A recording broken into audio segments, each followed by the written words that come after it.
All right, guys, we're back again with another episode of the Golf Cart. And today we are in the Supercar Street Racing Garage waiting for Joe to head over. But meanwhile, I am setting up here to go ahead and check and see what wiring I have. I'm gonna get out all the wiring and go ahead and lay it out right here for you guys. We're gonna get it all organized and look at it and see what we got right now.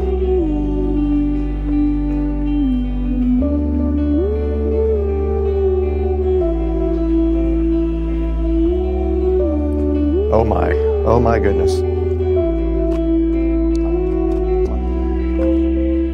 But now it's time to clean it all up. All right, let's get this outside to the garage. Back out here in the garage, we got all the production lights set up and the mics and everything. And now I'm just gonna go ahead and start putting stuff on the table to get it all organized.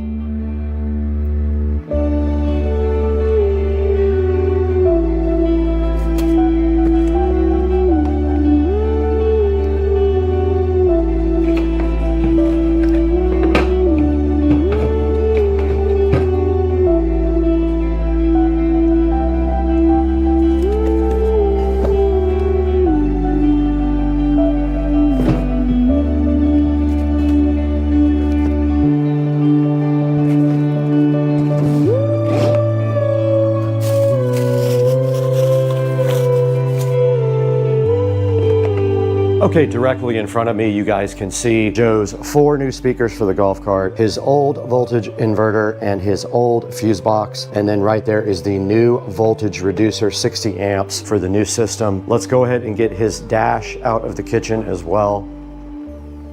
So here is the new dash and the new digital display, which we haven't figured out what we're gonna do with that yet. This new dash is already prepped for speakers. You guys saw that in the last video. Put that there. And now let's go ahead and get our connectors and everything out that we're gonna need to actually do the wiring.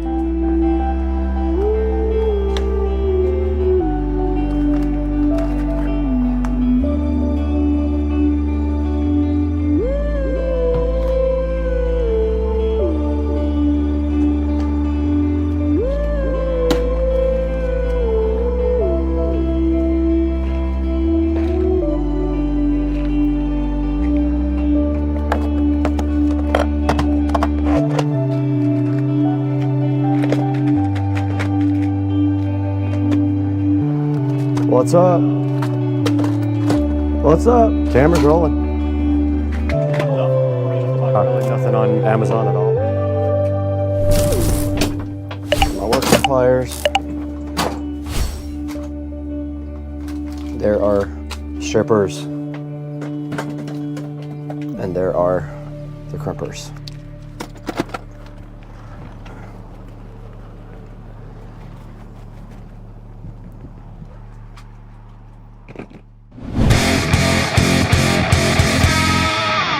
All right, we're back out here with Dukes of Duval, and we are in a brand new day and the next video. And as you guys saw a few minutes ago, I went ahead and got everything laid out on the table and got the garage set up for work. So we have all of our wiring connectors here and all of our wires in somewhere in here maybe.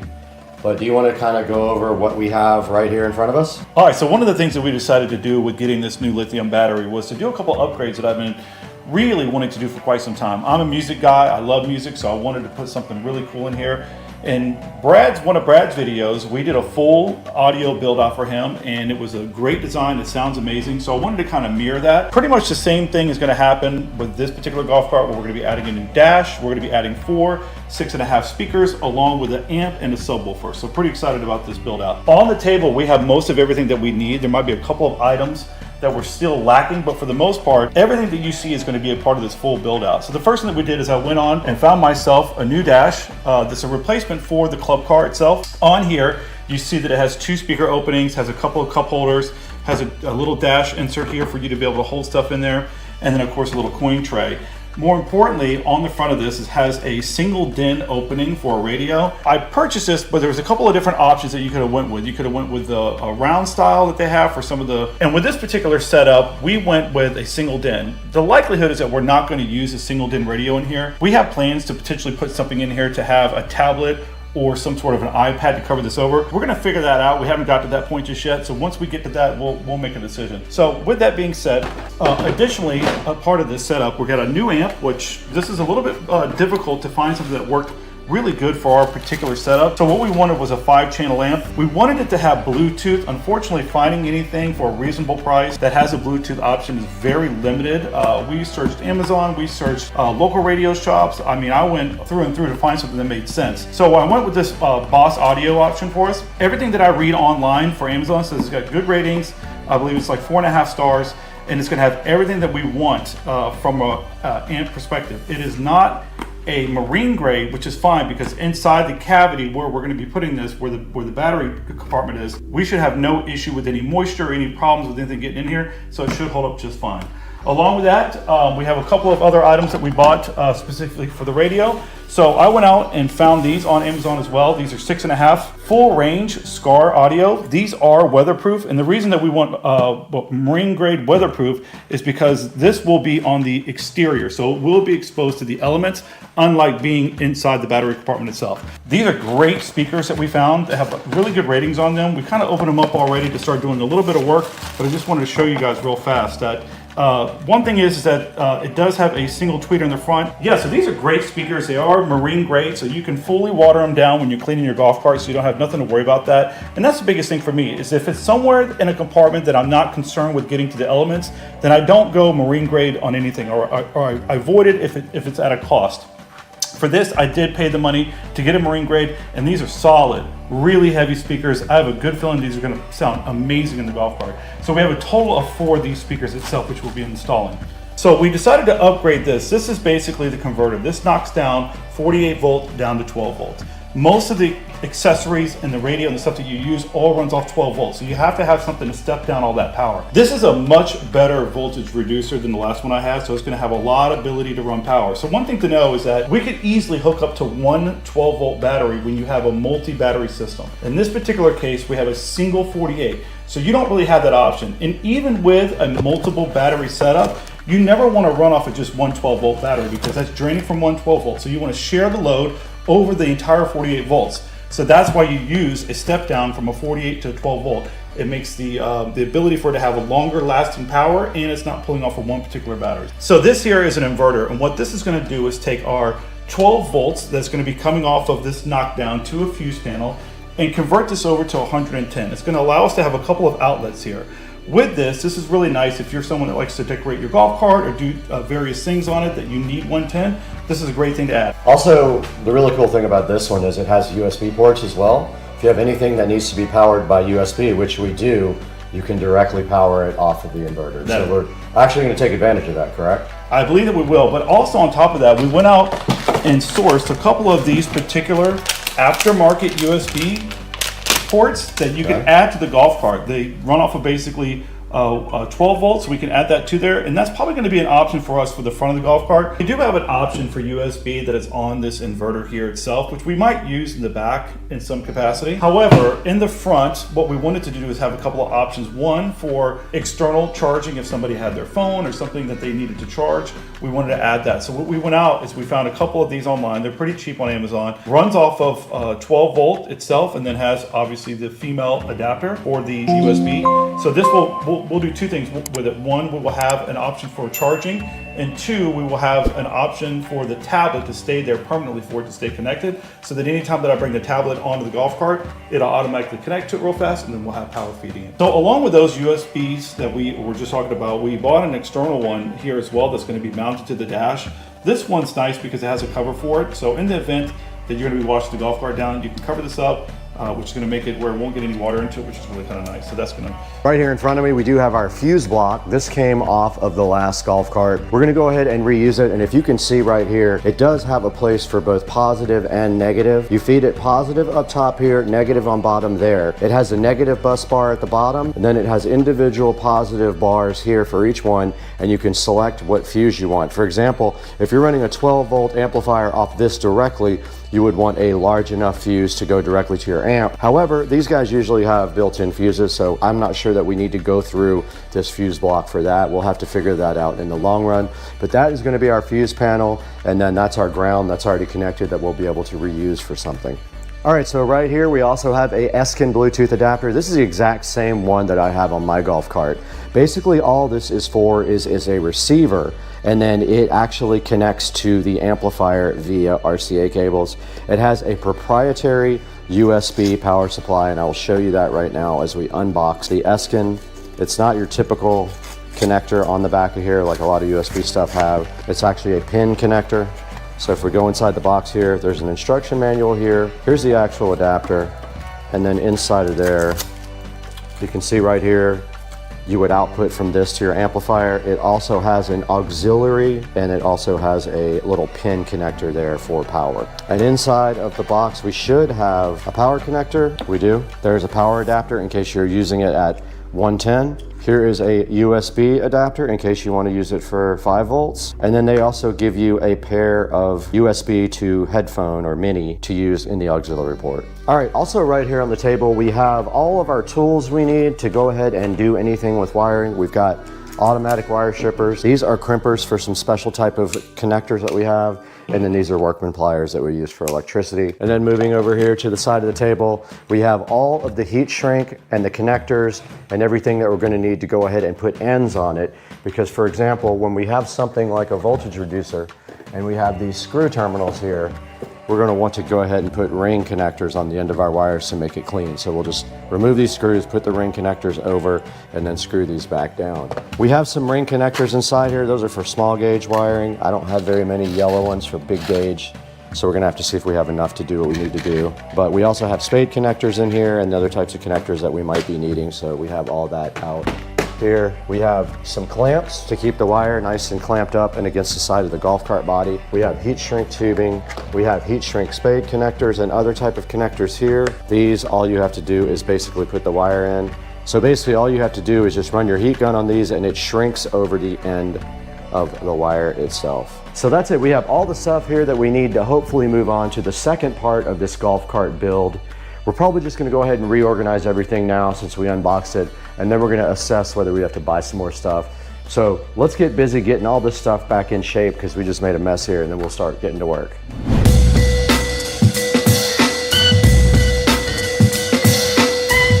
All right, so after doing a little bit of engineering, so to speak, to remove some of the plastic, the battery is in now, fits very snug, but what we need to do is get it bolted down.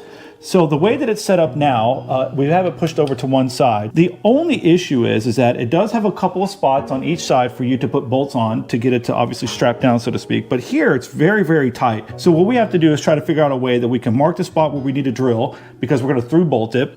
And it's going to be a little bit of a challenge to try to get down a socket down in there to hold the top of that bolt down, but I think we can get that done pretty easy. So we're going to take the time for a couple seconds, figure out exactly how we're going to get that bolt to get in there and make the hole cut, and we should be able to get this thing fastened down pretty quick. Okay. Do we need to take the battery out? Yeah. So the first thing we want to do is obviously on this side, we want to make sure that we can get the socket down in there to hold the head of the bolt. Okay. So I need to grab a socket. Yep. So we're going to grab a socket. We're going to make sure we can slide it down there. If it won't, we're going to have to just budge this over just a little bit. From there, once we know we can get our socket in there, we'll make a mark so that we can drill a hole. And I think for this particular setup, we're just going to concentrate on one bolt on this side and put a couple on this side, and that should be more than enough to hold this down. Perfect. Let me go get the sockets and we'll do that. Okay.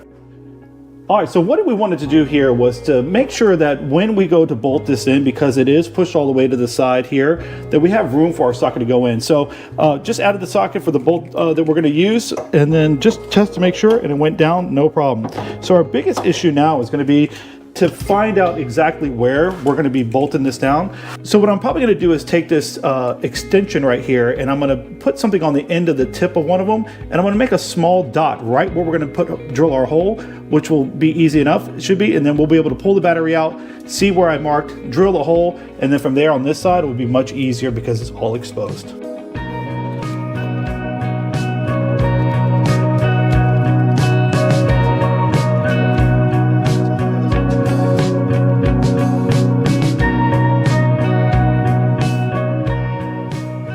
That you used? That's it. That was leather cleaner? Yeah, all I needed was just something, so if we yank it out, now we'll have a dot. We'll have a dot, yep. Okay, perfect. So where are we going with it? We're going to pick it up and then we'll set off to the side here. I don't know if I'll be able to from here. I don't have any leverage.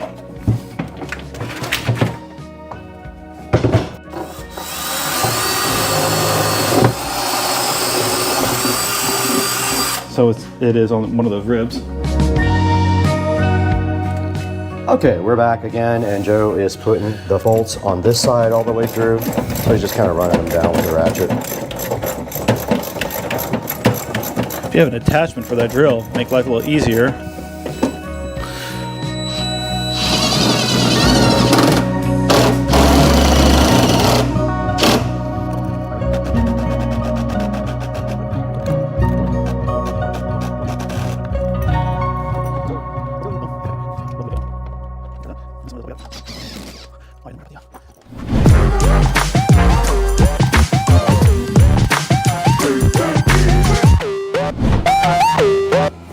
All right guys, we're back and we just got the battery mounted. Now we're here with the voltage reducer and the voltage inverter, just laying out just a rough layout of where we're going to do everything. We're trying to plan for an amplifier, so we want to make sure that we have enough room at the bottom. So we're thinking of putting the voltage reducer somewhere right in here. That leaves enough room for an amp to slide underneath this if it had to. Plenty of depth, like height. Then we can get our wires directly off here, come over to our inverter and down to our amplifier, so we could just come down. Should we just go ahead and mount it, call it a day? Sure. So we need to mount this fuse panel too. Yep, we do. Fine. It's just on this side of the hump though. It's like, we're gonna have enough room for these wires to bend and go the way they need to go. This one just... yeah, I'll turn it straight that way.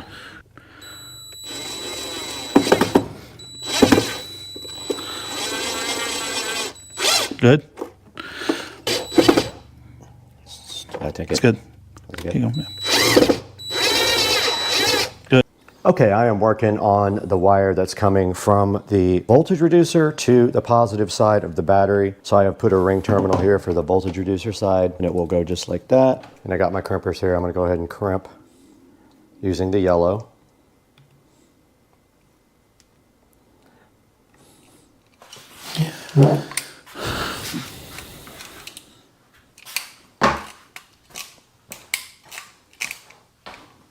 That's perfect. We need to run an amp wire now. It just needs to come down literally right here. Yeah, I think that's straight down and right here, but is that anywhere near long enough?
But I want to redo this ground so that it runs up that way instead of underneath right there. Up and over? Well, it's got room behind it. It's got a... well, now I was thinking this side up. Oh, shit right there. Hey, what's up guys? We have a new product sponsor today. Charge is back.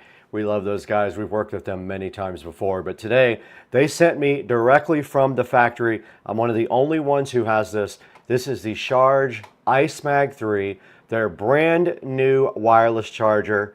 And it has active cooling, which is a unique thing, and QI2 next gen wireless, which charges at 25 watts. It's got a magnet on the back, a 10,000 milliamp hour dual cell all premium Apple grade ATL cells, 35 watt max USB charging if you use the wire, and it's sleek and transparent. Check out the active cooling system. The Charge Ice Mag 3 is right here in front of me. I have one of the first ones in the world to show you guys. Check out a link in the description. As soon as this comes out, please pick one of these up. It's got this really cool little kickstand on the back too. Check that out. And it does just link directly up with your phone. And you can see right here, it is charging my phone right here. And then also there is a little active cooling fan spinning in there, keeping this thing cool. So check out the Charge Ice Mag 3. Pick yours up soon, link in the description. Now, what if creating a virtual influencer didn't require 5 different tools, a design team, and weeks of trial and error? Well, today I'm breaking down Higgsfield AI Influencer Studio. It's a platform that lets you create, customize, and animate AI influencers from start to finish in one unified workflow. No jumping between apps, no broken pipelines, just idea, character, motion, video. And this isn't just another avatar generator. This is built for UGC style content, social native creators, brands, or anyone trying to scale influencer style videos fast. Now, I'm going to be walking you through what's new, why this all matters, and exactly how the workflow works from character creation to final video output. So let's begin. Now we're going to talk about what makes Higgsfield different. So most influencer AI tools fall into one of 2 camps. Either they're really good at static images or they're good at animation, but almost never both. At least not without switching tools and breaking consistency. Now Higgsfield fixes that with one unified character builder. You create the character, customize it, animate it, and generate video inside a single environment. That means the identity stays consistent every single time. And this is where it gets interesting. You get access to over 100 creative parameters. You can change skin tone, body type, facial structure, proportions, physical variations. There's no predefined normal here. You're not locked into a narrow template. Now that makes it especially powerful for inclusive representation, stylized influencers, experimental or unconventional characters, and brand-specific personas. You're not going to be adapting your idea to the tool is going to adapt to your ideas. Now we're going to take a look at prompt-based editing workflow. Now one of the smartest parts of Higgsfield is how it handles prompt editing. First, you start by generating a UG-style influencer image, clean, social native, the kind of frame that actually fits TikTok Reels or Short. Now that's going to become your visual anchor. Now from there, you don't have to regenerate everything from scratch. You can directly edit and refine the prompt, dialing in the details like facial expression, style, mood, vibe, and physical trait. And this keeps iteration fast and controlled. Instead of rolling the dice every time you want to create something or tweak, you're refining an identity that already exists. That's a huge deal for creators and brands who care about consistency. So we'll start with an example here and how you build your character. So first thing over here on the right, you can do your builder, or you can actually put a prompt in on what you want your influencer to look like. I'm going to start with human. I'm going to do male. I'm going to try to imitate me as much as possible. I'm going to click European, white skin color. I do have green eyes. I'm not going to put any of the skin conditions on there. My age is going to be adult. You can actually work on your face at that point if you want to, or your body. You can have a regular human face here. You can have an athletic body, and then you can select your style here. Short hair is what I have. No tattoos or piercings necessary at this time. Let's do hyper-realistic rendering. And over here, you can see it added all of these specific features to what we want. And now it says generate. Let's go ahead and click generate and see what happens. While this generates, I want to tell you about another important feature. You can actually mix your presets and your characters. You're not limited to a single preset or character type. You can mix them together, you can merge multiple characters, and you can create hybrids. Like, for example, you can make a human plus a creature, you can do stylized anatomy, you can make twins, or you can do unconventional proportion. And it doesn't feel gimmicky while it's doing that. The system is designed to let you intentionally design new personas, not just smash things together randomly. Now this opens big doors for sci-fi influencers, fantasy brand mascots, experimental fashion models, and characters that don't exist anywhere else. And if originality matters to you, this is a huge unlock. Now our character was created here. His name is Halston. You can go ahead and edit him in Nano Banana Pro if you want to, or you can create a video with him as well. Now the motion engine will bring your character to life. Once your character's locked in, this is where it stops being an image and starts being a digital personality. Your generated image becomes the start frame. That means identity stays consistent, facial features don't drift,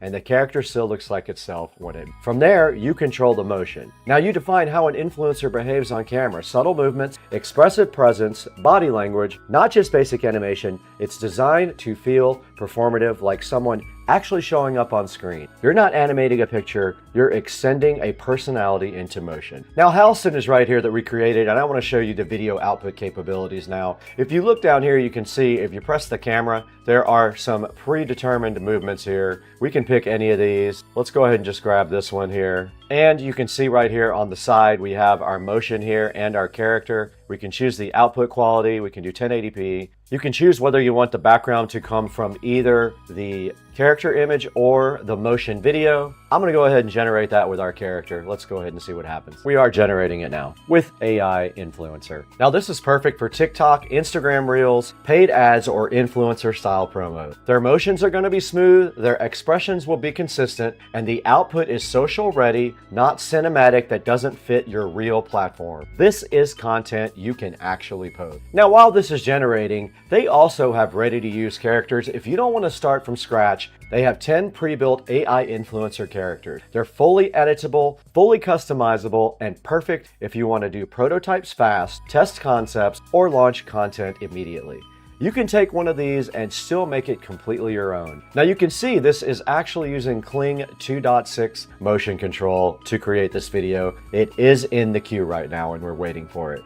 Now while that's going, I'm going to go ahead and put another one in the queue. Let's go ahead and click this one more time and find something different. Let's try this guy here and do the same thing. This time we'll keep the background image. Let's see if we can do that. We'll do a few more here while that's still going. Do that one, generate that. We have a few more we can do, generate that. All right, we have one more we're gonna try here with our Halston. Higgsfield AI Influencer Studio is clearly built for viral scale. It's for creators who need volume, brands who need consistency, and teams who want to speed without sacrificing control. Now, instead of fighting fragmented tools, you get one clean pipeline from idea to influencer to motion-ready video. If you're serious about AI-driven content creation, and especially influencer-style videos, this is one of the most complete systems out right now. And if you want to see this in action, test characters, or push some creative boundaries, Higgsfield is absolutely worth checking out. Drop a comment in the comments section if you like Higgsfield AI Influencer. We'll see you in the next one.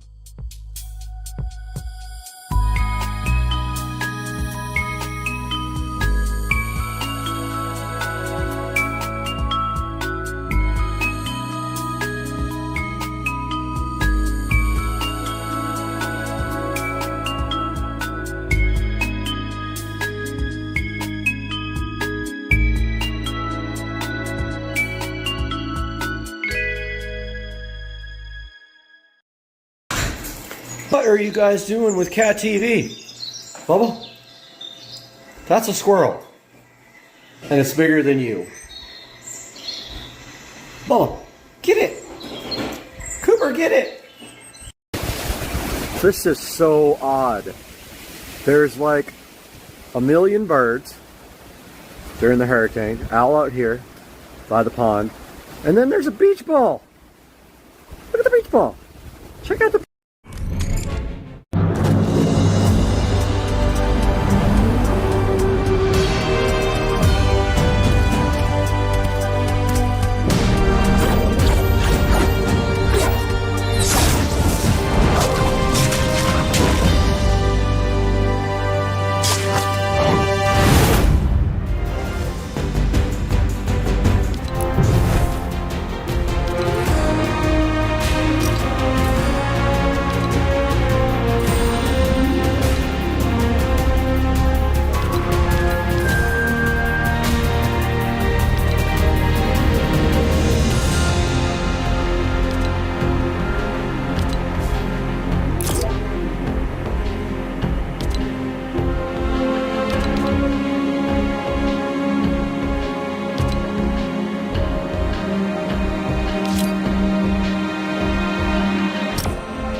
All right, so we're diving into a really fascinating topic today. Yeah. You've sent over a bunch of material about people who've not just faced some pretty major challenges, but who've actually come out even stronger on the other side. Yeah. We've got listicles, we've got in-depth articles, even some personal stories in here. It's a really interesting mix. It is. Yeah. And it seems like you're interested in going beyond just a surface level understanding of, what resilience is. Definitely. You want to get into what makes these people tick. Exactly. Like, what were the exact hurdles they had to overcome, and how did they manage to not just cope, but really achieve some pretty incredible things? Well, to me, what's fascinating is how a lot of these stories really kind of make you question if adversity can actually be a catalyst for growth. Oh, that's interesting. It's not just about bouncing back.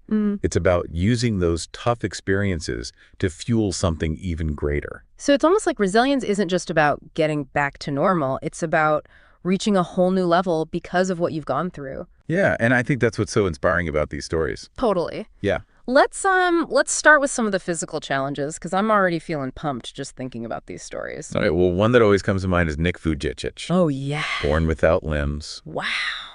You'd think just everyday life would be a challenge enough, right? Right. But this guy surfs, swims, plays golf. No way.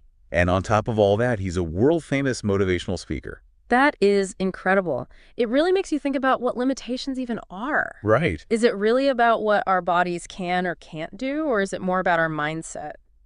Well, Bethany Hamilton's story really kind of highlights that mindset aspect, I think. Okay. Losing an arm to a shark attack at 13 Oh my gosh. would make most people pretty hesitant to even get back in the water. For sure. But she was back on her surfboard within weeks, Really? went pro, Yeah. and now she's an advocate for shark conservation. Wow, there's something so powerful about that, you know? It is. Not letting something so traumatic completely define you. Absolutely. She could have just let that experience hold her back, but instead she turned it into fuel for this whole new chapter in her life. It's amazing. It really is. It makes you wonder if that kind of trauma can actually trigger what psychologists call post-traumatic growth. It's a real phenomenon, and you see it in a lot of these stories. Oh, interesting. Wilma Rudolph, for example, she contracted polio as a child Oh, and had to wear a leg brace. I didn't know that. But she went on to win 3 Olympic gold medals. You're kidding. That's not just bouncing back. That's exceeding expectations that most people wouldn't even dream of setting for themselves. That's true. It makes you think about the role of perseverance in all this. Is it something you're born with, or can it be developed through facing these kinds of challenges? Like, was Wilma just incredibly determined from the get-go, or did overcoming polio actually forge that determination in her? It's a good question. I'd argue that adversity often reveals hidden strengths that we might not even know we have. Okay, yeah. Take Scotty Smiley, for example. He became the first blind active duty officer in the U.S. Army. Wow. After losing his sight in Iraq. That's incredible. It's not just physical adaptation, it's a complete mental and emotional transformation. How do you even begin to process that kind of loss and find the strength to keep going? I mean, it's hard to imagine. Did he rely on any specific techniques, or was it more about sheer willpower? Well, he talks a lot about asking the right questions, reframing his situation. Oh. Focusing on what he could still control. It's fascinating how the human mind can adapt, even to the most extreme circumstances. And sometimes even a temporary change can have a pretty profound impact. Oh, you're thinking of Bertie LaRue, right? Exactly. The horse riding accident that left him temporarily blind. And his blindness wasn't permanent. Right. But it completely shifted his perspective. It really did. Yeah. He went from taking his sight for granted to truly appreciating the beauty of the world around him. Makes you wonder how much we miss when we're not really paying attention. And if maybe a shock to the system can actually help us see things more clearly. That's an interesting thought. It seems like so many of these physical challenges force people to really confront their limitations, reevaluate their priorities, and ultimately discover a whole new sense of purpose. I think you're right. But what about the people who faced challenges that were more social or societal?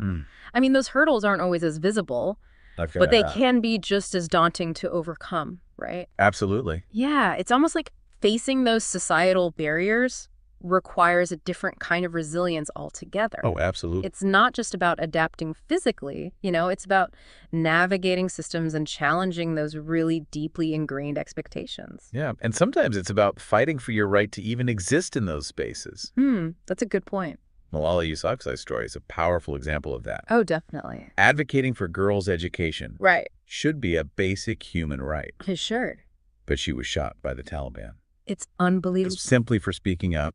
Her story is a stark reminder that knowledge can be a threat to those in power. It is. It makes you really question those structures that try to limit access to education, especially for girls. And then you have someone like Nelson Mandela. Oh, wow. Who spent 27 years in prison. I can't even imagine. For fighting against apartheid in South Africa. 27 years. It's hard to fathom the kind of resilience it takes. It is. To not only endure that kind of injustice. Right. But to emerge as a leader who promotes forgiveness and reconciliation. That's what I find so remarkable about his story, you know? Yeah. He didn't let that experience make him bitter. He didn't. It feels like he actually transcended the anger and the hatred. It does. And that's what allowed him to lead such a powerful movement for change. It's incredible. It speaks to a level of emotional intelligence that's just off the charts. Yeah, for sure. It makes you wonder if prison broke him or if it forced him to confront his own humanity in a way that ultimately made him stronger.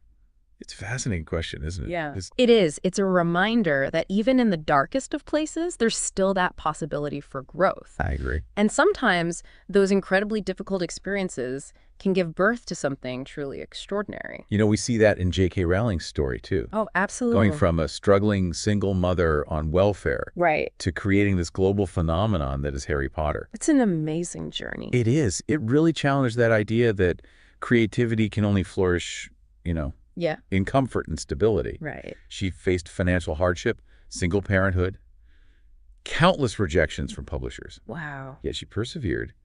And it seems like her own struggles infused her writing with this depth and relatability that really resonated with millions of readers. There's this idea that art often emerges from pain. Mm-hmm. And her story definitely seems to support that. It's almost like she channeled her own experiences of overcoming adversity into the characters and the storylines. Yeah. Creating this world where even in the face of darkness, there's always hope. I think that's part of why it's resonated with so many people.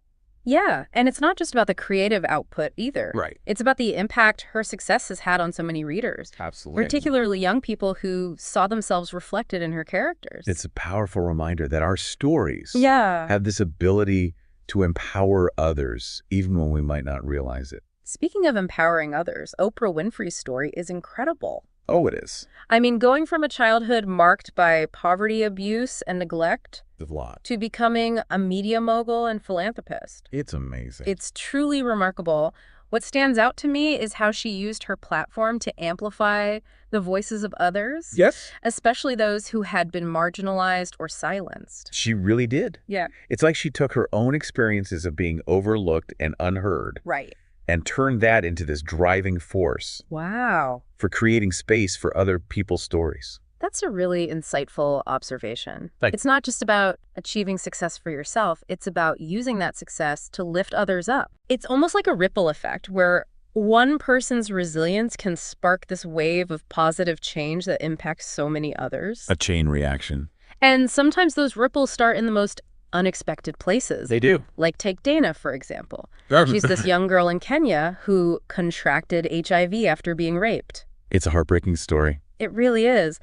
But it also highlights the incredible resilience of the human spirit. Yeah, especially when you consider that she found support and purpose through the Dreams program. It shows how important community and access to resources really are for overcoming trauma. Absolutely. And finding your voice. It's a good reminder that we're not meant to go through these challenges alone. That's so true. And sometimes the most powerful act of resilience is simply reaching out for help and allowing ourselves to be supported.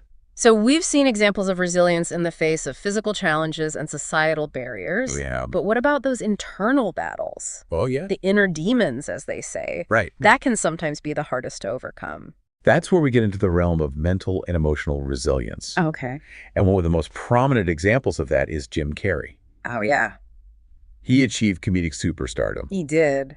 But he's also been very open about his struggles with depression. It challenges that assumption that success automatically equals happiness. It really does. And it highlights how important mental health awareness is. Yeah. Especially for those who might appear to have it all on the surface. You never know what someone's going through. You really don't. His willingness to be vulnerable about his struggles has helped to destigmatize mental health issues. Oh, for sure. And that's huge. It is. It shows that even those who seem to have it all figured out still face these internal battles. Right. And that seeking help is a sign of strength, not weakness. It's not giving up.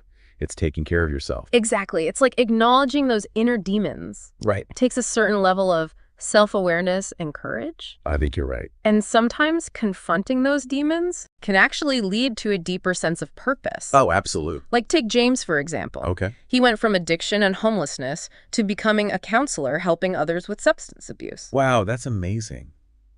It's a beautiful example of turning pain into purpose. It is. He took those incredibly challenging experiences and used them as fuel for his passion.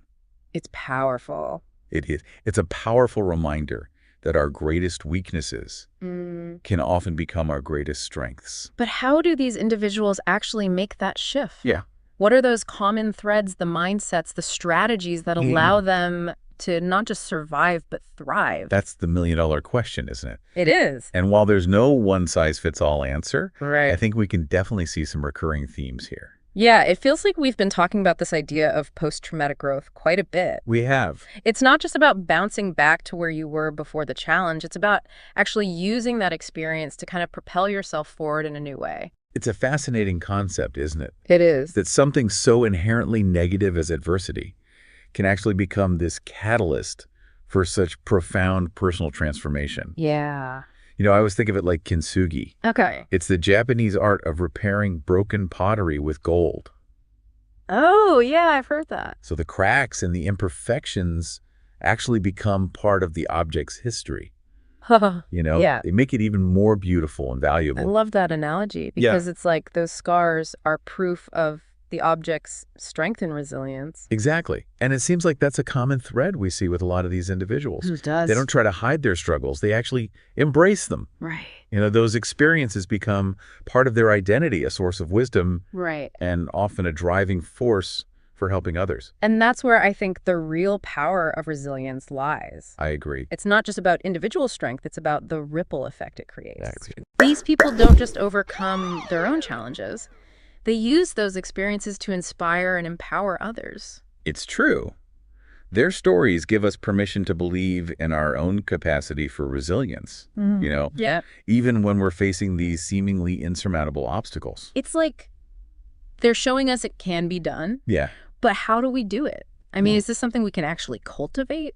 Can we train ourselves to be more resilient? Well, based on what we've seen in these stories, I'd say it starts with awareness, Okay. acknowledging that adversity is an inevitable part of life, Right. that setbacks are going to happen, and that challenges, while they're difficult, can also be opportunities for growth. So it's not about avoiding challenges altogether. No. It's about shifting our perspective to see them as potential opportunities. Yeah, it's about moving from fear and avoidance to curiosity and willingness to learn from those tough experiences. It's easier said than done, though. Oh, it is. I think that's the thing. It's practice. Like, how do we actually make that mental shift? Well, I think a good starting point is to reflect on our own experiences. Oh, okay. Think about a time when you faced a challenge, big or small. Uh-huh. How did you handle it? Right. What did you learn from it? What strengths did you discover within yourself?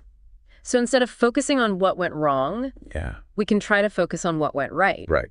What if we celebrated those small victories Yeah. and used them as fuel to keep going? That's a good point.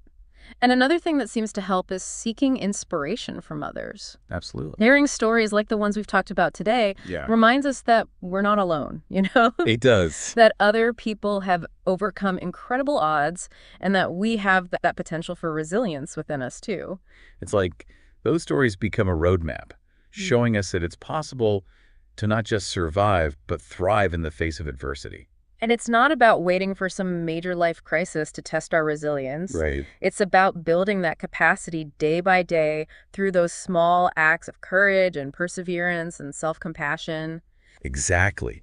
The more we practice, the stronger that resilience muscle becomes. So as we build our own resilience, we become better equipped to handle our own challenges. Of course. But we also become a source of strength for others. That's right. It's like that saying, a rising tide lifts all boats. I like that. You know, when we invest in our own resilience, we're also contributing to a more resilient community, a more resilient world. It's been a really eye-opening journey exploring these stories, and I think you've given us a lot to think about. I'm glad to hear that. You know, as we each face our own challenges, big or small, Mm-hmm. let's remember the lessons we've learned from these incredible individuals. I agree. Let's embrace the power of resilience, not just in ourselves, but in our communities. Because ultimately, it's not just about surviving, it's about thriving. Well said. And who knows, maybe someday our own stories of overcoming will inspire others to find their strength and resilience too. I hope so.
All right, good morning, guys. It's Saturday morning. Haven't put a video out in a little while, but today we got something in store for the SL65. We are headed to the muffler shop, and we are going to get the muffler delete done. The car is just not loud enough with just the downpipes. We're headed that way to do an oil change and a muffler delete. So I'm going to show you guys a cold start now with mufflers. So here is a cold start. I'll try to jump out and get to the back.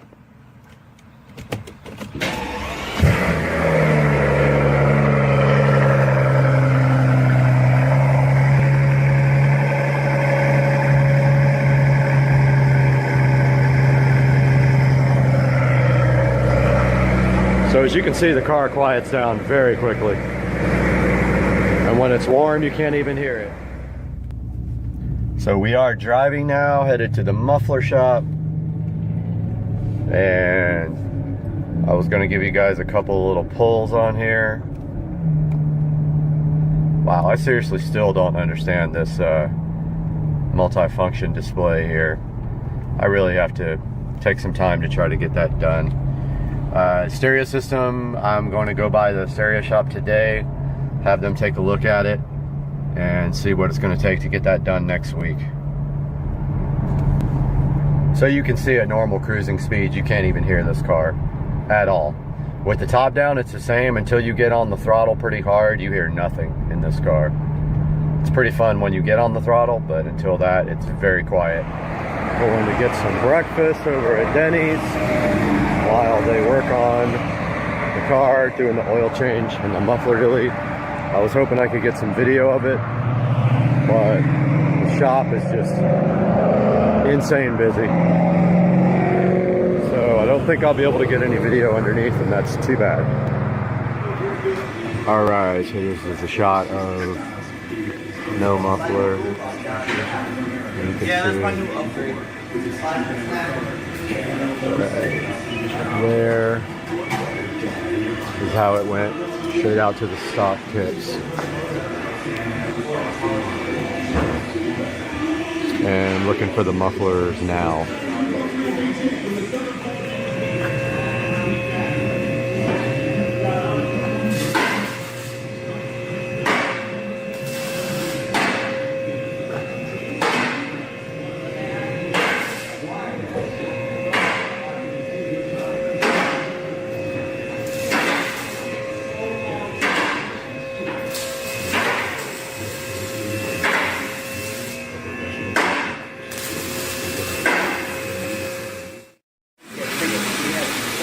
Here's a look at the factory mufflers.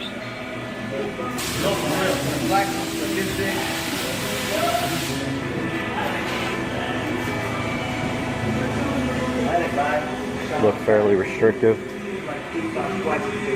We'll see what it sounds like. It's gonna be loud. I know. Oh, it sounds so good.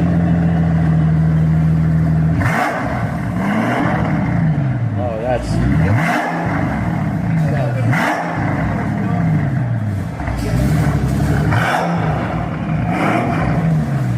so mean.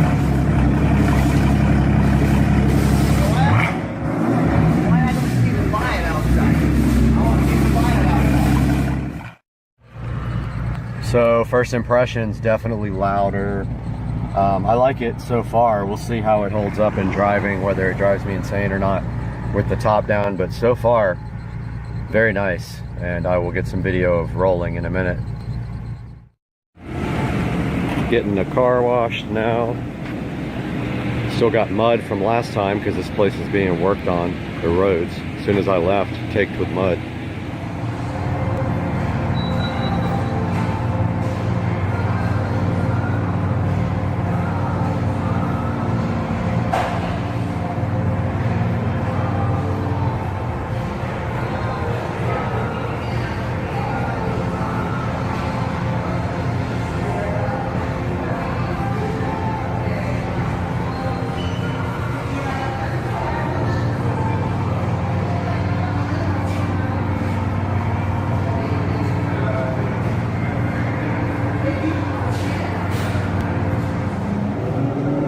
Just got the car washed. Looks beautiful. Doing some driving now. Definitely with the windows open. It's not loud at all. But it is louder than it was before. I definitely like it. I'm keeping it like this for a while at least. Next up is intakes. All right, guys, here's some video of the car right out of the car wash. The tint in the front was redone yesterday. Some fingerprints on the inside there. I'm gonna have to get off. But yep, that is the way it looks right now. There's the new exhaust. So pretty much the only thing you have to worry about when you take out your mufflers is drone. If you can handle a little bit of drone, then deleting the mufflers definitely is a, especially on a turbocharged car. The issues with a non-turbocharged car is, excuse me, sometimes it can be a little bit too loud.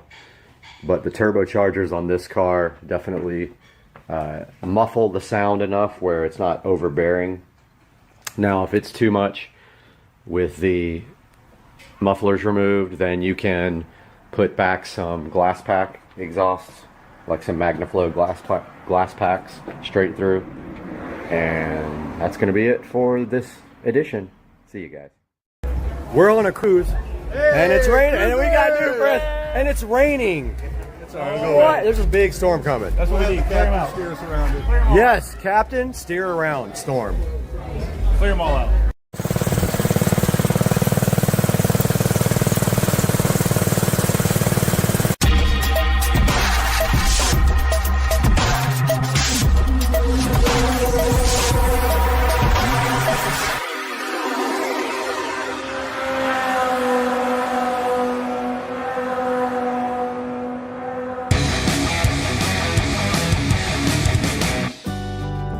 Hey guys, welcome back to the channel. Little football action going on up there.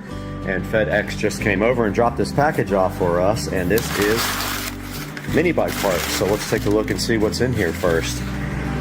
There's our packing list. Small parts enclosed, don't know what that is. There's our nice clutch cover. Gonna look good on there. And there's another bag of parts that I don't have any clue what they are.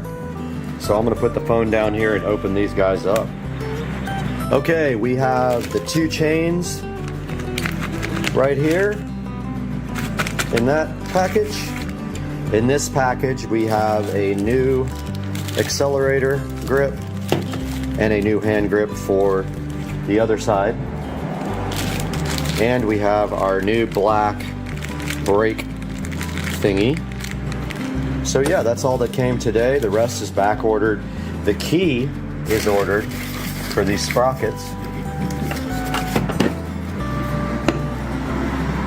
And the wheels are ordered, and I do have to order tires. I'm gonna get online and do that right now.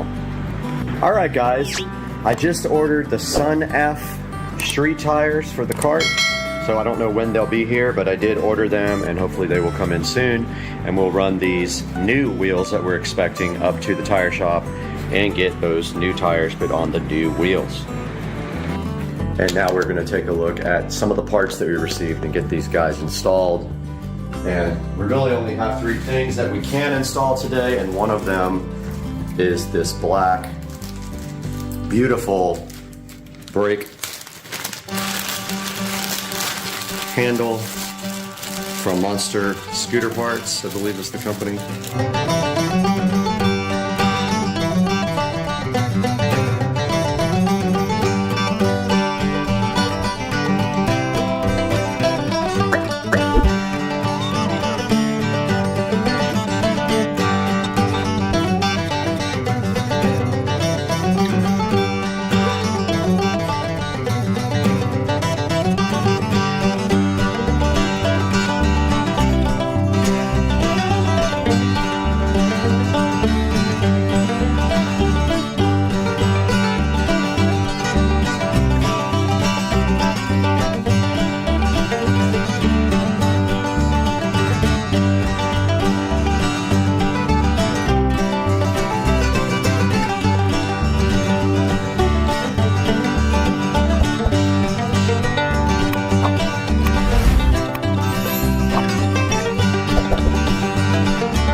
All right, I watched the video again. So it definitely goes on like this.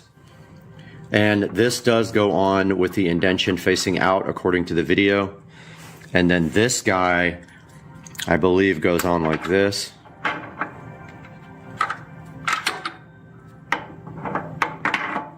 Just like that. And then the key holds everything on. So once we get the key, we can reassemble everything pretty much. Guys, welcome back to the channel again. Brad here with Supercar Street Racing, and last night we got in some parts from Monster Scooter Parts. We have our tensioner, chain tensioner here, and we have our long-awaited key for the bike. So let's go outside and see if we can start reassembling this thing.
This is the current state of affairs with the bike. The chains are all on. The tension seems okay on this. It might be a little tight, not sure. I haven't tightened down this yet. I'm about to tighten down these bolts and then get it off this jack stand. I also got to put washers on the front wheels, which I didn't do last time, so I'm going to do that now.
Welcome back to Supercar Street Racing, and today we've got something special.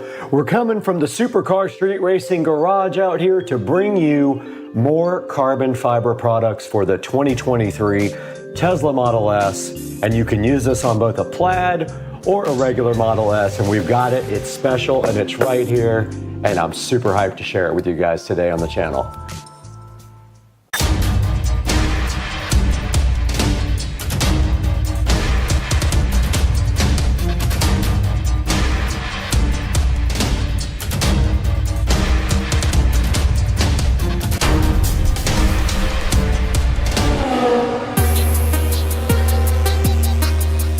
Welcome back to Supercar Street Racing, and right here and right now, we're out in the Supercar Street Racing garage bringing you some more carbon fiber fun from RPM Tesla. Now, RPM Tesla makes a lot of aftermarket accessories for the Teslas, and one of the things I love about them is they have a lot of aftermarket carbon fiber. The great thing about having a Tesla is there's so many companies out there that can provide you with aftermarket accessories, but you gotta trust a company like RPM Tesla who've been doing it for a long time now, and I have a bunch of their products and they're all very high quality and they always fit perfectly, so that's why I went with them again.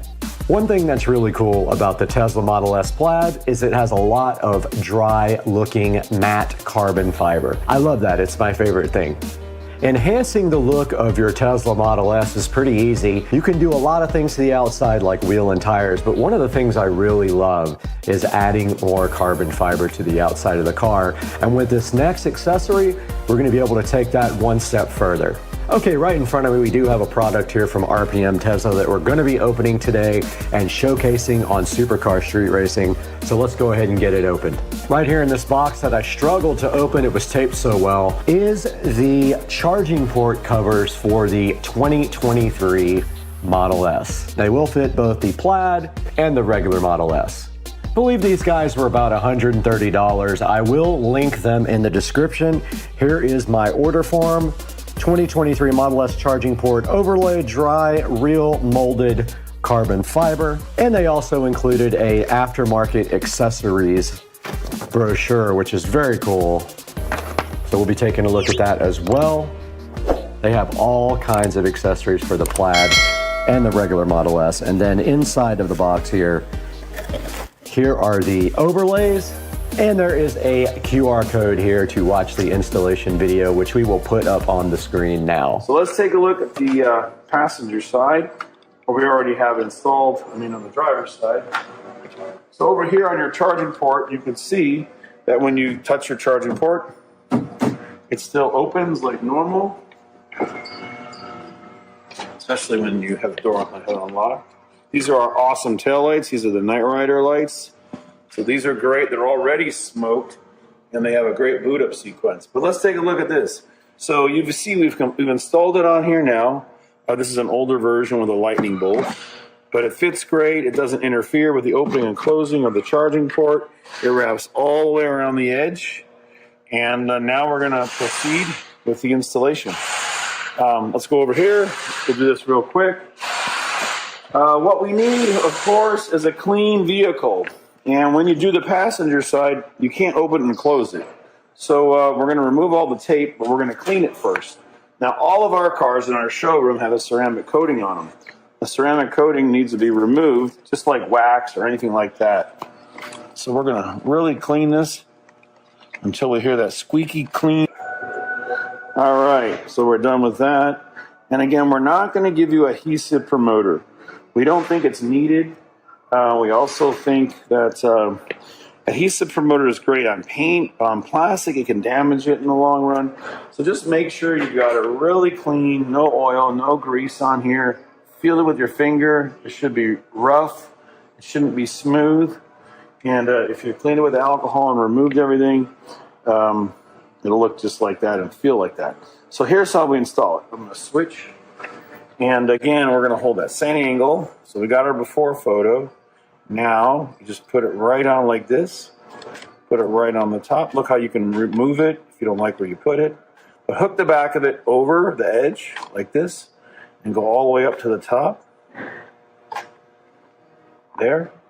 And we're on strong, and we're on here, and it's fitting perfect. So you're just gonna peel and stick. And if for some reason you need to move it, I'm gonna switch with you again. If you have to move it, you can still raise it up and move it. Okay, again, it's made out of 2x2 twill carbon fiber. It matches the spoilers perfect. It's wrapping around the car. Notice the direction and the flow. So airflow is going around the car. Same thing on this side. The direction is going around the car, just like our spoilers and all of our other products, like our new diffuser coming out soon for the Model Y. And again, this fits the 3 and the Y. So let's keep applying pressure. And if you hear ticking sounds like that, it means it's not sitting flat.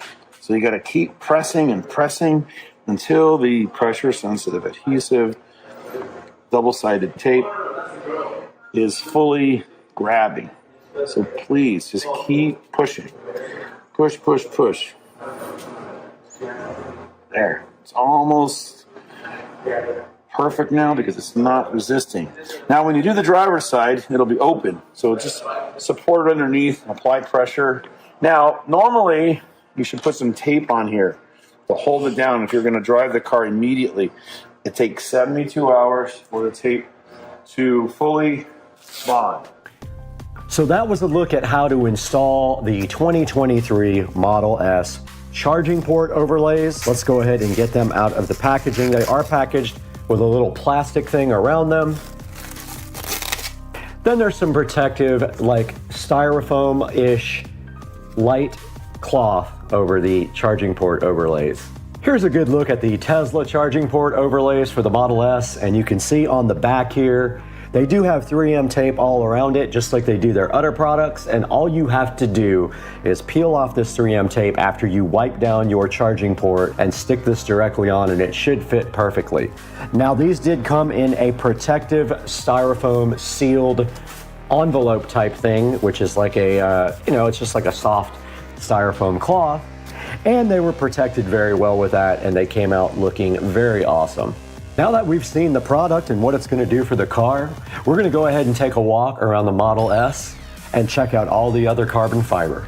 Out in front of the Tesla Model S Plaid, and we see at the very bottom of the bumper here, we have the carbon fiber bumper cover there, and we also up front where the Tesla logo is have the V carbon fiber overlay. We're out here next to the Model S again, and we are on the side, and you can see right here, we have the turn signal / camera cover overlays here, which were a major improvement to the way the side of the Model S looks. In my opinion, the Model S does not have enough carbon on the outside, and these camera covers here made a big difference in the aesthetic and the look of the Model S Plaid. They match perfectly with the factory rear little lip that is dry matte carbon fiber and added a very nice look to the side of the car. What do you think?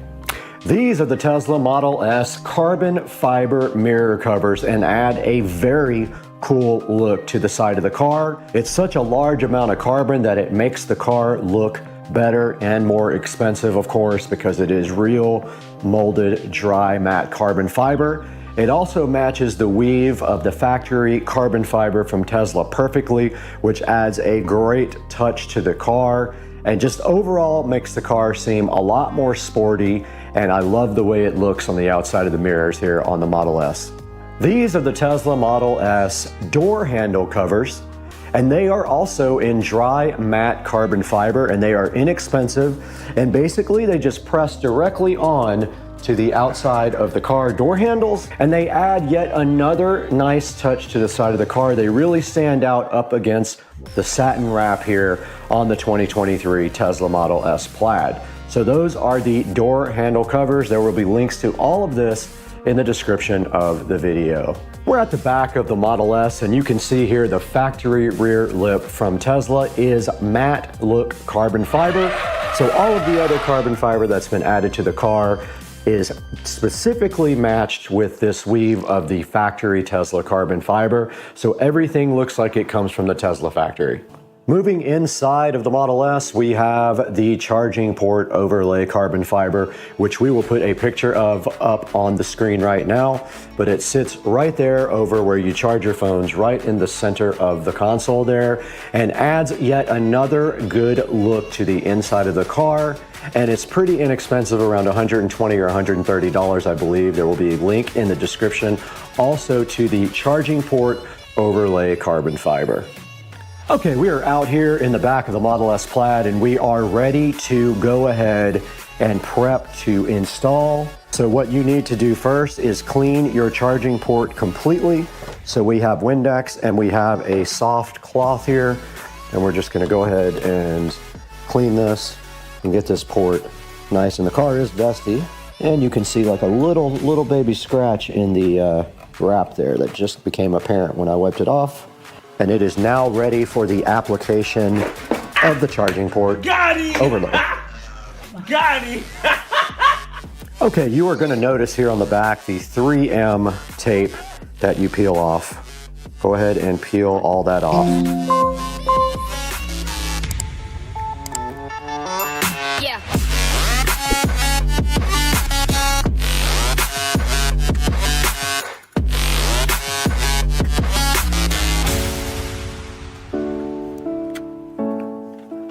Okay, we're now ready to install our charging port overlay, and you simply move this right over the top, and there will feel like a hook action. So it'll feel like it hooks on it when it's in the right spot, which that feels pretty close, and then you just simply push down on it, and it did open up for me. I forgot to lock it. Just remember, once it's on there all the way, it's gonna be very difficult to take off. But it is in there now, and we will close the charging port door so you can see it. And that's gonna do it for this side. There is a little bit of 3M tape that got caught underneath this that I have to get out. And I'm gonna go ahead and go do the other side. There is no room to shoot over there. We just successfully updated the Model S with the charging port overlay, and it came out very nice. So we are done with this project for the carbon fiber. We're gonna throw it to the studio now, and Brad's gonna show you inside the 4K production studio how you can get these for your Tesla.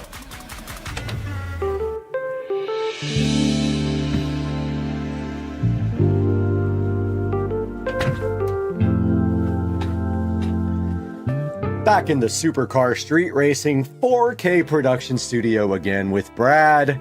And today we've got the special carbon fiber for the Model S.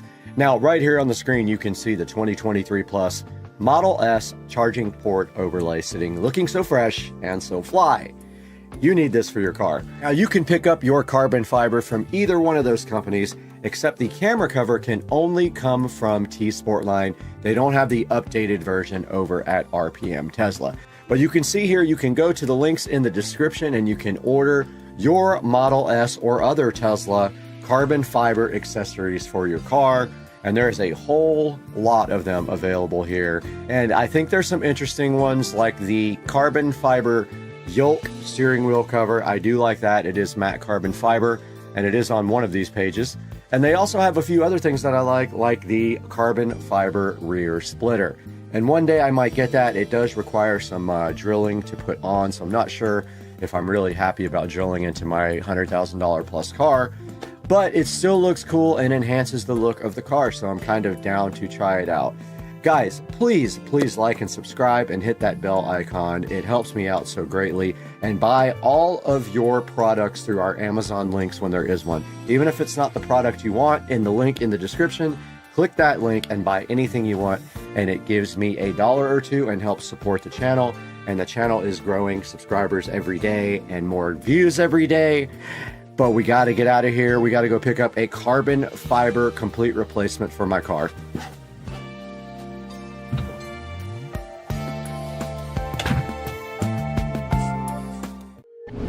Ladies and gentlemen, welcome back to the SCSR Compound Garage. And today we have a new sponsor for the channel. You can see sitting right here on top of the Model S Plaid, another tiny Model S plaid, and then right next to it, our new sponsor, Chemical Guys. And Chemical Guys was so kind, they sent us this leather conditioner and this leather cleaner to show you guys. We're gonna show you how to use this today, right here on the 2023 Tesla Model S Plaid, and right behind you on the 2014 Club Car Precedent. There's specific directions for using this stuff, and we're gonna show you that today. So hang out with us on Supercar Street Racing while we detail the inside of the Model S Plaid and the golf cart.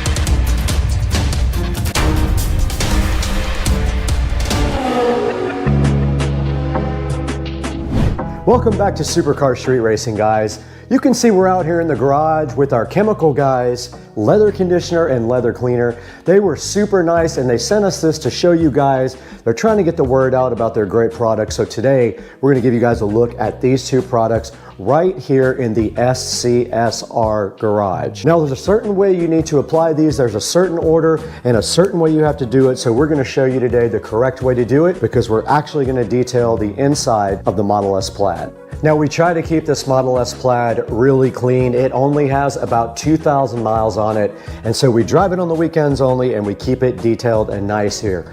But today we're going to take it one step further. We're going to use the Chemical Guys leather conditioner on the seats. It does not need to be clean, but it does need to be leather conditioned every few weeks. So we're going to go ahead and show you that right now. We are coming to you live now from inside the Tesla, and we have the Chemical Guys leather conditioner right here with us to show you guys. And we want to show you how to actually use this as well while we have time. So the instructions do say take the leather conditioner and grab a nice soft towel, and then just take and put a couple of stripes, 2 or 3 stripes, directly onto the towel like this.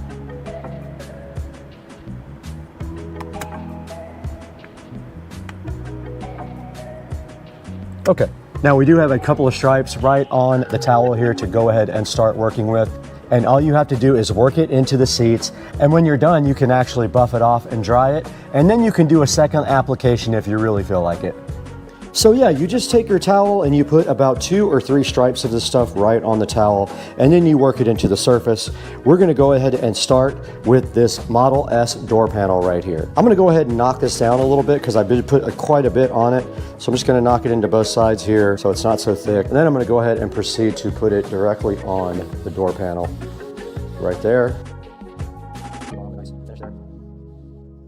See it going on with a nice finish there. I'm going to go ahead and get all over the door panel with this stuff, and you can already see that it's drying. Don't forget to get into the cracks everywhere that you would normally touch to keep it clean, and the sides too. Now, if you'd like to, you can go ahead and wipe that off as well. You can buff that right off, just like that. And that door panel is completely done. All right, guys, here is the front of the Model S, and we're gonna go ahead and put a little bit more of the Chemical Guys leather conditioner on my rag here. I'm gonna turn it over first. And this time I'm not gonna put quite as much on it. I'm just gonna put a couple of little stripes here.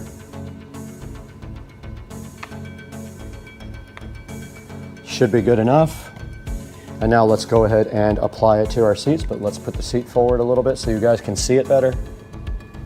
And we'll go ahead and start. Get it worked into the towel a little bit, and go ahead and start conditioning the seats on the Plaid. Actually go up a little bit more here.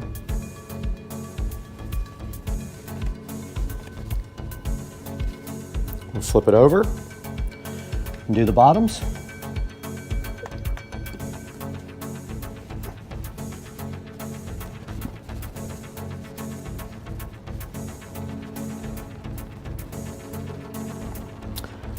I'm going to take my dry cloth now and go ahead and buff the whole seat out.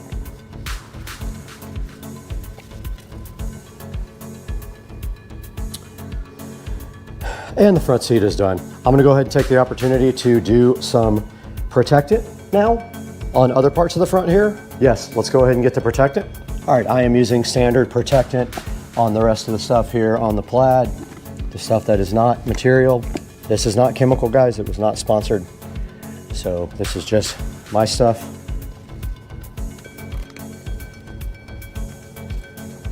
I'm gonna hop in and finish the rest of that part that I can't see, but I am gonna do the dash with the chemical guys.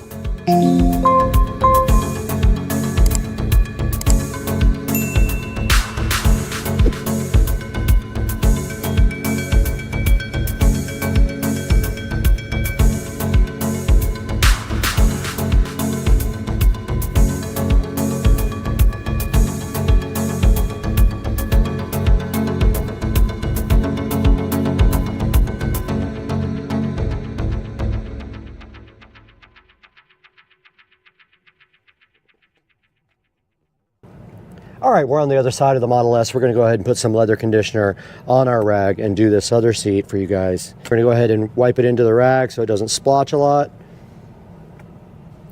Move the seat forward a little bit and go ahead and apply.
And I'm going to go ahead and rub that into the dash.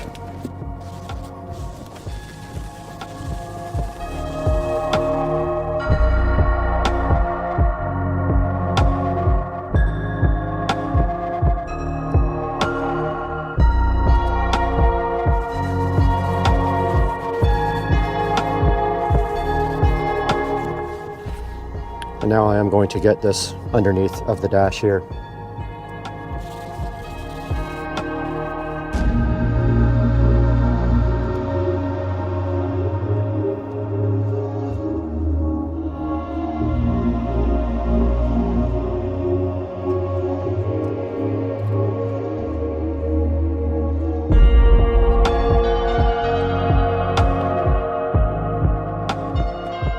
Now you guys just saw me clean the whole inside of this Tesla Model S Plaid with the Chemical Guys leather conditioner, but we got to take this one step further because we need to show you guys how to use the leather cleaner. So what we're going to do with the leather cleaner today is we're going to turn our attention to our club car precedent over here. We're going to clean all the seats and then condition them with the leather conditioner. So one step at a time, let's get busy now with the leather cleaner on the club car precedent. We're back in front of the golf cart. You guys can see we have the Chemical Guys leather conditioner and the Chemical Guys leather cleaner sitting so fresh here.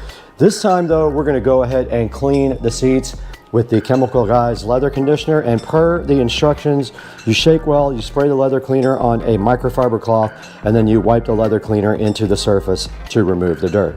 Let's go ahead and get our microfiber cloth out, fold it up, go ahead and spray some of the leather cleaner on it. And we'll go ahead and clean this leather.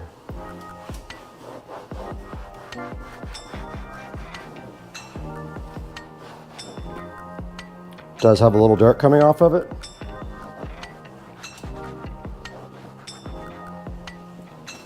And that's all there was to that. And we'll flip it to the other side because there was some dirt on that seat. This cart is out in the garage all the time, so it is going to get dirty.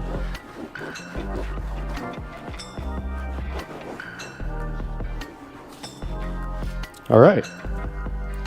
That is the leather cleaner for the front. Now let's go ahead and get a clean cloth. We'll put a few stripes of leather conditioner on the cloth, and then we'll go ahead and condition these seats.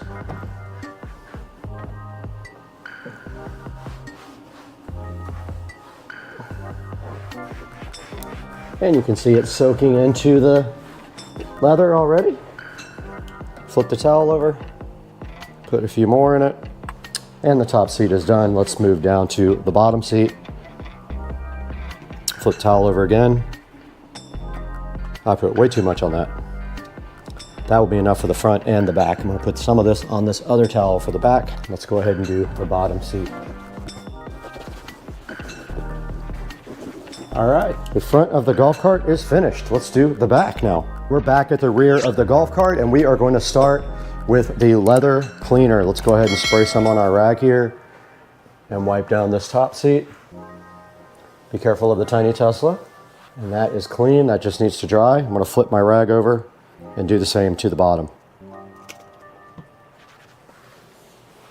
That will get all the grease and contaminant off the seat and clean it and get it ready to be conditioned. Top's already drying, bottom is done, and this rag is also done. The top is dry. I've already got some leather conditioner on my towel. I'm gonna go ahead and rub that into the seat at the top. You can see that's plenty. I had a bunch on my rag, and I'm just gonna let that dry however it wants to dry. And then I'm gonna flip my rag over, put a little bit more on the back, and go ahead and rub the bottom seat as well. You can see that it takes all of 2 seconds to do the seats on this golf cart. And now the bottom seat is done, and if you want to, you can grab a dry rag and wipe off the excess. If not, you can let it dry naturally, but you can buff it out like this. And that is that. Back out here in the garage, and you guys did just see us clean and condition the seats on the 2014 club car, and you can see how good they came out using the approved methods by chemical guys. We went ahead and cleaned all the seats first, and then we followed it up with a nice coating of the leather conditioner by applying it to our towel first, and then going ahead and rubbing it on the seats afterwards. We want to go ahead and thank the chemical guys for being so gracious and contributing to Supercar Street Racing. Guys, do us a big favor. We'll put links down in the description for this. Make sure that you order everything from the approved links from Supercar Street Racing. You can order anything you want from Amazon through our links, and it helps us out greatly. In this case, we might put an affiliate link for the actual supplier that gave us this. Go ahead and order it from them. It'll do them a big favor as well. And check out the Chemical Guys products down in the description and pick yourself up some. Now let's throw it over to the 4K production studio with Brad and see how you can get this stuff online. You guys just saw me out in the garage taking a look at the Chemical Guys premium leather auto conditioner and leather cleaner, and we are so proud to be partnered here with Premium Auto to bring you these two products today.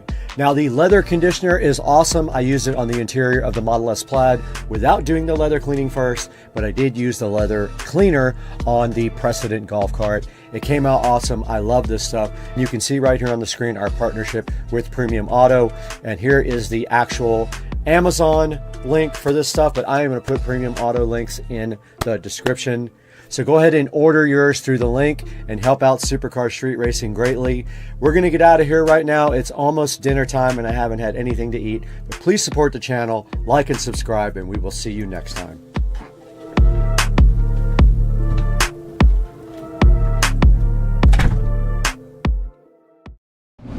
What's going on, everybody? Welcome back to Supercar Street Racing, and today we're taking a quick look at two popular streaming boxes from VC Box. The VC Box V6 Plus and the VC Box Elite Ultra are right here. And this is going to be a quick overview. We're not going to make it complicated. I'm just going to break down the main specs here, the features, the biggest difference between these two models, so you can figure out which one makes the most sense for your setup. Now this is the V6 Plus right here, and this is the one I'd check out if you want the latest hardware, the newest features, and a more modern system overall. The V6 Plus, it has Android 14, so that's the newest operating system between the two. It also has 4 gigs of RAM and 64 gigs of storage, and that gives you enough power for smooth navigation, strong app performance, and a stable experience when you're moving through menus and when you're launching apps and streaming content. Now another big feature on the V6 Plus is the 8K HDR support. So if you have a newer TV and you want a device that has higher resolution playback in mind, this is designed for just that. And it also does this cool thing called split screening. You can actually watch 2 programs at the same time. That's kind of a nice bonus feature here on the V6 Plus. It also has a modern interface and the latest system improvements, and it's a fast overall device. So a really simple way to look at this is, if performance, speed, and newer hardware and the latest features are your top priorities, the V6 Plus will definitely work for you. Now let's move over to the VCBox Elite Ultra right here. And this is a good choice if your main focus is getting the most possible content. Most people buy it because it has a larger selection of built-in apps, and it gives you more access to streaming content and entertainment right out of the box. So while the V6 is focused on newest hardware and features, the Elite Ultra is more focused on a broad app selection and an easier way to find content. Now, the interface on the Elite Ultra is really easy and simple to use, which is important because nobody wants a streaming box that feels confusing. You want to be able to turn it on, just find what you're looking for, and start watching without digging through a bunch of complicated menus. It also has a stable and reliable viewing experience. I know, I use it already. And that's exactly what you want from a box like this. And many customers like it for the extensive content library.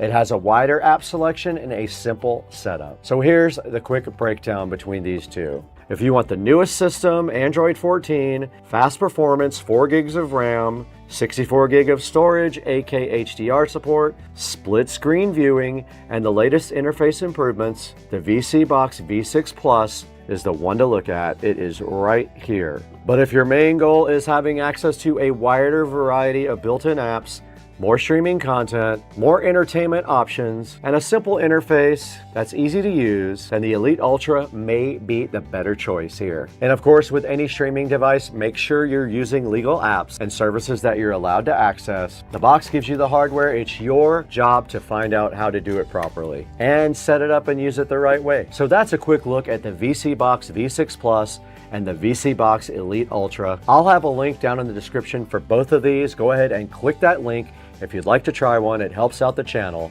And drop me a comment down below, which one would you pick? If this video helped you out, go ahead, subscribe to Supercar Street Racing and my second channel, Second Car Street Racing. We'll see you in the next one. Yo, it goes down. Robert, it goes down. No, it don't. It do go down. It do go down.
So at 50 volume, it's pretty loud.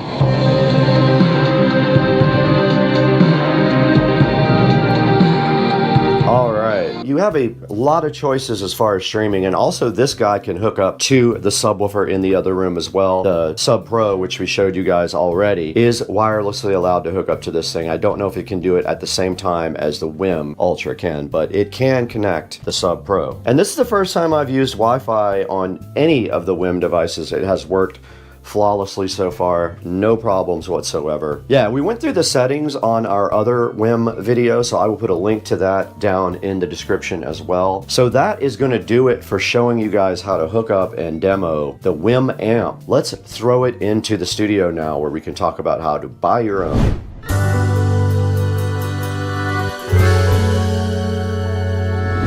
Hey, what's going on, guys? Welcome to Supercar Street Racing, and we are here in the lovely Studio B. This is the second studio we have at Supercar Street Racing to go ahead and edit inside of the actual house. And today we have the WIM Amp Ultra and the WIM Sub Pro, both three guys. WIM reached out to us to see if we wanted to work with them, and of course, I love their products, so we did get both of these guys from them to review. And I'll tell you what, I love the WIM Amp Ultra as much as I love the WIM Ultra. It's the same exact box, but it has 2 channels for 100 watts of audio on a stereo pair there, and also subwoofer outputs. It does have all the same streaming capabilities. It has a RCA input jack, optical input jack, HDMI ARC input, and has a network jack as well, or does Wi-Fi. That is the WIM Amp Ultra with voice remote. Very cool product. I was super hyped about it. And they also sent us a WIM Sub Pro, an 8-inch 250 watt subwoofer that can work in a variety of configurations. You can feed it LFE in, you can do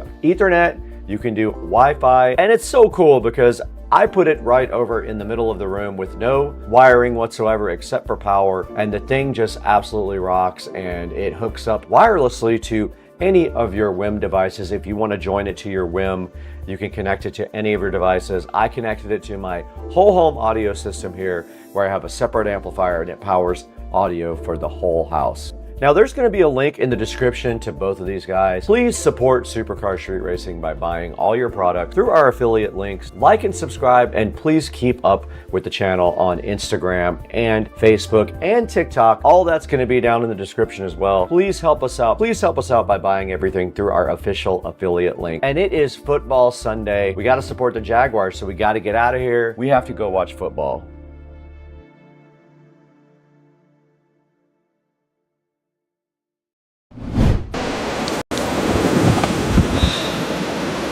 Great.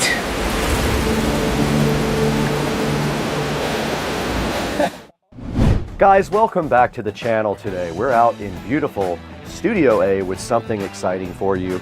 Right here in my hand, we have the Alcatel WP58 Pro. Now, this is a rugged smartphone designed to push boundaries. Whether you're going to go climb mountains, work tough jobs, or just need a phone that won't give up on you, the WP58 Pro might just be the phone for you. This thing is made to survive while also keeping you in top speed. So today on Supercar Street Racing, we're going to open this thing right up and test it and let you guys know what we think. Let's get it done.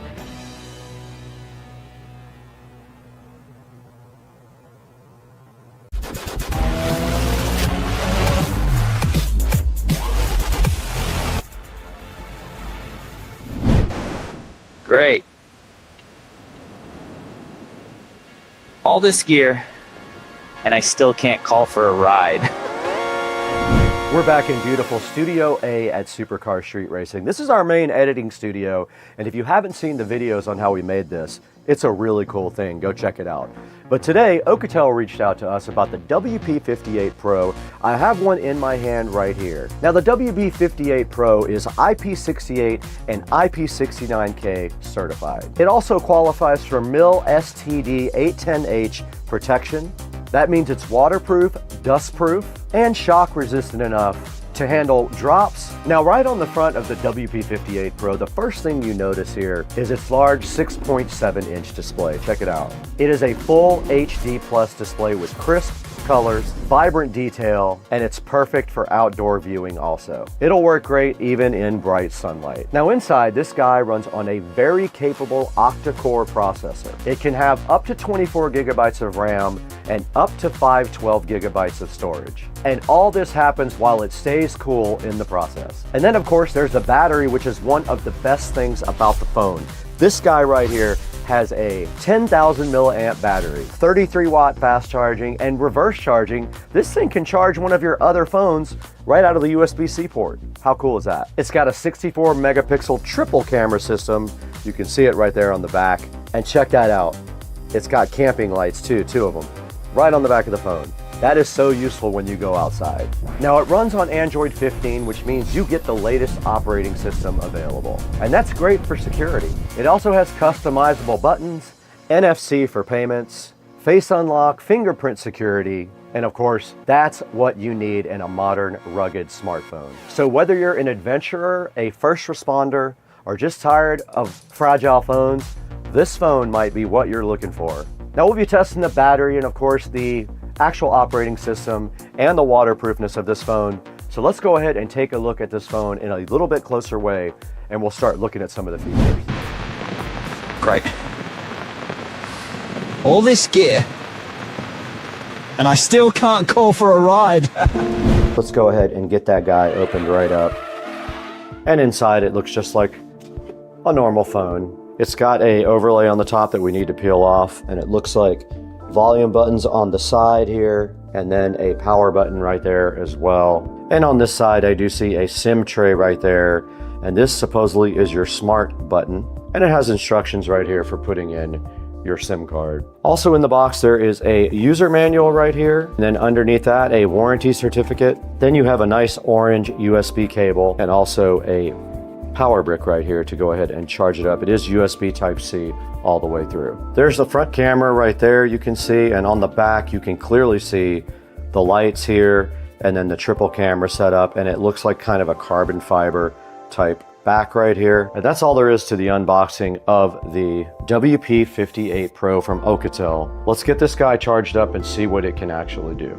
Okay, we're right in front of the WP58 Pro going through its setup right here, and then we're gonna do the almighty waterproof test on this guy. Now, unlike the other phone, this phone does not have a case on it. You can see the back of it here is just the camping light on both top and bottom, the triple camera system there, and it still says getting your phone ready. We're not gonna copy any apps and data because we're only using this phone 1 or 2 times. I'm gonna go ahead and sign in with this. All right, I went ahead and add Supercar Street Racing to the phone here. It's getting my account info. I have to go ahead and set a PIN, and I told it not to unlock with my face or a fingerprint. I told it not to back up my data and not to share myself with anybody nearby. This phone is just for testing. There we have it. We are at the top screen of the phone. We're gonna need to add a few apps to this for testing later. Now this guy has an octa-core processor, a 64 megapixel camera, dual camping lights, and runs Android 15.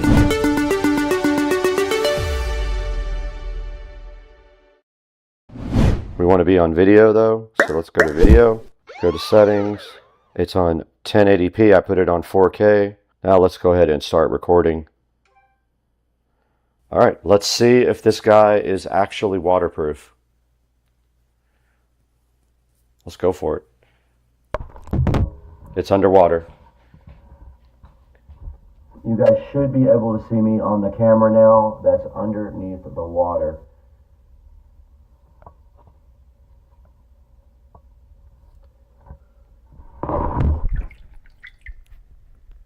Okay, the screen went into timeout, but it did record. Phone is still on.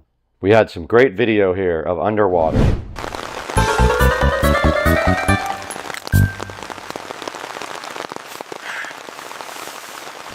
We're going to run some of the tests that we talked about.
Okay, we're in the kitchen and we are going to subject this awesome phone, the WP58 Pro, to the drop test.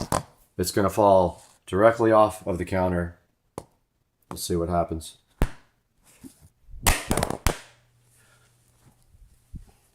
Did not break anything. One more drop test. We always do two.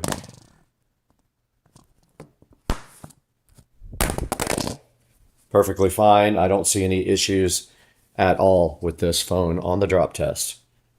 All right, let's go ahead and open 3D Mark and run a compatible benchmark. Let's go ahead and run Wildlife. It's installing.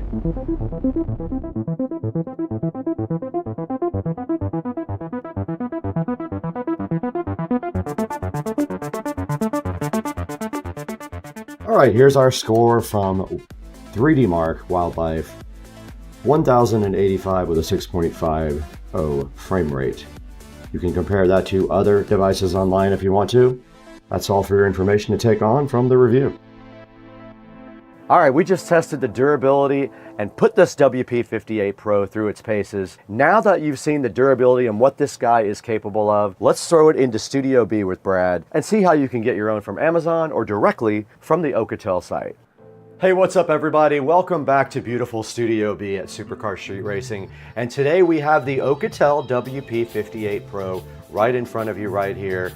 Awesome phone with a great battery. It only used 7% battery life in 90 minutes of YouTube video playing. It's got that awesome camping light on the back. It does everything great and it's waterproof, dustproof, and shockproof. Go ahead and pick one up from the link in the description. And thank you guys for a 1 million view video and also 250,000 subscribers. We couldn't do it without you. We're gonna show you some actual footage from the WP58 Pro now, right after this segment, but we gotta get out of here. We have to go to lunch.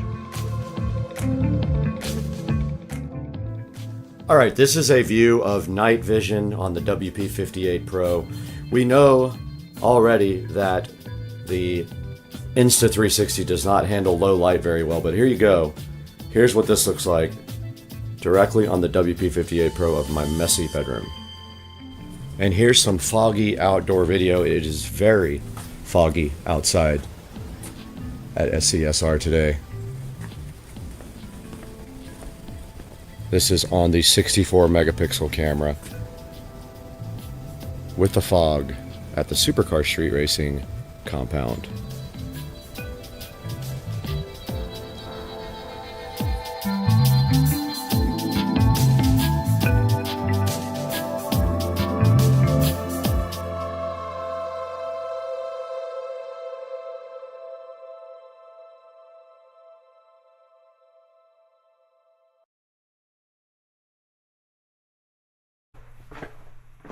Okay, we are in a completely dark, almost dark room, and I want to show you guys the camping light on this guy.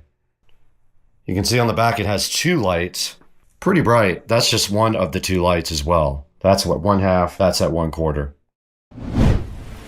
I don't know which one to choose today. Let's take a closer look.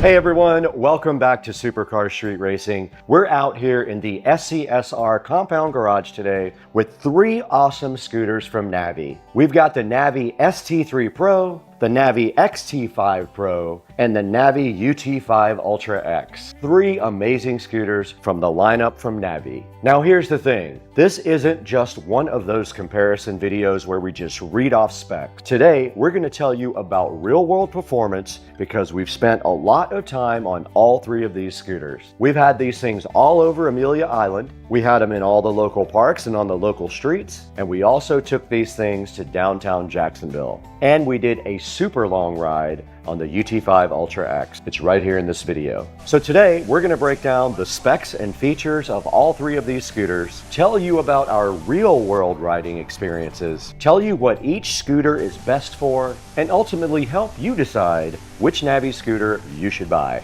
Because honestly, these are all amazing scooters, but each one is different for different riders, and we're gonna let you know why. If you're looking for range, comfort, commuting, weekend fun, or something more powerful for longer rides, one of these is going to probably stand out more than the other two. So make sure you stick around to the end of the video, because at the end, we're going to help you decide which Navi scooter you should buy. And if you enjoy electric scooters, tech reviews, e-bikes, golf carts, make sure you hit the subscribe button and the bell icon, because we've got more coming your way. All right, let's get right into this. Joe, roll the clip.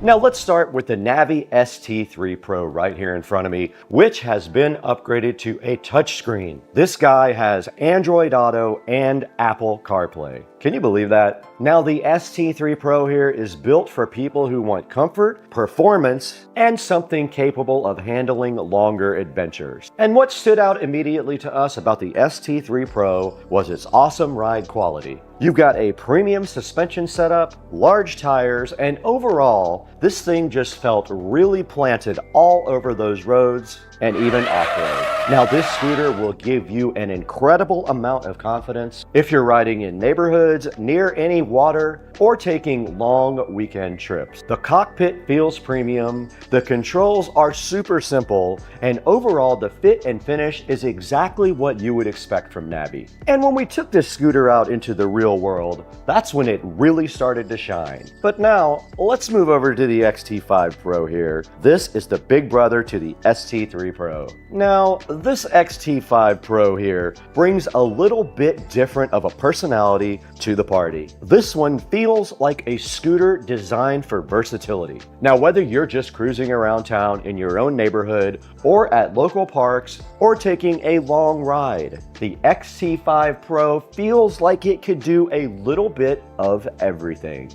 And what I really like here is the awesome balance between performance and practicality. It still feels powerful, it feels awesome and safe, but it also feels approachable. And if you're somebody that wants a scooter for everyday fun or weekend trips, the XT5 Pro definitely fits that mold. And you'll see in our tests here, we tested this in multiple environments right here on this video as well. Not just one trip, we've taken this thing tons of places. We rode this thing on Amelia Island, also took it to local parks right around the neighborhood. We wanted to see how it handled different terrain and different riding conditions. Now, let's talk about the bad boy of the lineup, the UT5 Ultra X right here. Now, the UT5 Ultra X feels different immediately the second you get on it. This guy is built for people who want to go places. And when I say go places, I mean go places. Just like in this video, Joe did it. This guy ended up on our downtown ride where we cruised around for hours,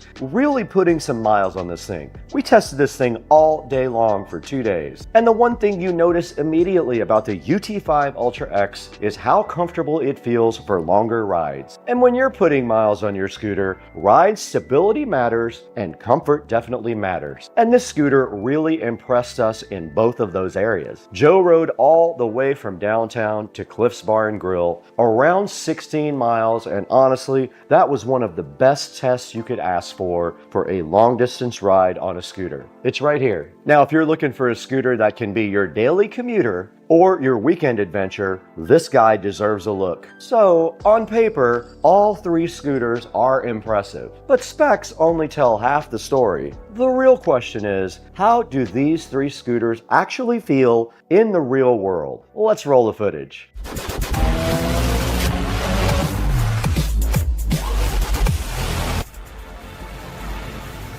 So let's start with the Navi ST3 Pro. For this one, we really got to test it during our Amelia Island trip where we spent the weekend hanging out on Joe's boat and riding scooters all over the island. And honestly, this is where the ST3 Pro started making a lot of sense.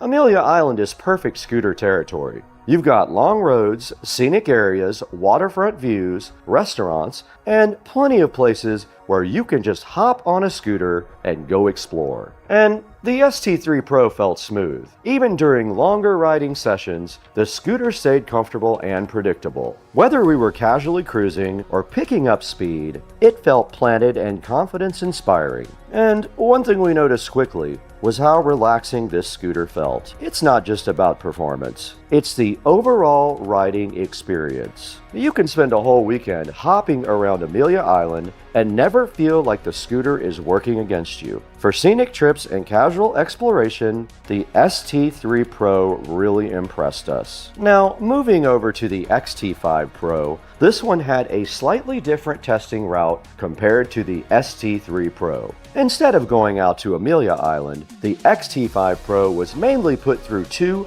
real-world environments: our local park and a full downtown riding session alongside the UT5 Ultra X. And at the local park, the XT5 Pro really showed its versatility. Smooth paths, open areas, and a mix of light terrain gave us great feel for how it handles casual riding. Now, what stood out most was how comfortable and easy it felt to ride. It doesn't overwhelm you, and it doesn't feel overly aggressive. It just feels balanced and approachable. Then we took the XT5 Pro into downtown, where things get a little more dynamic. Riding alongside the UT5 Ultra X, we spent time weaving through city streets, cruising different areas, and getting a feel for how both scooters behave in a more urban environment. And the XT5 Pro held its own really well here. It felt responsive, stable, and very usable for city-style riding. But compared to the UT5 Ultra X, which leans more towards long-distance capability,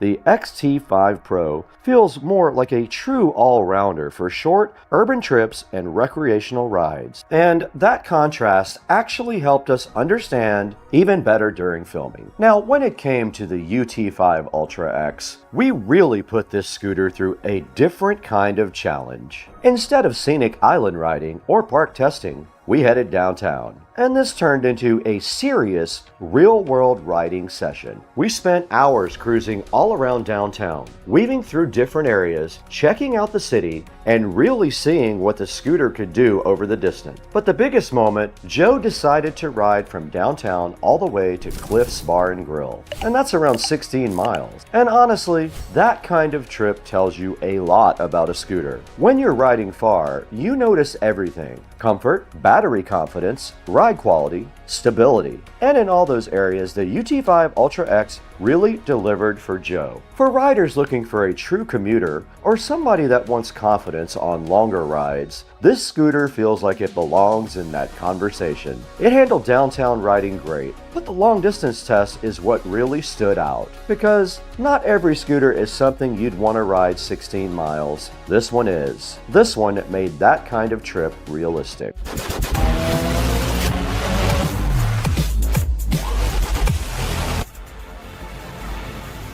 So, after riding all three, here's how I would break it down. If you want something smooth, premium, and perfect for weekend adventures, the ST3 Pro is the scooter for you. If you want versatility and something that feels good everywhere, the XT5 Pro might be for you. And the serious scooter, the UT5 Ultra X, is perfect for longer rides and high-performance riding. But honestly, you can't go wrong with any of these three. I ride them all. It really comes down to what kind of rider you are, your size, and your age. We just brought the K100 right behind me here to join the party with Navi, another great scooter designed for kids. And now we want to hear from you. Which one of these would you pick? The ST3 Pro, the XT5 Pro, the UT5 Ultra X, maybe even the K100 Max for your children? Drop a comment down below and let us know which one you picked. And if you want to get your own Navi scooter,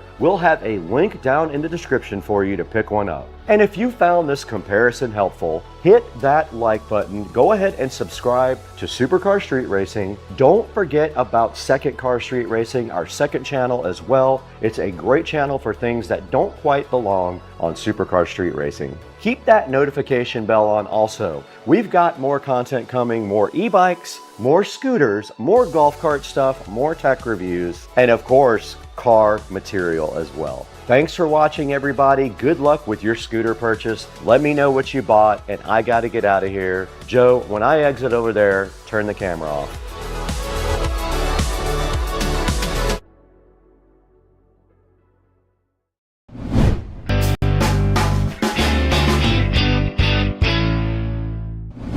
Hey, what's up everybody? Welcome back to Supercar Street Racing again. Today we're in the SCSR compound garage here with Dukes of Duval with kind of a special project for the Club Car Precedent. Joe, what's going on today in this video? Power Eurus reached out to us, wanted to know if we were interested in one of their new 48-volt lithium batteries. This battery is an awesome opportunity for us because I had a battery which I've already taken out and we found a new home for that battery. This one's going to give us a lot more opportunity because of how small and compact it is to put some additional items in there that we've talked about prior, increasing the size of the amp for the stereo system and whatnot. So this is a great opportunity for us to find some additional room and put in a really robust battery. I think it's going to be an awesome project.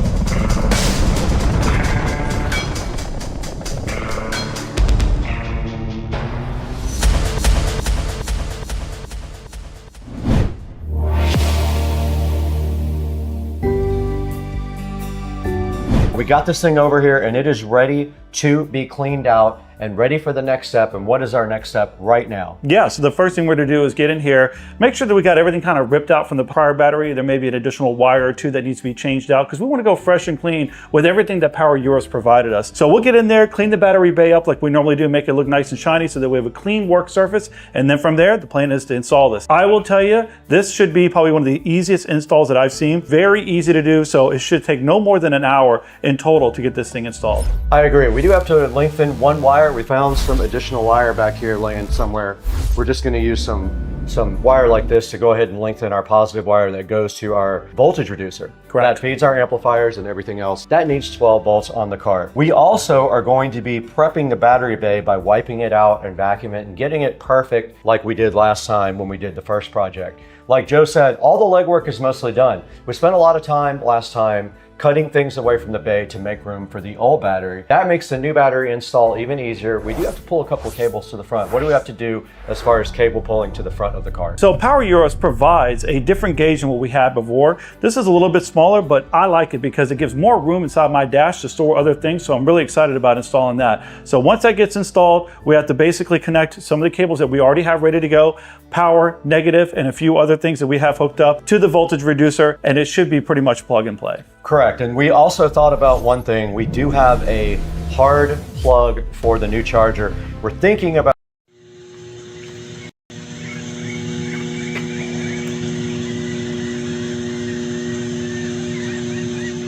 Damn, he's actually home.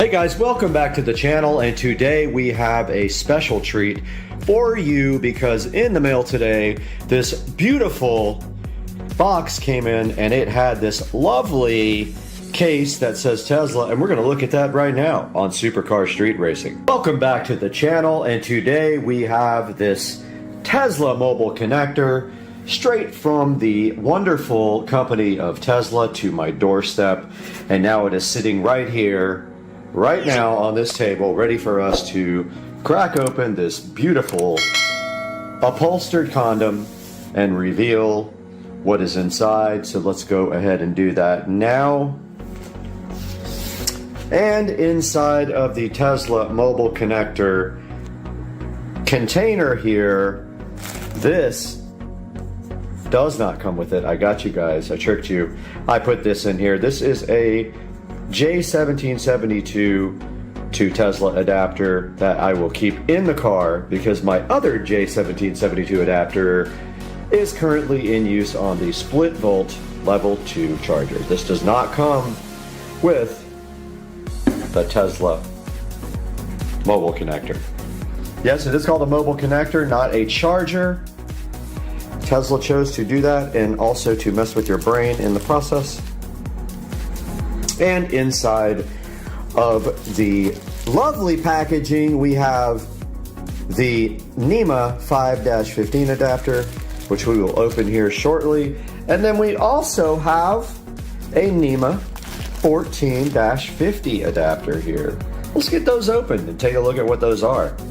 We have opened the packaging, this plastic condom that was covering the NEMA 5-15 adapter, and here you see it in all of its glory sitting on top of the case here. What is a NEMA 5-15? Well, that is the standard US wall plug right here. And there is how it plugs into the Tesla mobile connector on that side. You just plug that bad boy in, and that gives you the ability to charge with a standard household jack. And if you are not driving very much, if you're driving your car once or twice a week, this is fine for you. It might not get many miles per day, but it will be enough to get you by.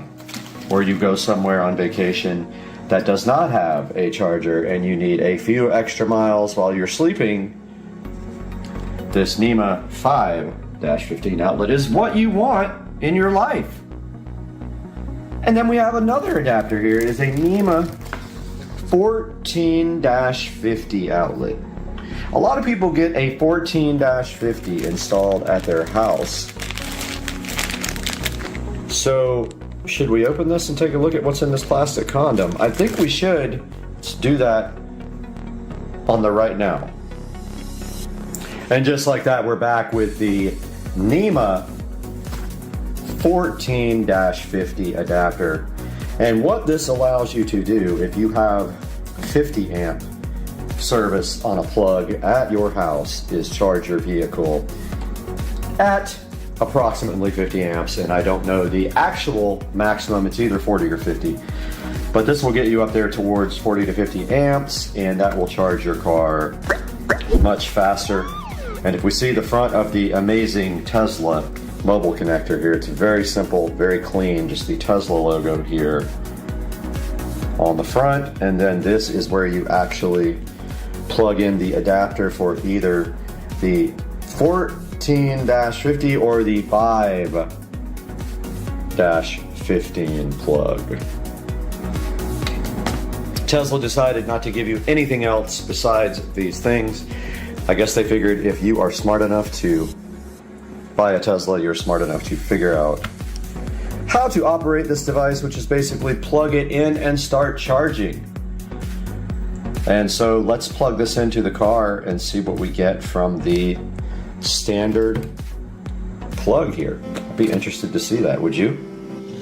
And we hear the mighty hum of the club car charger charging up this beast. However, the batteries are on their last legs. So we are going to have to get this upgraded very soon. Within the next month, we're doing lithium and a AC conversion. And regardless of that, we have to plug this guy into the wall in order to charge. So let's get this guy plugged in. Oh, I don't have any free plugs. I mean, my neighbor's got some outside.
Okay, we got the power connected to the neighbor house. They don't know, and I will be stealing their power, but there's a problem here. This turned red, and this thing says that we can't charge because we are on a schedule. So we got to go into the app and change the charging schedule.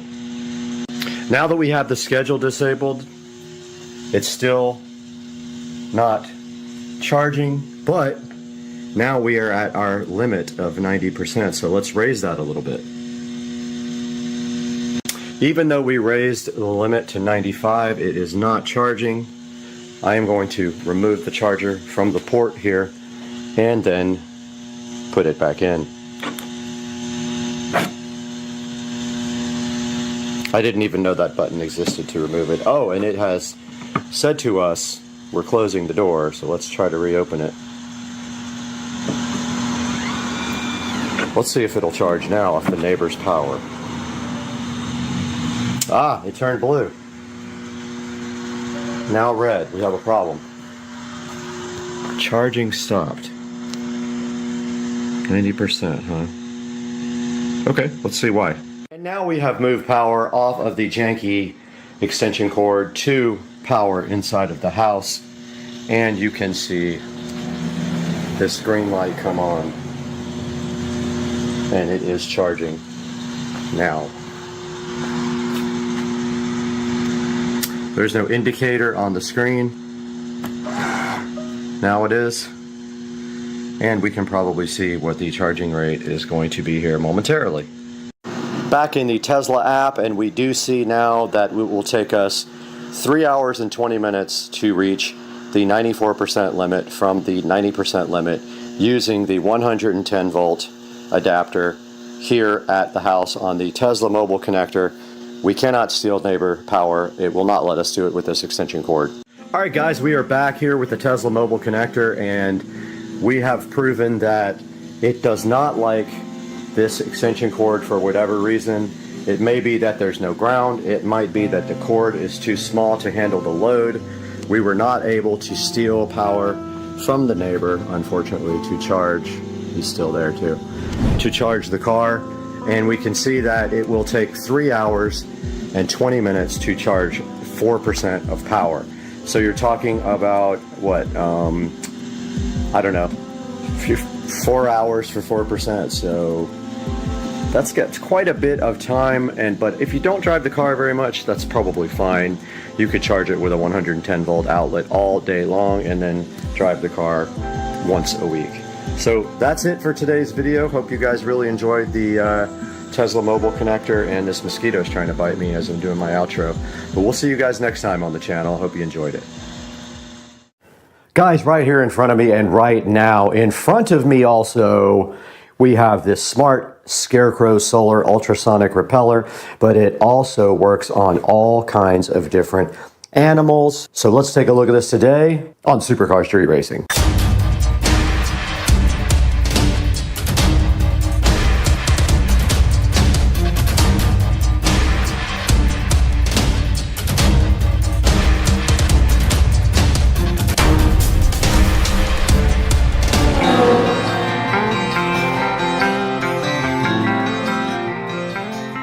In front of me today with a plethora of other products that are awaiting our look is this smart Scarecrow solar ultrasonic repeller. And we're going to be looking at that today. And as you can see on the front of the box, it does indicate that it does repel a bunch of different types of animals. Now, the solar repeller was graciously provided by the manufacturer for us to take a look at and unbox and test and give an update later. Okay, the battery did die on the microphone, but that's not going to stop us from checking out this solar pest repeller.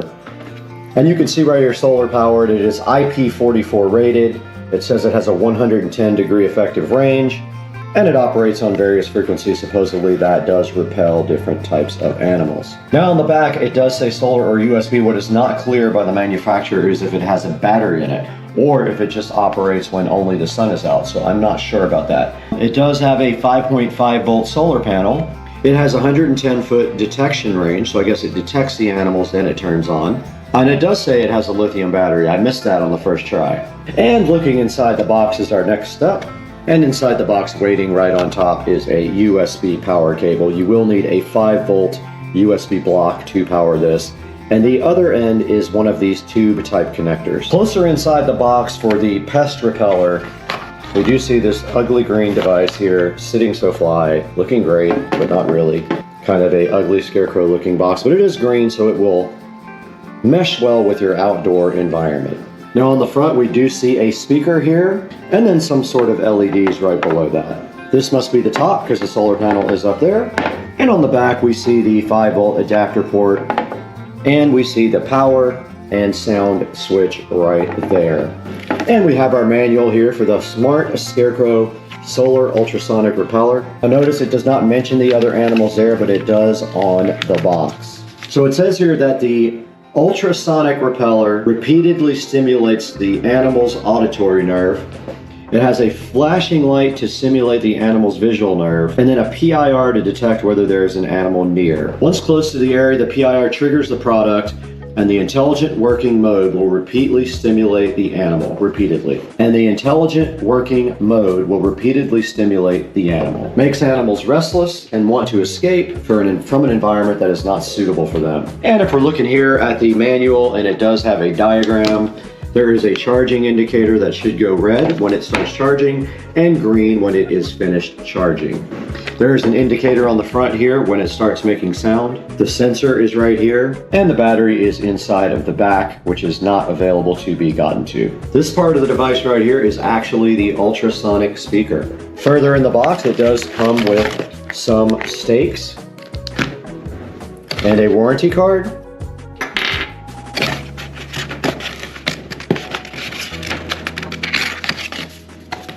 Here's the warranty card. And basically you just turn the on-off button on for 1 second to switch it on, and it enters a self-test mode.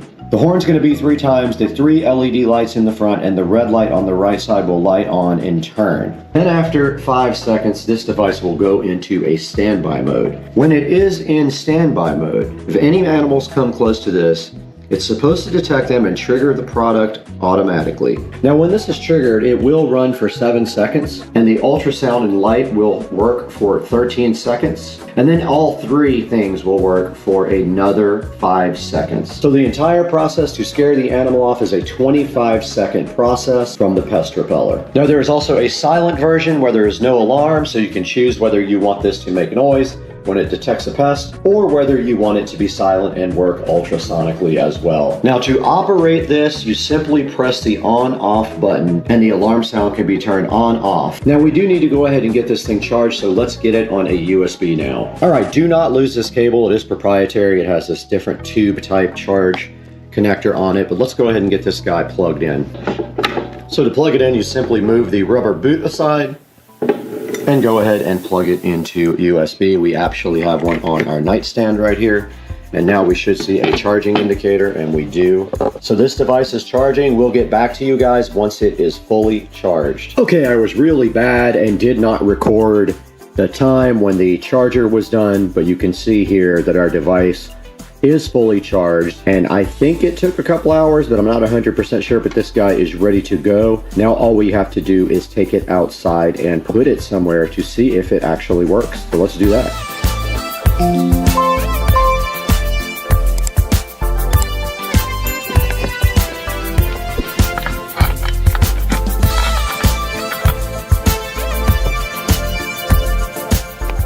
This thing really does look funny. It looks like a monster.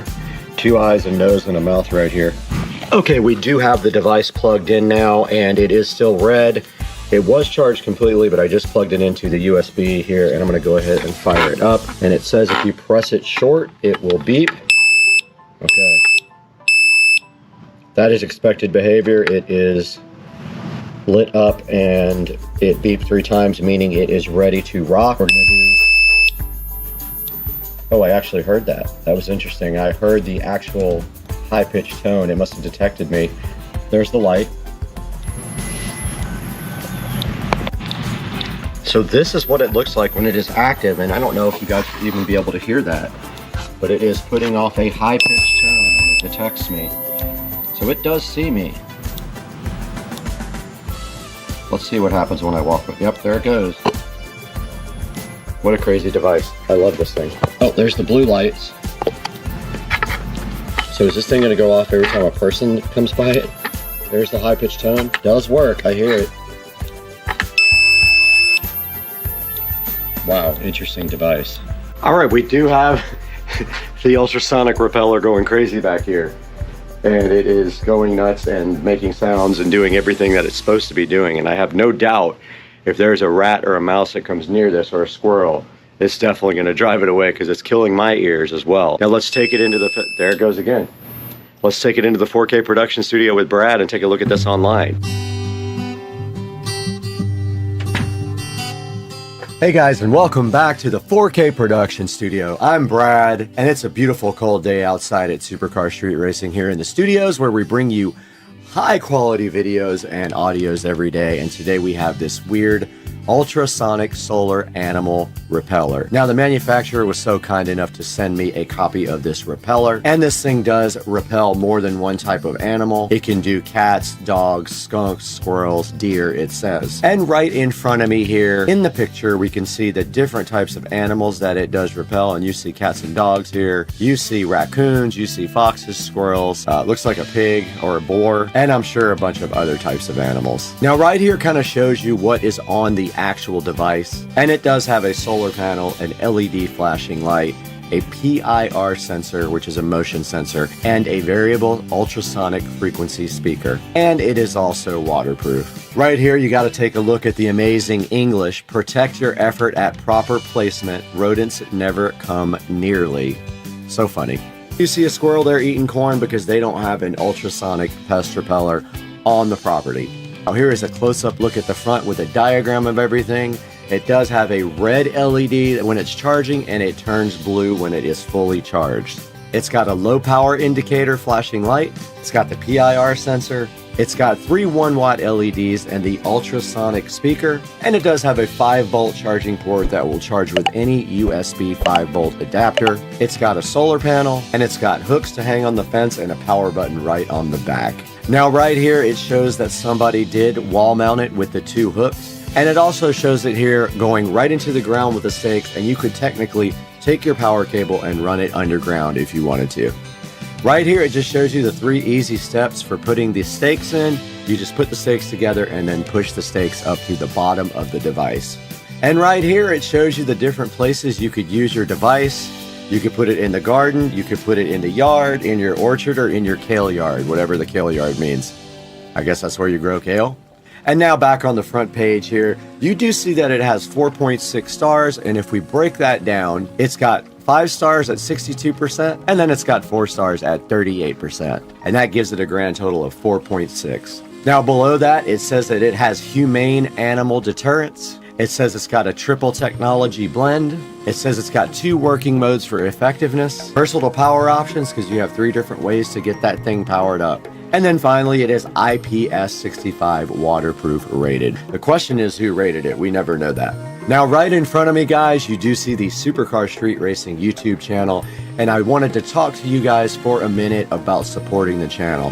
When you guys buy something, if you click through a link in the description, it helps me out greatly. We get a few dollars from everything you click in the description. And also, you don't have to buy the product in the description. You can buy anything you want from Amazon, and we get helped with just a few dollars here and there. Now do me another favor also, and click the like and subscribe button and click that bell icon. We want you guys to be aware when we put out a video. We try to do videos every day. We can't always do that, but we try to put out a video every day. So I want you guys to be aware when that happens. And we really appreciate your support and your love on Supercar Street Racing. But we gotta go. We got 1 million squirrels in the backyard we have to get rid of.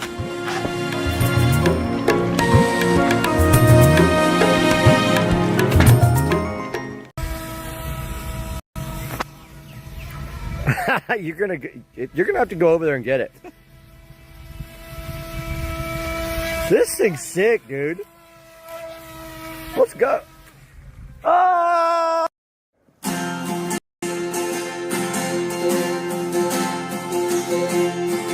Constant sorrow through all his days.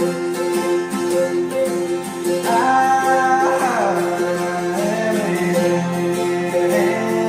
constant sorrow. I've seen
Guys, welcome to Supercar Street Racing. We are out here in the Supercar Street Racing garage today with the 2014 Club Car Precedent. And today we're going to be giving you a short tour of the Club Car Precedent here that's sitting next to the Model S Plaid. And then we've got two new exciting products to show you for the Club Car Precedent, and all that's coming up today on Supercar Street Racing. So hang out with us.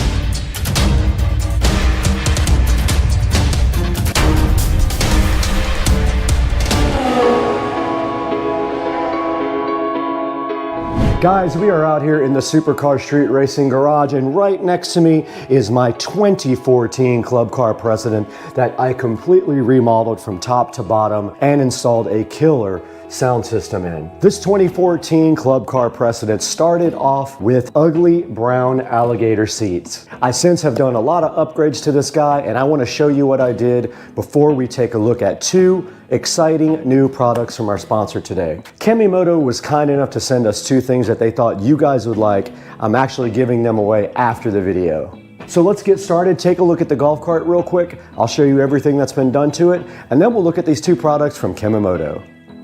So we're right here in front of my 2014 Club Car Precedent that has been completely remodeled from top to bottom. And starting at the front, we have some modifications here. One is we replaced all the bushings in the Club Car Precedent because the wheels were folding in like that and the bushings were worn out. Also up front here, you do notice that someone has installed the LED light kit in the front. I did not get that myself. It was already on the cart. And it does include the rear tail lights and blinkers as well. And now moving up, you can see a custom Supercar Street Racing plaque here that I ordered online from Amazon. You can get your own, and you can get whatever you want printed on it. Ours says Supercar Street Racing to support the channel. We're back here with the golf cart, and I just wanted to show you guys the mods to the side of the golf cart. And one of them is that we got new wheels and tires, and I think they look pretty cool. They're like a mesh wheel with a low profile tire. I like the golf cart not to be raised. I like it to be lowered. And so we did these street tires with these awesome SS wheels, which are completely black and spoked, and I love them. The next thing you can see on the side here is we do have carbon fiber armrests. This one has a little bit of glue on it that I have to get off. It's because when it detached itself, I had to glue it back on, and I accidentally got glue on it. I just need to take some WD-40 or something and get that glue right off of there. But you do see the carbon fiber armrest covers here on the golf cart. Moving to the inside of the cart now, you can see we have done some major modifications to the inside. One of those is the nice seat that has been painted with black fabric paint. We did take the brown seats and paint them black with fabric paint, and it came out awesome, I think. We might want to put another coat on that pretty soon. It might be wearing off a little bit, but we'll get to that when we have time. The next thing we're showing you is our mat. Of course, we replaced the mat with a laser cut mat. I'll put a link to that in the description as well. It fits perfectly, and it has a gray stripe on the edge of a black mat. Now moving in even closer, you can see that we have a tablet that runs all of the golf cart accessories. It runs the motor controller, can be tuned with it. It also runs the sound system, and it can run any Android app that you want. So it's very cool. You can see I've got the speedometer up on it right now. But yeah, such a cool idea for the golf cart. It does not have to have any kind of head unit. Everything's Bluetooth back to the sound system. Now right down here in the golf cart, you can see that we do have a charger here. It is a USB charger, and we have a second one next to it with USB Type-C and also quick charging. So that's what these two are right here. Below that is our gauge for our eco battery. It shows you the state of charge and also the voltage level coming from the eco battery. Moving up here, we got the carbon fiber dash, of course, which we put on there to give it a little bit of extra sporty look. We got the JBL speakers, of course, and we've got a carbon fiber steering wheel. And that's gonna do it for the front of the golf cart mods. And now let's take a look at the motor and the controller underneath the seat.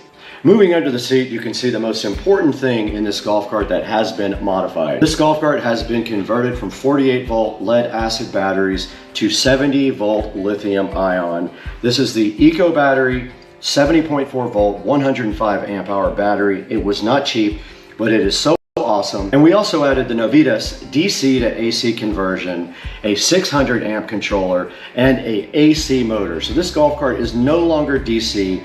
The AC has better battery life, it has better torque, and it is just an all-around better selection. And you do see also when you do convert to lithium ion, you move your charger into the cart, the charger is right over here, and you use a standard female side of an extension cord to plug directly in the cart, and all the charging happens right here inside the cart. And on that side of the well over there, under the camera here, we have the 12-volt relay switch. That switch over there on that side of the engine bay controls all the 12-volt accessories. So if you go into a bar or somewhere and you want to turn off everything so nobody can fiddle with your stereo system or Bluetooth you or anything like that, you flip that switch there. Right here in the back of the cart, we went ahead and took the opportunity to go ahead and put in 2 more JBL speakers so we could get full stage sound back here. So we got the same speakers, or 6.5s, 2 ways in the back here. And then right next to them, we have our epicenter control for our bass. And we do have another fast charging USB-C and USB-A receptacle right here, and a little plaque to show you what this knob actually does. Guys, moving to the back of my 2014 Club Car Precedent, there's not a lot to see back here that was done by me. We actually got the cart with this brand new back seat already put on it. It does fold out. And also all we did besides that you can see here is remove the white top, and we went ahead and got a black top because it matches our theme better. But all the rest of this was done except for the stereo system, of course, and I did black out the taillights here by spraying a little bit of Plastidip on each one. Now let's not also forget our 12-inch woofer down here right below us. I did add that as part of the stereo system. Let's show you that now. All right, the last thing we have to show you, which you can barely see, is the stereo system. So behind the seat of the golf cart, we do have the entire stereo system. We have our 72 volt, 12 volt converter here. It's actually an inverter. We have a master switch for 12 volts here. We have some Bluetooth accessories there, a Bluetooth receiver, and that is how the signal does get down to the head unit. Right down there, you can actually see the amplifier chilling right there with the Bluetooth receiver sitting right on top of it. That is a 5-channel amplifier, so it's running the 4 speakers up front and the subwoofer. And then right over here we do have a 110 volt inverter in case you want to use shore power anywhere. And then next to that you can see the epicenter right behind the back seat. That is our bass enhancement device, and it is connected to that control right there for subwoofer level control. And that is pretty much it on the stereo system, guys. So let's keep on going. Guys, right in front of me here, I have the Kemimoto windshield that they offer for the Club Car Precedent. And what this does basically is it would replace your hard plastic windshield that you see right here. And these factory windshields just clip in like this at the very top. Your new Kemimoto windshield actually is removable and would just fit right on the front, just like this. And it simply just has a Velcro strap to go around and fasten on to the windshield just like that. So installation is easy. I'm gonna show you guys by not removing this windshield completely. It has Velcro straps on it, pretty simple. And these Velcro straps just do go around. So installation is quick and easy for the Kemimoto windshield, and it just does install like that. And then you take your bottom 2 straps. Of course, you won't have a plastic windshield on it like I do. And you take them and you Velcro them. Now, of course, my plastic windshield is getting in the way. So this would not happen if you don't have the factory windshield. And I don't know if I've ever done a simpler installation. And also, and this top part, of course, can be folded down if you really want to. It will crease right in the center so that you can make this into 2 windshields. But first, before we do that, I'm gonna show you the tinted panel for this. So this also comes with a tinted panel like this, which you can then put on the inside of the cart. And it has straps to hold in the tinted panel as well.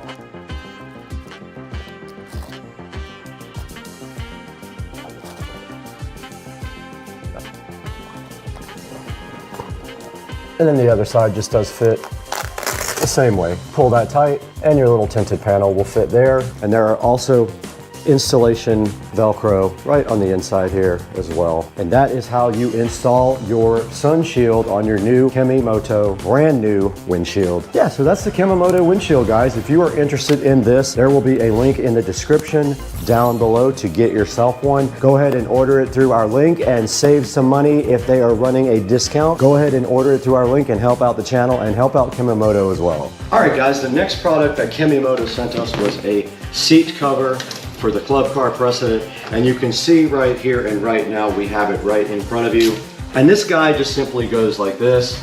You put it directly on your seat like this. It has straps that are Velcroed, and the straps just run underneath the seat.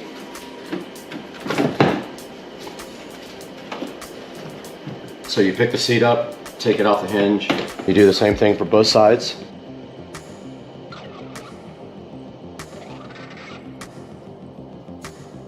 It's probably easier with two people.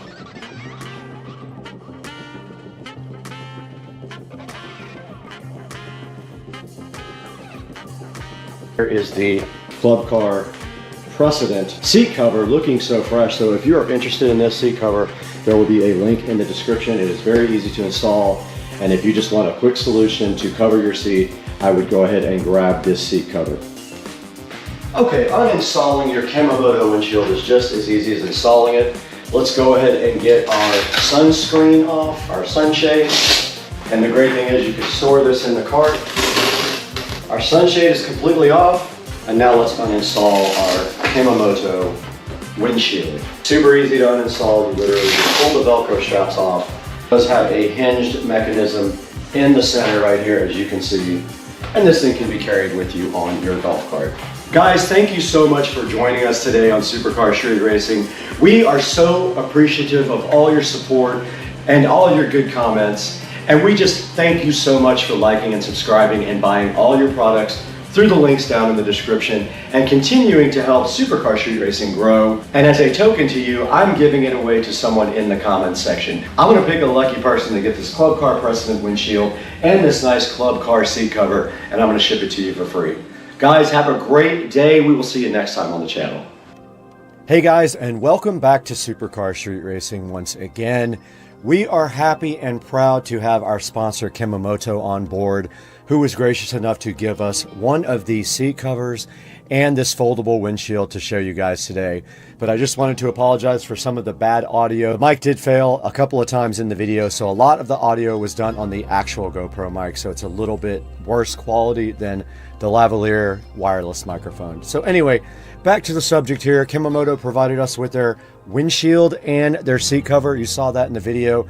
The windshield is foldable and it does have a sunshade on the top as well. It's super easy to install along with the seat cover as well. They all just Velcro right on. Simple as that. And that's going to do it for today. Don't forget to buy all your Amazon products through any of my links in the video. It helps me out greatly. It just gives me a little bit extra money here to run the channel. But we'll see you guys later. We got a lot of things to do. We have to go, I don't know. We just got stuff to do.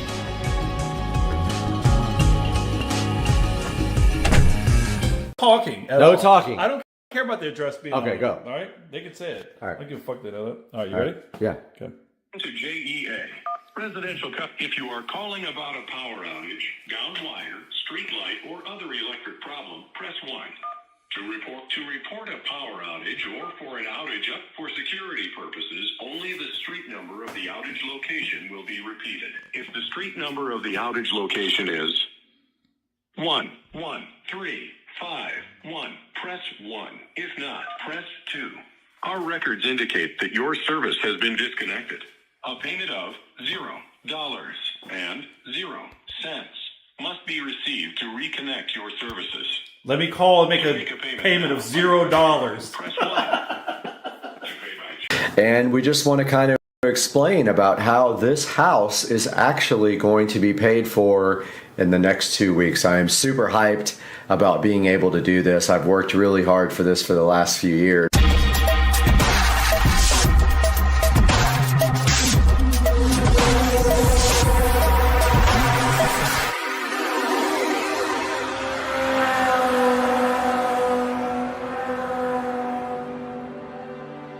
All right, guys, welcome to the home tour. I'm starting you guys out at the front door, and as I give the tour, I'll give you any highlights of what I think is important as far as technology or upgrades to the house. Now, here out front, we do have the Wisecam stuff, but I also upgraded this light to a new light with LED bulbs in it for the front porch, and then of course we've got the Eufy smart touch Wi-Fi lock here that you just use your finger to come in. And now coming into the front of the house, you can see the living room and some of the highlights of what I personally did to the house. As we go, I will share with you. And this shiplap type board and batten, I forgot what it's called, is actually created by me. I did this on my table saw where I cut all these pieces individually and then painted the wall white, and now it is what you see now. And also added these coat hooks to hang umbrellas and coats on, and that's what was done to the entryway here, the foyer, plus this nautical light right there. And of course we have guitars on the wall for a touch of entertainment looking things. This is the rest of my living room, and as far as the house goes, this was probably the least amount of work done to every room, although I won't say it was no work. It was actually a lot of work, but the least amount. To highlight some of the things that have happened in here, the floors were all carpet there. They were replaced with hardwood throughout the house. This is engineered, distressed, hand-scraped hardwood. These floors were replaced. They were slick white tile. Now they are like a stone tile we got from Lowe's. Same thing happened in the kitchen and in the bathroom in there. They were all white tile, and so all that got replaced at the same time. What else was done in here? Well, when we first bought the house, the whole entire house had popcorn ceilings and it had carpet. So we took that opportunity, instead of having to clean up the whole house after they scraped the popcorn, we let them scrape the popcorn into the carpet, and actually they removed all the carpet with all the popcorn residue in it for us, and it saved us some time, at which point we then had the floors installed. Now, of course, this whole room has been painted multiple times. It does have some issues with drywall cracking, so I have to get that looked at some point. I've got a crack there and a crack right there, which I've never gotten correctly fixed, because every time I get an estimate, someone wants like $500, and I think that's insane. As far as the rest of the upgrades in this room goes, or what has been changed or improved, well, this house had 0 recessed lighting when we bought it. Not one single recessed light, except maybe this one in the hallway. So I added all these recessed lights. They are dimmable LED lights, and they are connected to this dimmable Lutron dimmer here, which is a smart dimmer. I don't buy these anymore because they're not necessary. I do have a Lutron hub over there where all the equipment is for IT. You can see here we also have some nice IKEA decorations here, framed art, which there used to be guitars there. I pulled a lot of the guitars down because it was overkill. We have a wise cam up in the corner there pointing at the front door with an alert if someone comes in the front door. We have an upgraded ceiling fan, of course, but that fan has been here since we bought the house. It's approaching 10 years old now, so it's time to get that replaced soon, as the blades start sagging on these after a while. I just repainted this entire ceiling ultra white with the Lowe's ultra white flat paint. It took me all day to do this, and I did 3 or 4 coats on it. It's not easy when you have to get up on the ceiling. We also have in-home audio up here on these 2 speakers. Eventually, it might be nice to have 5.1 audio and a projector in here, but for now, I don't really watch TV in this room much, so we do have a Fire Stick up there, and we're looking at security cameras right now. So we have 2 8-inch in-ceiling connected to the whole home audio system. Nice IKEA mirror over there. Couches I've had, I got off of Craigslist for a while now. I got them right when I moved back to Jacksonville, and we have a nice rug that Susie gave me when she upgraded there, and also that one she gave me. Taking a look at the fireplace, this fireplace was reconditioned by me. Basically, I painted it with stone look-alike paint is all I did. Wasn't much to do there. And I painted all of the fireplace gear with the oil rub bronze. And that is all that was done there. And you can see here on the slider here going out to the sunroom, we have installed curtains there. There was nothing there for a while. The curtains actually was a good touch for the room. They're not blackout curtains, but they are black curtains. Stepping back this way, looking back towards, we have our dining room, which is hand painted with stencils by my ex-wife, Jenna. And I just replaced the light that was over that with a gift from Susie from her house, and it is this nice white fixture with the Govee LED light bulb inside of it. And here we have a IKEA table and chairs, which is not sold anymore by IKEA, so I picked that up on Craigslist as well. We have an IKEA lamp, which I converted over to a RGB LED lamp. And yes, all this is hand painted stencil. If you get up close, you can see all of it's stencil. So that will need several coats or wallpaper to cover up due to the thickness of the paint there. And that is a good look at the living room in Supercar Street Racing. One thing I forgot, we do have a sub. We got the Pile subwoofer there. Is it Pile or Polk? I always forget. Polk. Yeah, Polk. I always call them Pile, but that's an insult. So we have our regular television here. We have underneath there our network equipment. We've got a switch. We've got a hub for the lighting. And behind there, I don't even want to show it because the wiring's so bad, we have our Netgear Nighthawk cable modem, which is providing internet to the entire house. And that's all for the living room. We're going to move on now to the Supercar Street Racing sunroom here, which is absolutely beautiful. And this was one of the reasons that we initially purchased the house. Although we don't have any documentation or pictures left over from that, this room was carpeted with like industrial type carpeting, and it had a drop ceiling. This room was one of the biggest improvements that we made in the house. And what we did in here, we also had these vertical blinds all the way around the room, and Jenna convinced me to remove those. I didn't want to because I wanted the darkness in here, but she did convince me to remove those, and we put up these sheer curtains, and it did come out very awesome. Moving down to the floor, this is tile. It is great because it is good for an entryway from anywhere that gets wet, because all you have to do is just mop this and it comes out awesome, and it looks exactly like wood. So we did the entire floor. We ripped up the carpeting and did the floor in this tile, and it came out really nice.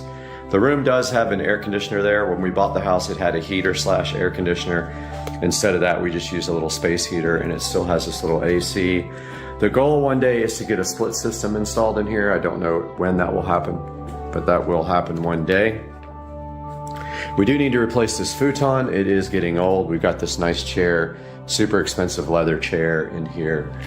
And we used to have a cat, so we have a cat door there, but we are not using it anymore, and it is sealed up and hidden by those outdoor boxes. We also have some RGB LED lamps. Alexa, turn on the sunroom lamps. Sunroom doesn't support that. Oh, I'm sure it does. I've been having these issues lately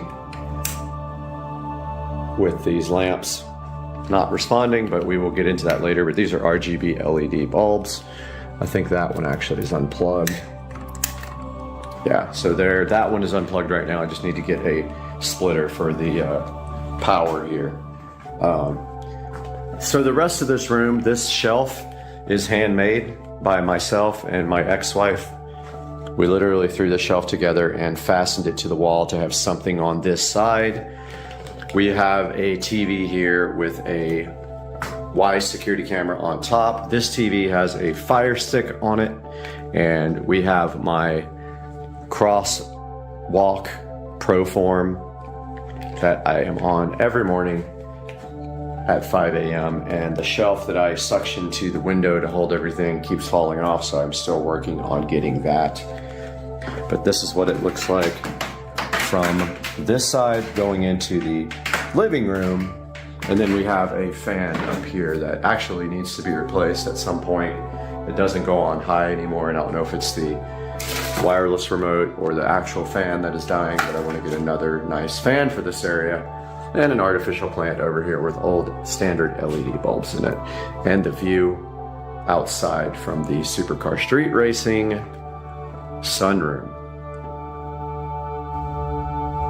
Let's talk about the Supercar Street Racing sunroom just a little bit more, because I neglected the ceiling, which was a huge part of this renovation. So what I did was I ripped the entire ceiling out, and the whole entire up part of the ceiling is now insulated in there.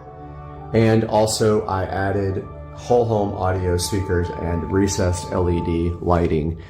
And you can see we added this nice blue color to simulate that of the sky, and that is the Supercar Street Racing sunroom ceiling all redone.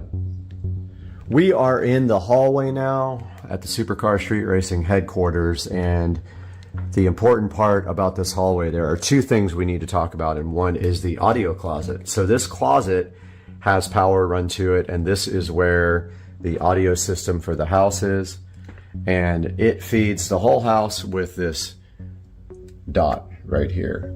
We also have the subharmonic synthesizer, the ultra bass, and this is the amplifier for the whole house. There is the switch box for every room, and that monitor is just connected to this receiver, so you can look at the menu if you need to. So that is the whole home audio. There is a subwoofer in here as well, but it has taken a death blow and it is gone. The other important thing about this hallway, and I'll show you the smart light. Computer, turn off the audio closet light. There goes that. So the other thing in this hallway is we do have smart lighting here up there on this recessed lighting, and we have this beautiful Venstar thermostat, which is a smart thermostat for the house. And that wraps up this part of the tour. This is the guest bathroom. It's kind of difficult to shoot. I'm on the widest angle I have. This entire bathroom was redone. You can see the floors have been redone with stone look-like tile. The walls have all been redone, and I did create this board and batten type look on the walls here, on both sides, all the way around. I also removed the medicine cabinet and did my own treatment here. And that's how it came out, and I added a nice light to the inside that is tied into the regular lighting here. And I have not moved this permanently in here yet, because we are going to be doing a smart mirror here and getting rid of this, a large mirror, and we're going to move that into the wall somehow. We also did the lighting in here. We did recessed lighting there and over the shower.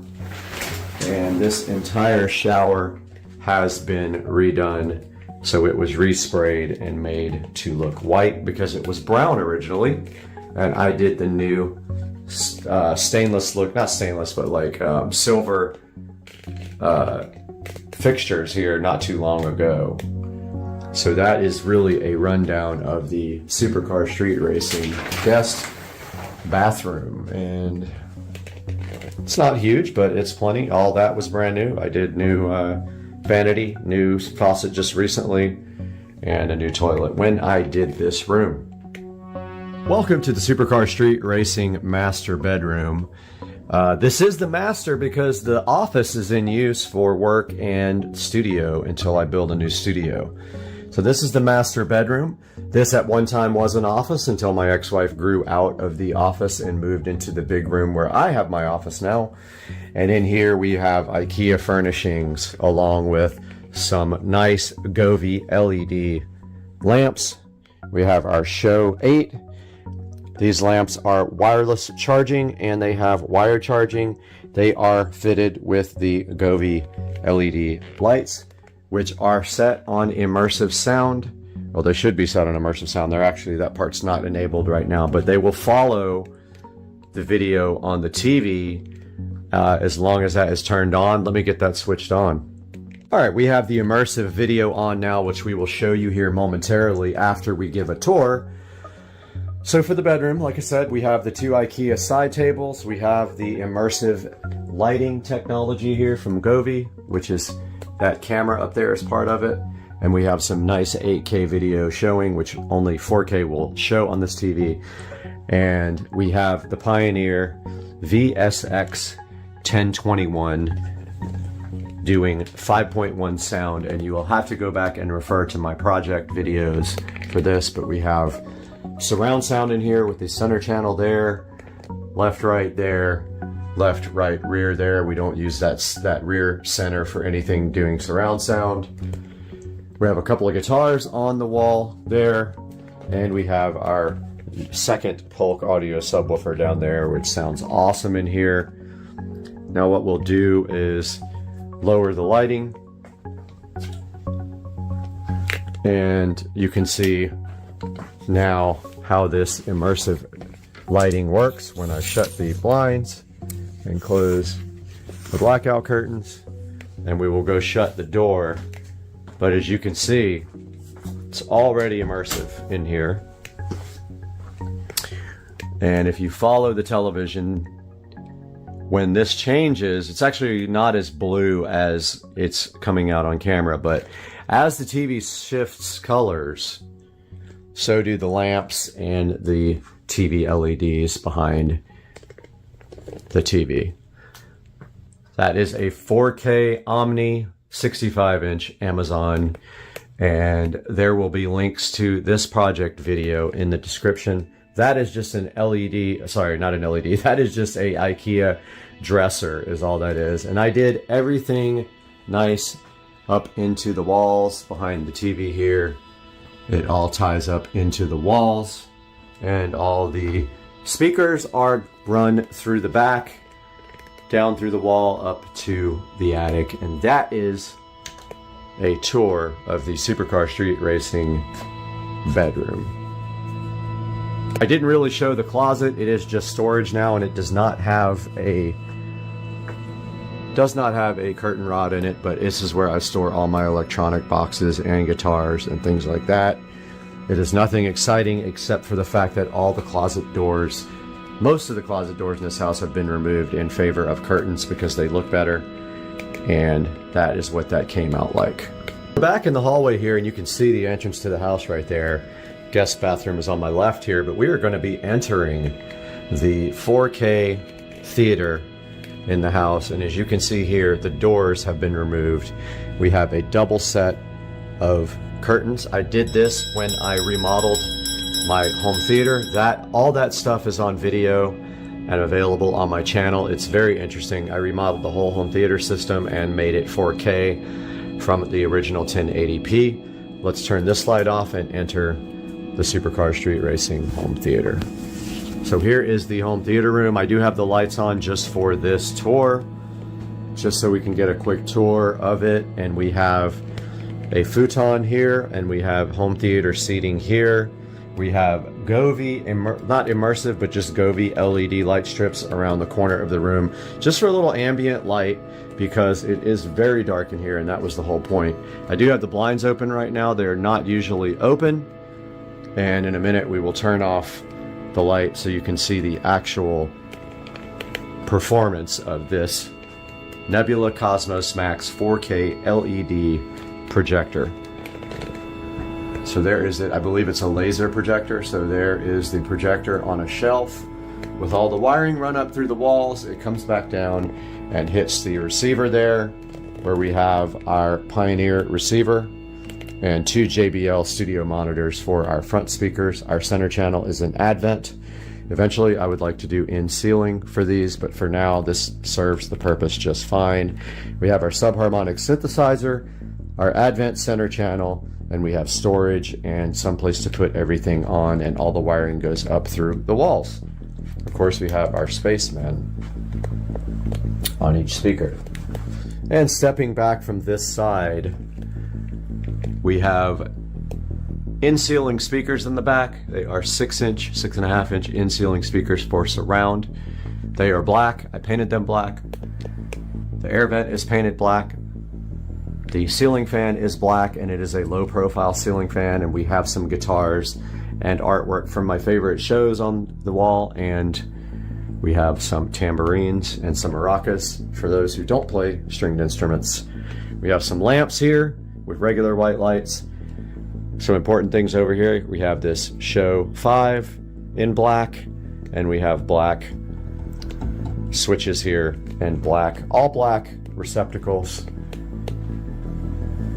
And here is a closer look at the Cosmos Max projector. You can see on the bottom it has the star field. This is an absolutely awesome projector, and up above it the wiring runs straight into the ceiling. And a look at the artwork here. All my favorite shows. We got some, and favorite sports. We got some boxing, we got some Aqua Teen, we got some Star Wars, and we got some Jake and Finn. And now let's turn the lights off. And that is, I don't want to turn the music on because it might be copyright, but that is 4K HDR video on the Nebula Cosmos Max. And if you could hear it, it would be digital surround sound. And the blinds are still open. That just goes to show you the performance of this. But we can easily close our blackout curtains here, and that is what you're looking at. This is a 120-inch screen on the Nebula Cosmos Max, and this is the view from sitting down in the chair. Both of these recline. It's an awesome experience. I absolutely love my home theater room. I love the remodel. I painted the whole thing this dark green, and it's absolutely awesome in here. This is one of my favorite rooms. I hope you guys like this. Moving in from the living room, so that way would be outside in the back. This way is outside in the front. We can take a look at the Supercar Street Racing kitchen. This kitchen was all remodeled when we bought the house. It was a pink color with soffits up here with fluorescent lighting there and all the way over there. So what was done in this area? So first thing was the floors were all this slick white tile. My neighbor actually still has it in his house. The walls were pink. This entire area did not exist. There was a small cabinet that did this. Countertop actually went straight over that way. A little wedge. This was all open. So we made the decision to have these shelves built and this shelf unit built by a carpenter, and we made it so that it can support a wine fridge. This gave us so much extra space, and you can see how well that came out. Formica countertops were all removed in favor of this nice granite.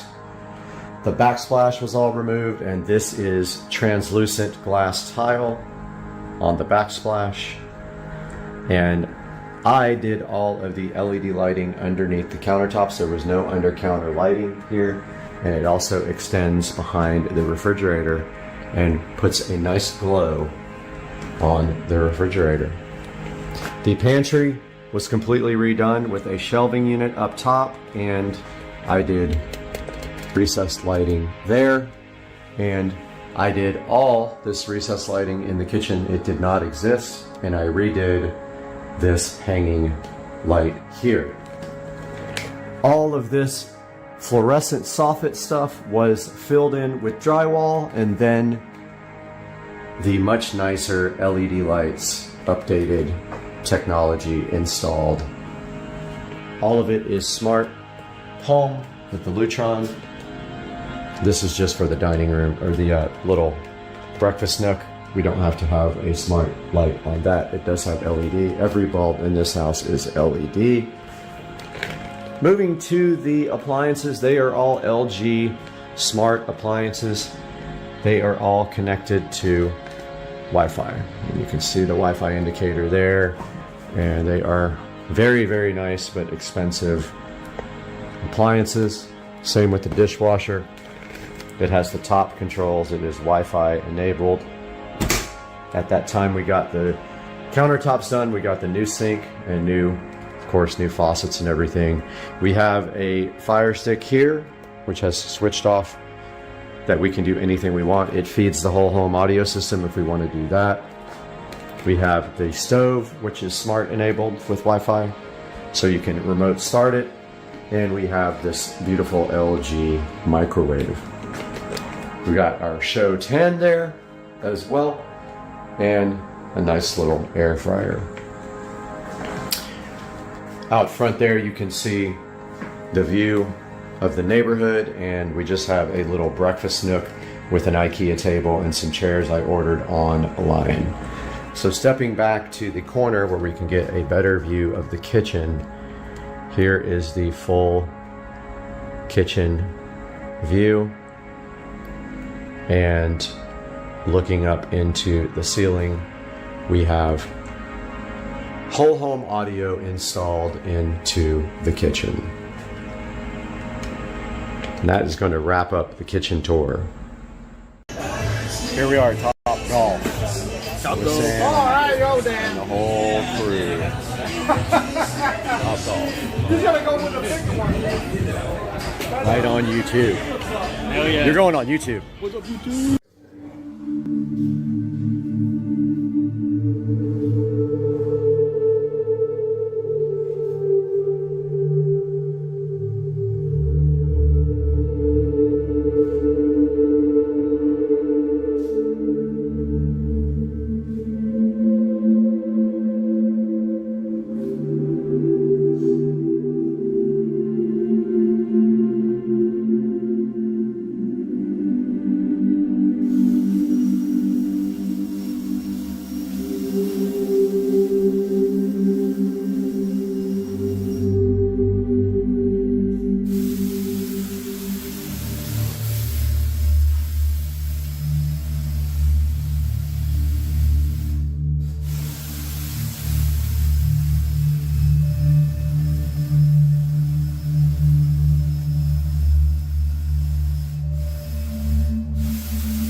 on Supercar Street Racing. We couldn't do it without you. That's just incredible. And please support the channel. Buy everything you need through any of our Amazon links in any of the video descriptions. It helps us out just a little bit here and there and lets the vendors know you appreciate the channel. And don't forget Second Car Street Racing. There's content on there as well. Now, if you want to grab a WP61 Plus for yourself from Oukatel, check out the link in the description, click it there, and buy one for yourself. And thanks for watching Supercar Street Racing. I'll see you in the next one. I'm going to go directly out of that door.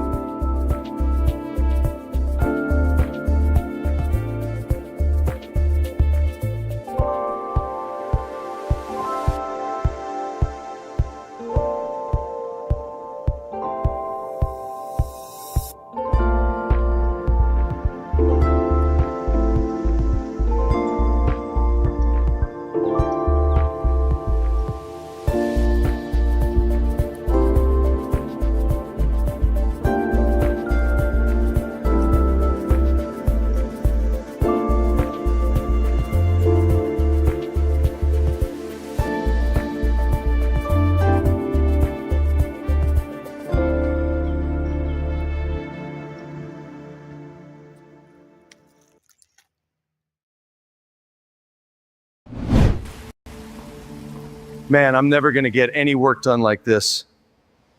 There has to be another way.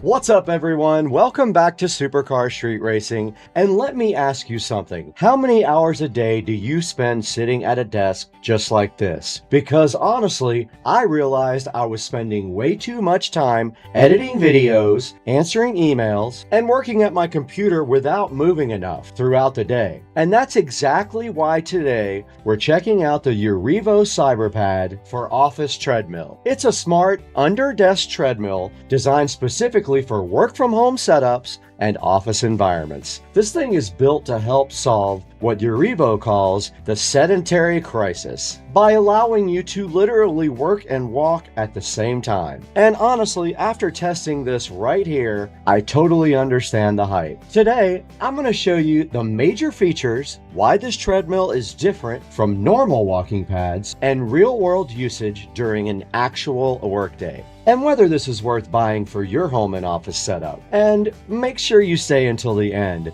because I'll show you where to grab yours directly from my Amazon affiliate link. Now let's jump right into it. Joe, roll the clip from outside in the pool.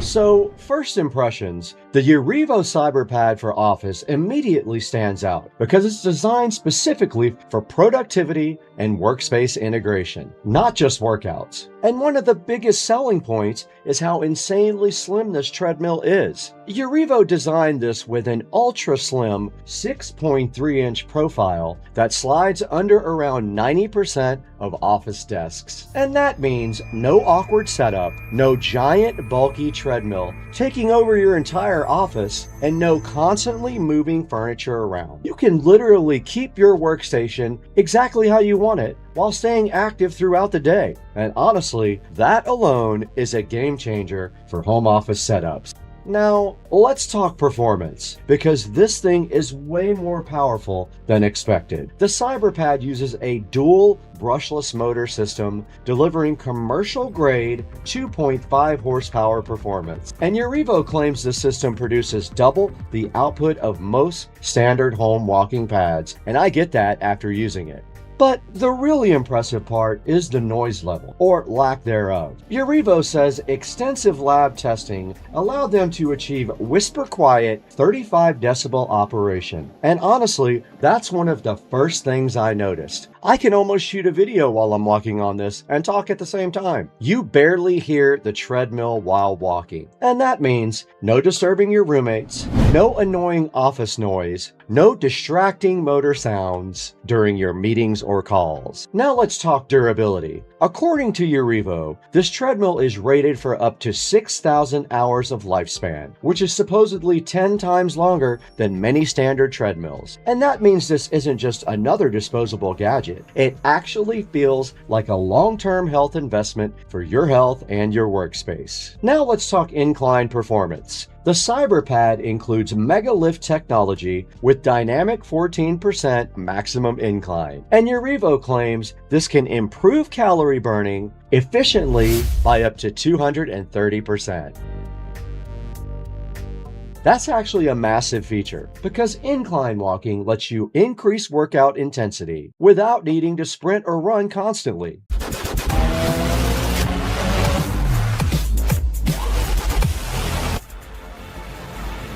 Now, here's one of the coolest features and honestly one of the most underrated parts of this entire setup. The Urevo Wellness Hub app. Now, the first thing you want to do is actually download the app on your phone or tablet and connect it to your CyberPad. And once you're connected, you can track your time, your distance, your calories, your weekly progress, your monthly trends, and your annual activity data. But now here's where it gets really interesting. World Tour Mode. This is the feature Urevo really wants you to pay attention to. World Tour Mode lets you virtually walk through real-world locations around the globe using actual scenic footage inside the app. So instead of just walking in place and staring at this wall, you're actually walking through cities and environments that change as you move. Now, here's the key part that makes this even better. You select a route in the app, the treadmill will automatically adjust your speed, your incline, and based on your virtual terrain, it'll see what you're seeing and adjust your route. So, if the route goes uphill in the app, it actually goes uphill on the treadmill, and the incline increases in real world on the treadmill. And if that terrain flattens back out, the incline reduces automatically.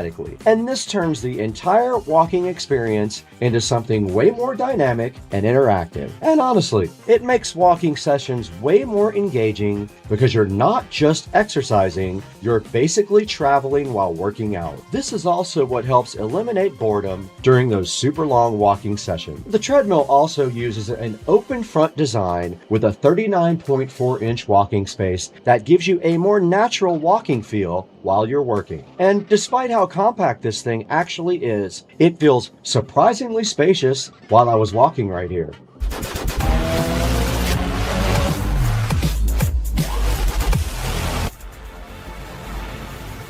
Alright, now let's talk about actually using the Urevo CyberPad during a real workday. And honestly, this is where the treadmill really started making sense to me. I spend hours every day right here, editing videos, responding to emails, uploading content, managing my social media, and sitting at this desk. And after a while, you absolutely start feeling it in your back, in your shoulders, and your energy levels just go down. So I tested using the CyberPad while actually working, and the experience was silky smooth. Walking while typing, watching analytics here, taking calls, or editing content felt way more natural than I expected. The treadmill stayed quiet, stable, and distraction-free. And I also want to highlight something I tested heavily here, the World Tour Mode in real use. While working, I actually ran the app in the background on my phone, and it completely changed the experience. And instead of feeling like I was walking inside, it actually felt like I was moving through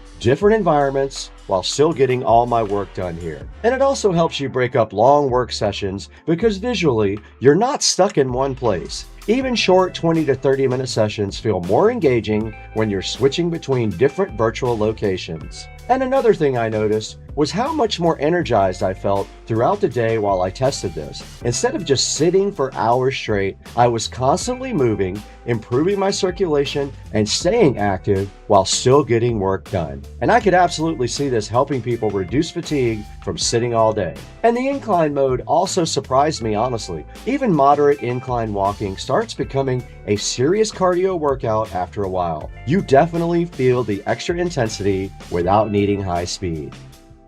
And because this treadmill fits so easily under desks, switching between walking and regular standing desk use feels effortless. And that's really the biggest strength of this product, is the convenience.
So overall, the Urivo CyberPad for Office seriously impressed me. It combines a whisper-quiet motor, commercial-grade durability, smart app integration, world tour immersive walking experience, a 14% incline capability, and a compact 6.3-inch ultra slim design, and long-term health benefits into one setup that actually fits naturally into everyday life. And honestly, that's the biggest thing here. This isn't just workout equipment. It's a smarter way to stay active while still being productive. And if you work from home and you spend long hours at a desk, or want an easier way to stay active throughout the day, this thing is definitely worth checking out. And if you guys want to grab one for yourselves, click the Amazon affiliate link down in the description right now and get yourself a CyberPad. And if you enjoyed this review, go ahead and hit the like button, go ahead and subscribe to Supercar Street Racing. Thank you for over 318,000 subscribers, and don't forget to check out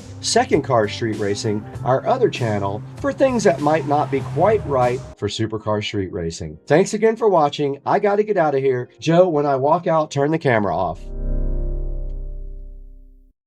What's up, everybody? Welcome back to the channel. And today, in an effort to make this white golf cart black, this happened.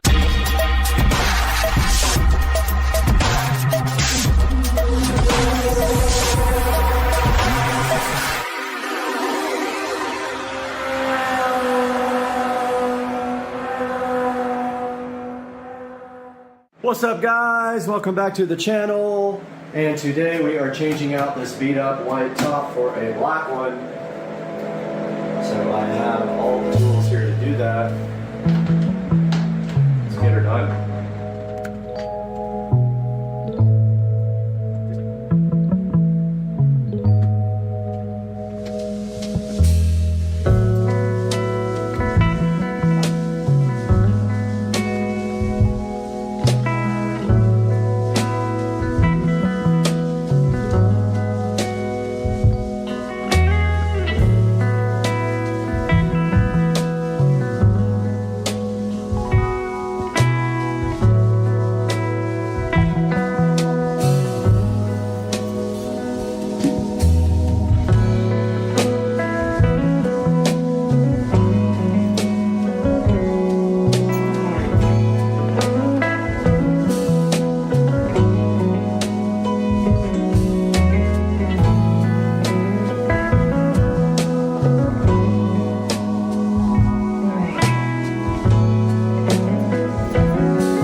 All right, guys, welcome back. I got the new top all put in, nice and shiny black top.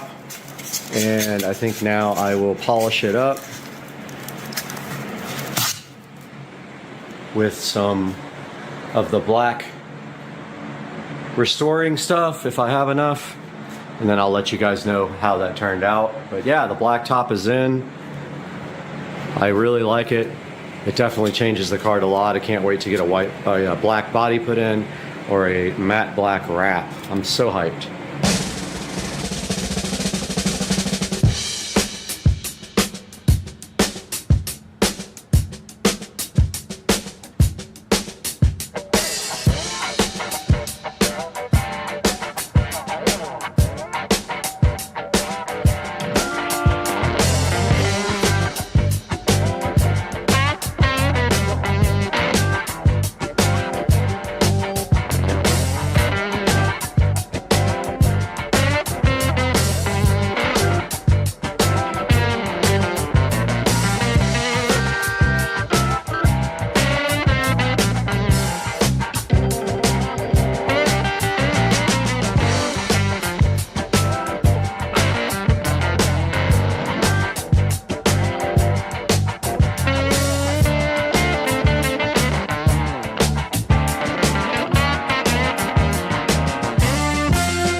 Got the Meguiar's Ultimate Black Restoration on this. Oh boy, I did a terrible job right there.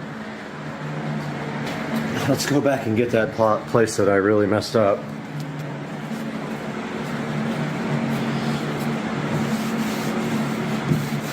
There we go, much better. Anyway, got the Ultimate Black Restoration. Top's in good shape. It has a couple of little scuffs on it on the side, but nothing too bad, like right there. That looks like a casting error when they cast the plastic. But other than that, it looks pretty dang good, and I'm super excited about being able to, and it's got a few little pits right here. But those all look like manufacturing defects, I think. Other than that, top looks great. And now our next step will be run to the hardware store, see if we can get some black fasteners to replace those. And maybe even these handle fasteners. I don't know why they would be silver, but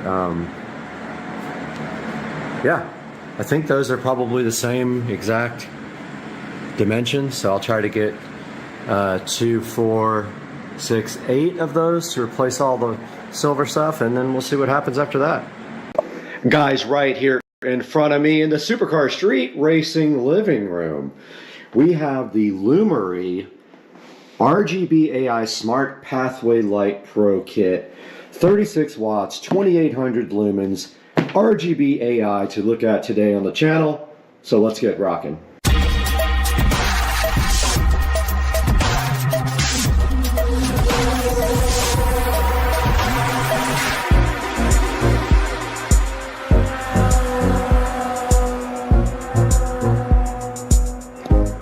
Looking so fresh in this box, and it's sitting right here in front of me, and it is right now also in front of me.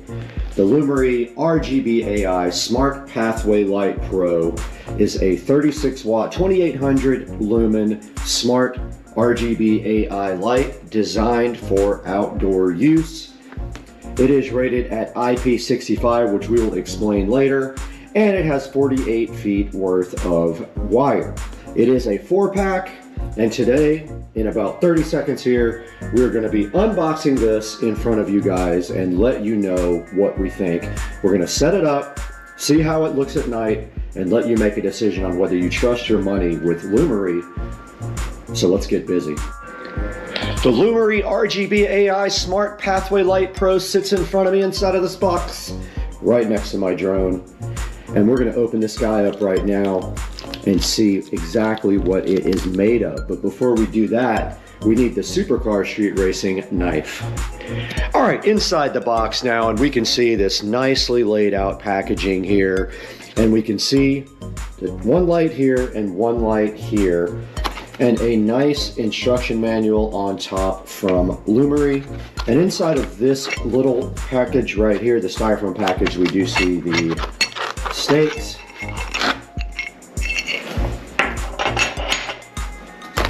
And here is one of the lights, and they are very, very solidly built. Pretty heavy. There is a good look at them. And if you're wondering if these rotate, they do. So the actual light will rotate. And I would say these weigh a good 2 or 3 pounds. And if you expected them to be plastic, they are not. They are solid metal, so very well built. And they do have on the ends here the quick connectors. The only concern being, of course, is that what do you do with the extra wire if you have less than that amount of space between? And right here and right now is number 2 on the set, which I am just placing back on the table. Then we do have the Lumery remote right here. And it looks like right here is the power supply. And if you're wondering if you're going to be able to use a plug, you can't. You have to use this brick. And then underneath, the same exact thing on the bottom. Let's get all these out of here, get them plugged in and connected to Wi-Fi, and see how this works. Now, my plan was going to be to use these on the dock. I do see that there is a large amount of wire. They give you a lot of extra wire, which in most cases is helpful. But in my case, it's going to mean a lot of wire to hide. And if you look at the control box here, there is a larger plug on this, and that goes right into the bottom of this AC power adapter. And they have it keyed so you can't do this incorrectly. This will only go in one way due to the keying on the bottom. Let's get this connected. Back with the Lumery LED lights, and the very last light will have a single connector on it. All the other ones are Y adapted so that you just go in a chain and it makes your life easier. So let's get these connected up the way that they're supposed to be connected. It took about 10 seconds to connect these lights together. They are keyed in between the connectors so you can't do them wrong. And right here we have the remote control for these guys, but there is already a control right here that allows you to turn them off and on. We do have the app open here, and it wants the Wi-Fi information. All right, so we do see Lumery Pathlights Pro there. It did come back on and ask how many bulbs we have total, and we do have 8, so we hit confirm there. And now we can see the nice little screen here with the colors. It is set on warm white now. Go to color, we can go ahead and set them to whatever we want. I love how bright these are. Our next step is going to be getting them installed on the dock. We do have a challenge. We're going to put one at each corner on the dock and clamp them to the dock using this tape here. This has screw holes in it. We will get it very tight, and then we will clamp these to the dock, and then we have to figure out wire management. I'm kind of leaning on wire management inside. There's a hole right here, but it doesn't go very deep, so you can't put the wire inside there. We're just gonna have to see when we get out there and get this thing connected to power. All right, we are out here at the dock, and we see here that we have the old rope lights installed. Our first job is, these are completely broken, so we have to cut these off and get them right out of there right now. Now we have to be careful while we do this because there are alligators literally everywhere out here, so there might be one up in the yard. Nope, I don't see any there, but we need to be careful. No alligators there. Maybe they are out somewhere resting, but while we're working on this, we got to be really careful, like not to fall in like I almost just did.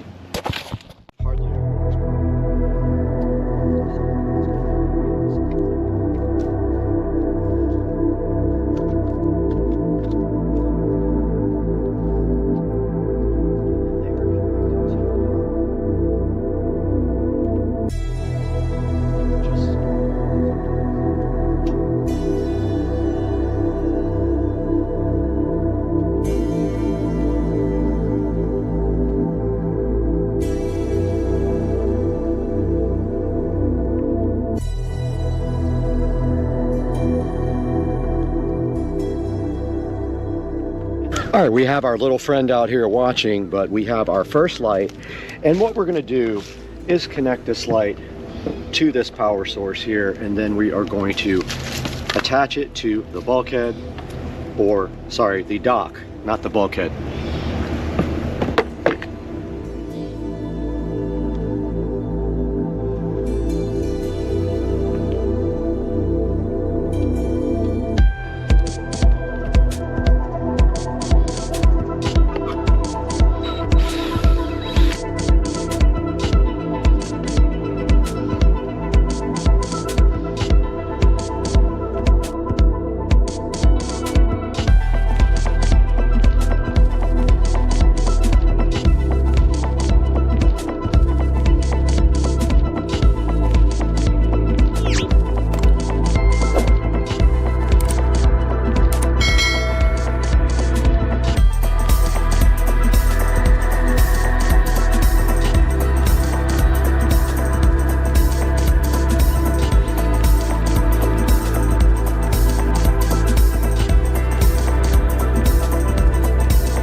All right, I should have painted the other one before I got it on there, but I'm gonna go ahead and pre-paint these black, just the fronts of them, and let them dry for a little bit.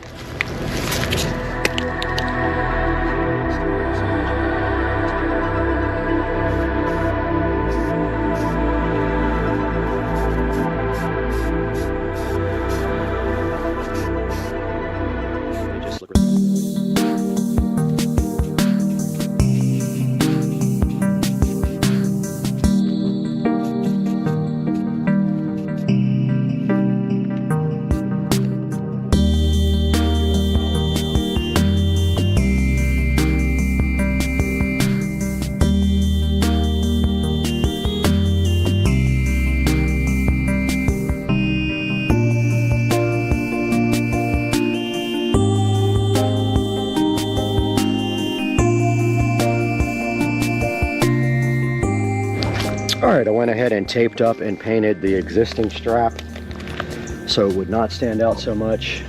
Just waiting for the other plastic straps to dry now.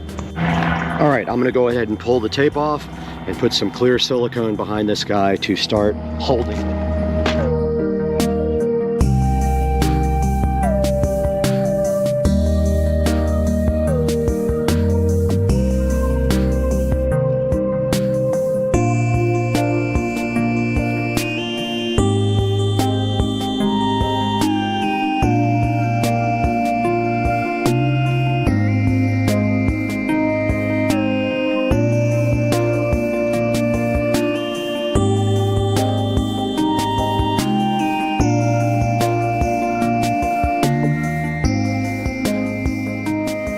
All right, our next light is going to go right in the corner here, and we need to make sure that we have it the same distance above the dock. So we're going to grab our measuring tape and just see how many inches we have it below the edge here and match that up completely and try to get it just as tight this time, and then go ahead and silicone seal it together. Okay, it is supposed to rain today, so I went ahead and put a plastic cover over the other one so the silicone could dry. It is not fast drying. Unfortunately, I don't have any. That is a bummer. But I'm gonna go ahead and get to work on the second one now that our paint is dry on the strap.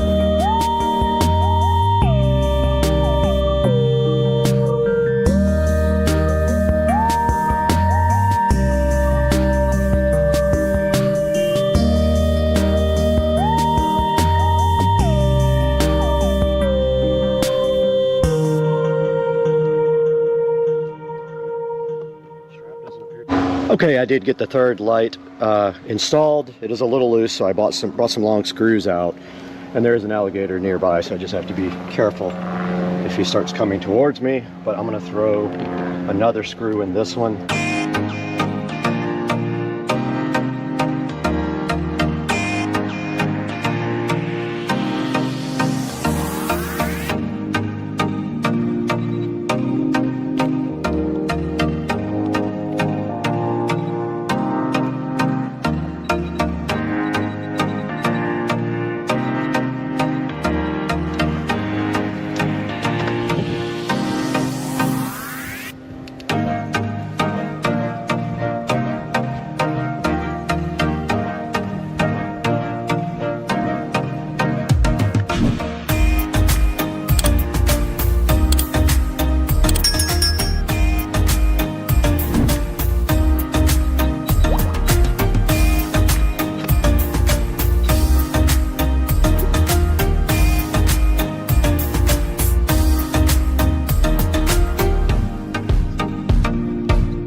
All right, we have finished attaching the lights to the dock and siliconing around the base. And now all we have to do is run the wires and clamp them up. And I brought clamps out for that. I have a whole kit. So I'm gonna go ahead and connect these and try to keep them from going into the water.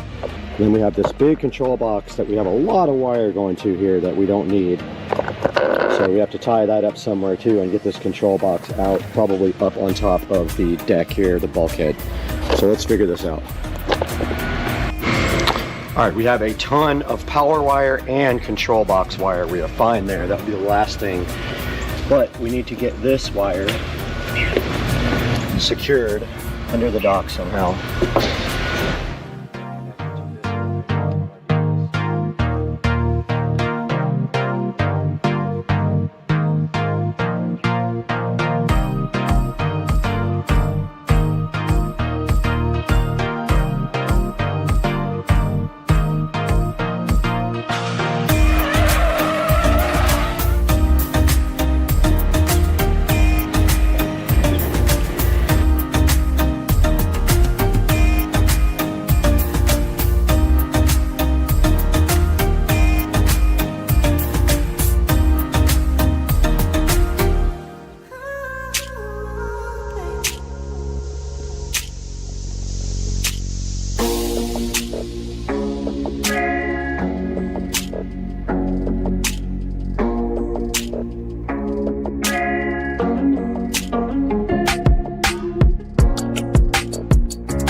All right, we have successfully finished tacking up the wires for everything else. Now we have to worry about this super long amount of wire for the controller and how we are going to get that. And I think that we are just going to have to bite the bullet and just tie it up here and be done with it. So we have a good amount on each side here to zip tie up and somehow tack the controller somewhere. I'm thinking right about there.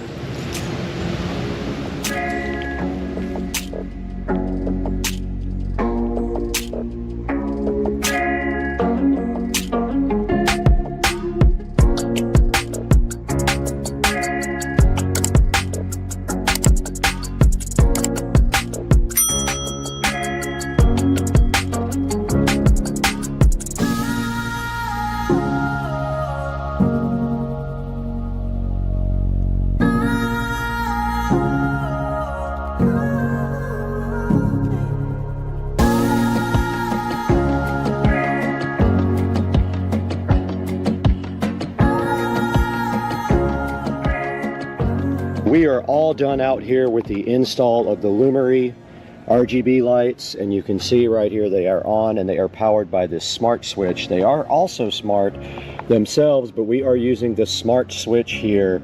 It will come on at a certain time, and whatever these guys were set to in the past, they will come back on. We did use these clamps, and we used some clear silicone also. When that dries up, it'll be nice and tight. And we did get the wires all tucked nicely up underneath the dock there. And you can see right here, the lights are on at the moment, and there is what I did. That will all turn clear, so it will not be weird looking. And then we got one over here on this corner and one over here on this corner.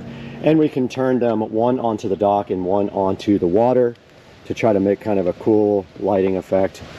So tonight we'll come back out when it gets dark, check this out, and see how the project finished. All right, we're out here at the dock, and it did turn dark, and Dukes of Duval came over. He's over here chilling underneath the patio. And this is what it looks like at night with the Lumery RGB AI outdoor path lights. You can see that we have one of the two spotlights aimed onto the dock and the other spotlight aimed onto the water, so it lights up the water quite nicely. And it came out really good. It took me about 3 hours to finish this project, only because I had to do special mounting to get them here on the dock with the plumber's tape. But you can see if we step out here just a little bit and take a good look at the dock, that really makes a big difference. And we got rid of the rope light that was around the dock. It was burned out anyway, so this has been a really successful project, and it looks super cool if you're off to the side because the water is all lit up as well. So guys, there'll be a link in the description to this Lumery please show your support. They supported the channel, so show your support for them by buying their products through my links. And we will see you guys next time on the channel. Later, Gator.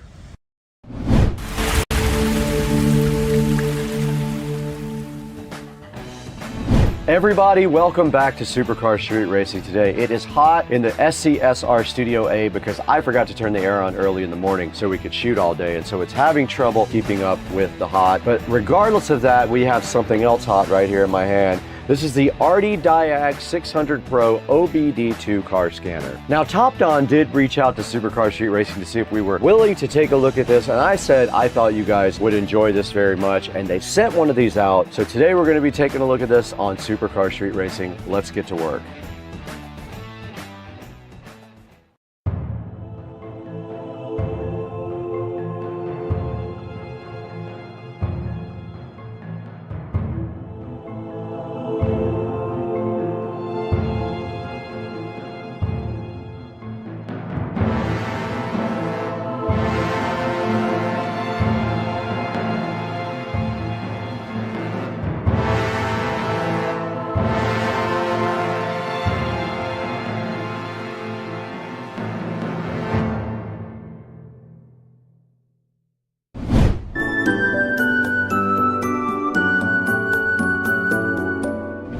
We're back in the hot but beautiful Supercar Street Racing Studio A today. One of my favorite places to be if it's not hot. It's probably about 75 to 76 degrees in here because I failed to turn on that air conditioner early enough for it to keep up. And it is very hot. If you reach up here, you can feel the heat coming directly out of the ceiling. But what else is hot is also this Diag from TopDon. The 600 Pro they sent out to us just to work with you guys on and show you how this works. So what we're going to do today, our plan is we're going to unbox this thing first. We're going to take a look at this guy and see what's inside the box. We're going to walk directly across the street over to Rich's house also, and we are going to hook this up to his truck and see what this thing can do. Thank you so much for 200,000 subscribers. It's amazing. It took a while to get there, but I am so happy with the progress of the channel, all because of you guys. You made it possible for us. Thank you so much. Now, this Diag 600 Pro is the upgraded version of the last model. It does use Android operating system. If you were wondering, most of these do use an Android operating system. Now, this Diag is able to analyze a lot of the different systems in the car, like the engine, transmission, sensors, and things like that, and report back to you what kind of condition those are in. This guy will give you detailed fault codes and descriptions so you understand exactly what you're working with. It also does maintenance functions like your battery. It does things like ABS, things like oil, throttle, and injector coating as well. And also cool things like TPMS reset should be able to be done by the Diag Pro. Now, this guy also... Hey guys, welcome back to the channel. Supercar Street Racing here, and we have the funniest named product in the world. It's the 10 LOL voltage meter, 48 volt voltmeter, and also USB quick charger. We are going to be installing it today on the Murdered Out cart. Stay tuned.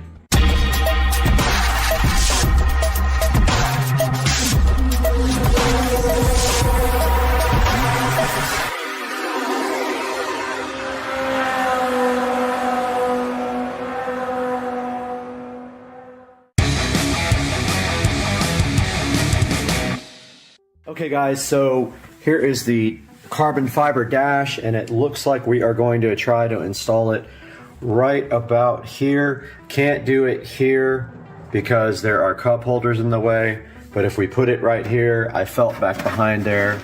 I don't think it's going to be an issue because there's nothing behind there. It just has to be wide enough to make it through this right here, and I think it should be fine. I have my multi-bit ready to cause some damage to the dash, and it is about that wide that we're going to have to drill. So we're going to use this multi-bit, and it is good for up to, what does it say, 1 3/8. So I'm just going to look that up and make sure that that's big enough to get this, but I'm looking at the bottom of the 10 wall, and I'm looking at this, and this is probably fine. So we'll start small and go ahead and go get this thing installed into the cart. Okay, I absolutely have panic attacks about drilling into the dash. It's something I absolutely do not like doing, but it is a thing that has to happen to get this installed. So we have the drill out here with the multi-bit, and we have our measuring tape, and we're going to try to put it about right here. So the total is 1.5 inches. Ooh. Yeah, about 1.5 inches. I'm just gonna try to eye it down the center and right about here, and just hope it works. And if it doesn't work, I'll mess my dash up forever on camera.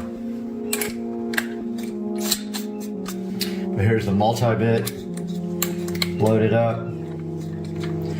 Now we don't want to go too much, so we'll do a little bit at a time. Let's see what the center is. I really want to get like the exact center, but it's really tough. I'm gonna do it by eye. Right there.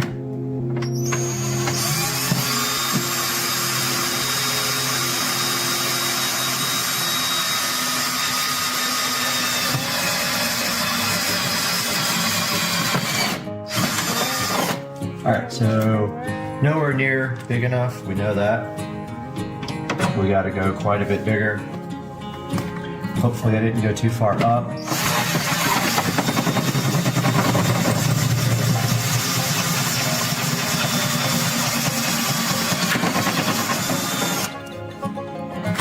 Alright, we are getting there. The next step is the one. We are basically there.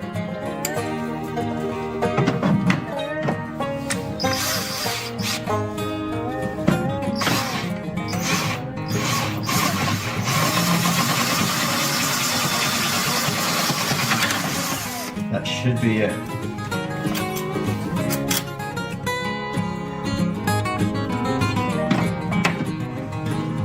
Not quite.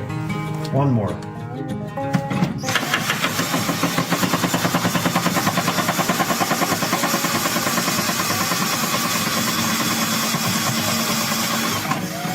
Try it like that.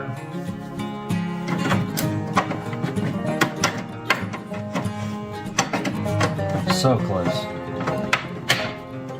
Yeah. Really close.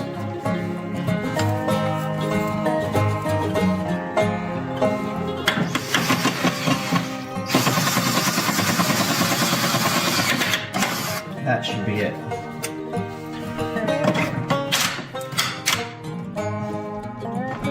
There we go. We don't need this cover.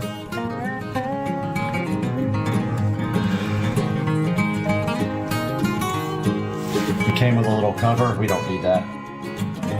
It's not going to get wet. I'm not going to take this cart out in the rain.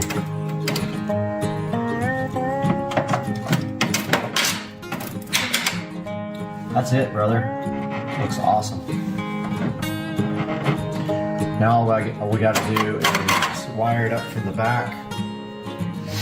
So I need to get my heat gun out and my soldering stuff. And we have a 48 volt right there. We're going to solder it to. This should be easy peasy. Lemon squeezy. These are 48 volts, but unfortunately, they don't fit this type of spade. They're too small, so I'm gonna actually cut them unless I have some spades that fit them. I might have some, I'm gonna check real quick. I got my collection of spade connectors out here. I have a whole box of them. And what we are looking for is a female, and I don't know what size these would be, but they're pretty small. I got the key off now, so we're looking for a male. These things suck, by the way. They are hard to crimp and they come off easily. Those are too big.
All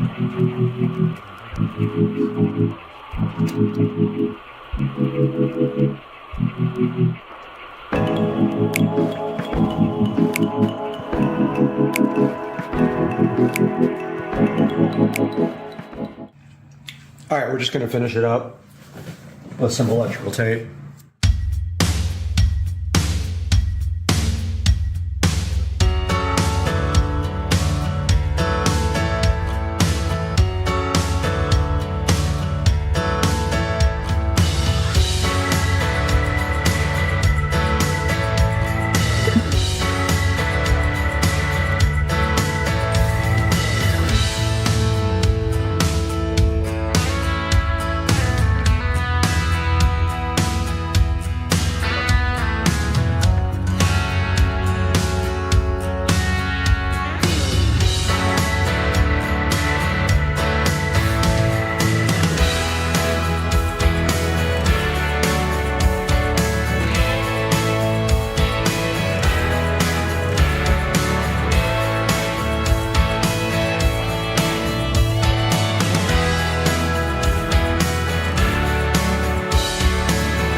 Okay, so unfortunately it does not fast charge. My phone, I thought it would be a fast charger. It is not. It's just showing regular charging. That's a bummer. I thought it said Qualcomm Quick Charge 3.0, but you can see there, the installation is clean. It's straight. It still needs to be tightened up some more, or either I'll throw some glue on the back of it, one or the other. But yeah, we got that installed, and now we have a voltage meter and a USB charger in the cart. I hope you guys enjoyed the video. We'll see you guys next time. Fantasy Factory. Since nobody knows, 777 South Mission Road. That's it. Peace. Hey everybody, we're getting ready to put in these really cool lights that my brother sent me. Okay, we're getting ready to start this project. We're starting on the corner where our power supply is. Now we're getting ready to get this awesome piece of equipment out.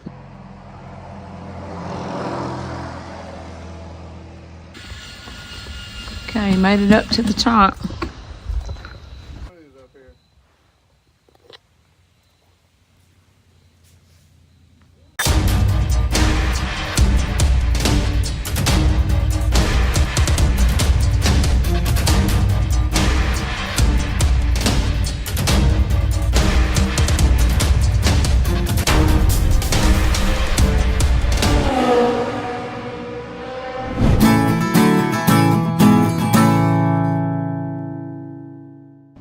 Hey everybody, we're getting ready to put in these really cool lights that my brother sent me. I've got my friend Joe here helping me, Beckett and Company. If anybody's interested or needs any lights put up, he's a great guy to call. Or anything else you need, home restoration or anything. This is how it came. Looks like a big mess, but we're gonna figure it out. And first thing we're gonna do is lay everything out on the ground to make sure of how far we can go with them. I've already got my power source laid out. What I'm doing is, so here we go.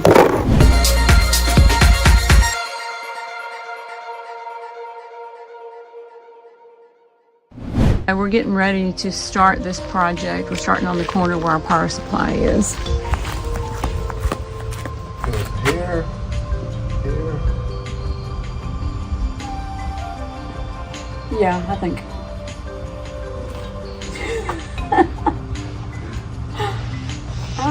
Yeah, I'm thinking right there and then just go up from there. Okay. Or should, oh wait, no. Well, that's not going to really show up on the house, is it?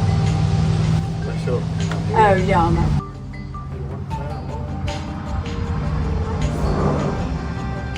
Yeah, let's start right there. See, I'm afraid to go too far around the corner because I don't want to use up too much of it in case we don't have, you know, 150 foot of it. Why not just start right there on that edge? Yeah, let's start on the edge, like what she's saying. No, I'm talking about up on the... Well, it's got to be on that under part, and it's got to be 3 inches from the house. So, I can, yeah, I think that's, yeah, just do that. Yeah. Well, 3 inches, that's about 10 inches. Yeah, do about, yeah, right there.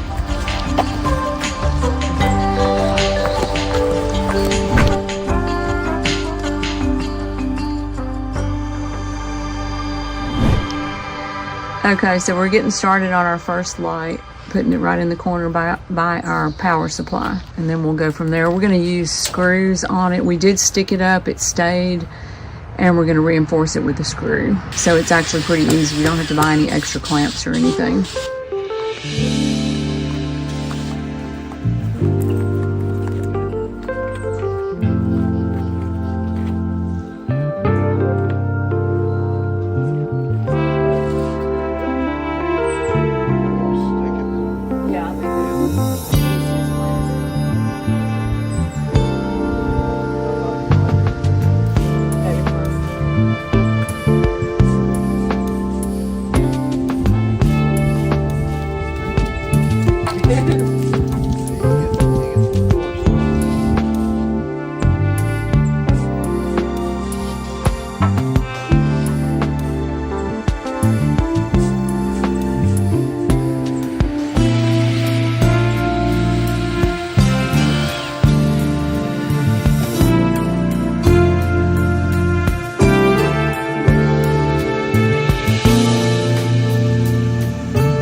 we're getting ready to get this awesome piece of equipment out. Not sure what you call it, but it's really cool.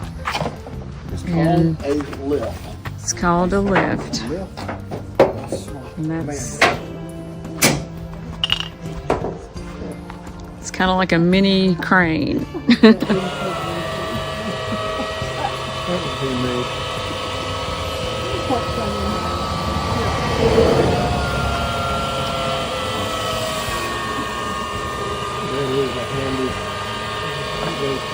That is the coolest thing I've ever seen. I didn't realize it was going to be on this truck. I thought it was like something that you drove around in. No, it does. I mean, That is super cool. it said, Wow.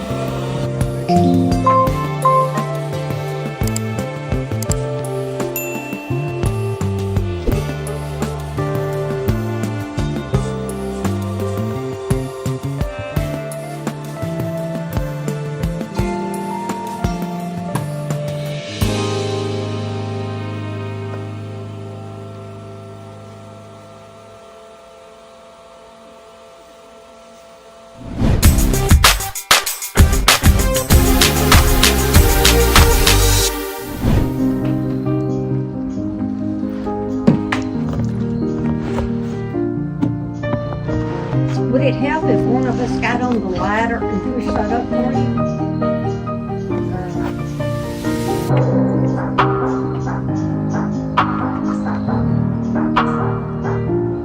the screw's going through. It's got a little tab. Oh, okay, so it's pretty cool.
They're so tiny. He's sticking it up with the sticky tape first, so it'll at least hold there, and then he's putting the screw in it. It works a lot better if you stick them. Yay!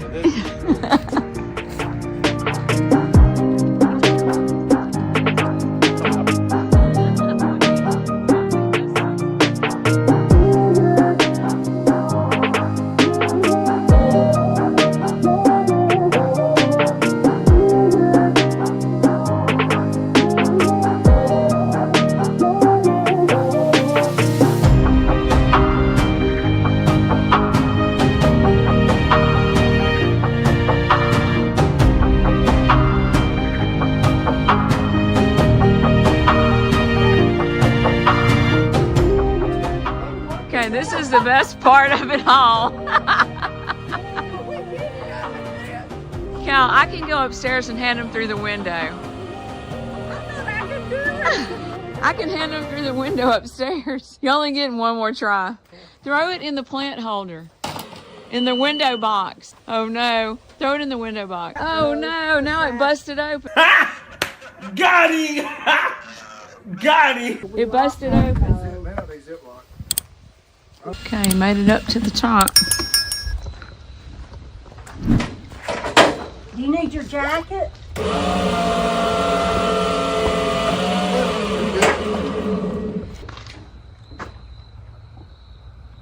train of birds up here.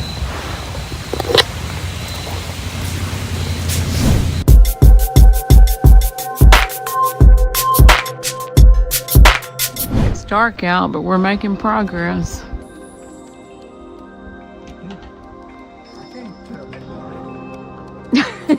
It's light where you are.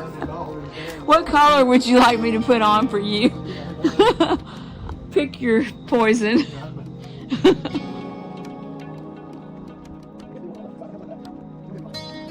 I think we're gonna have to, don't you, to get them up there, or what do you have another idea?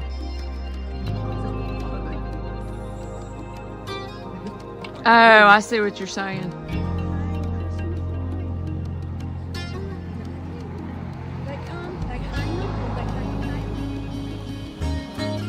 All right, it's nighttime and we're still working, but God, it looks so good. It is beautiful. Beautiful, beautiful.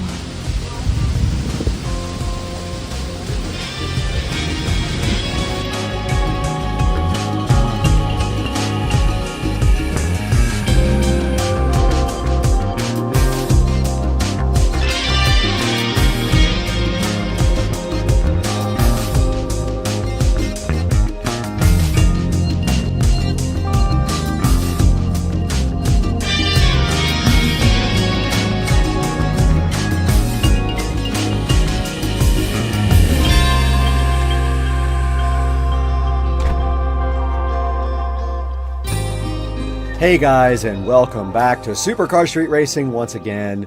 My name is Brad, and you just saw Sister Car Street Racing, who is Denise, installing her new SMI Titan lights, I'm trying to get that pronunciation right, on her house over in Mississippi. Now, SMI Titan was so generous to go ahead and send a set of their 150-foot permanent outdoor lights to Sister Car Street Racing so she could go ahead and install them on her house. But there was only one caveat: she had to make a video for me, and I think she did an awesome job on her first try. And I enjoyed the way that they showed us how they had the lift at their house to put the lights up on the gables, which is something that can be difficult without something like that. You would normally be like on top of the house, hanging over underneath and looking underneath, or you would have an extension ladder to do it as well. Now, the SMI Titan lights are $249 right now, but they have a $75 coupon on them. So go ahead and click through our affiliate links to buy your SMI Titan lights for your house. Now, there are a lot of competitors for this market segment, so a lot of companies are coming out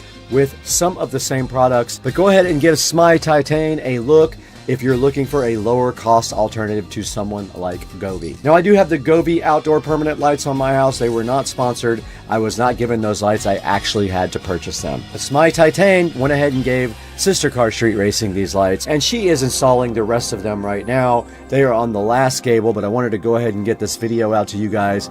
So when she's done, we're going to do a follow-up video on the full install. She'll go ahead and walk around and show you guys what she did. And guys, please support the channel by buying all your Amazon products through any of our links in the description.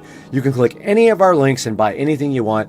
It gives us a few dollars to keep the channel going so we can bring you better and more content. And please like and subscribe. It means so much to us when you do that. It helps the channel so greatly. You have no idea. And we're so glad you're here. If it's your first time, welcome. If it's your second time, thank you for returning. Now we have to get out of here. Joe Dukes is coming over with a bunch of alcohol.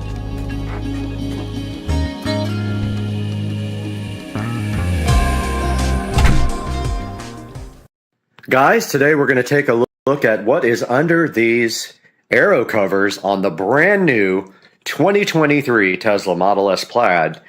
We're going to do that right here and right now on Supercar Street Racing. Stick around.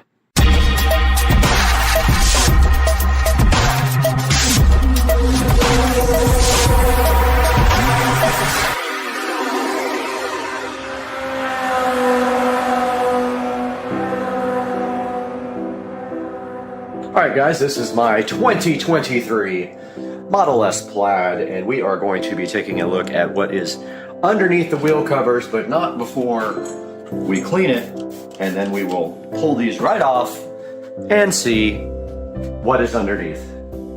And here is the Model S Plaid aero cover.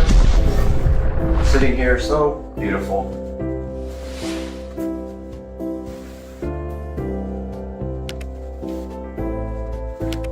Under this cover.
Oh, so much better.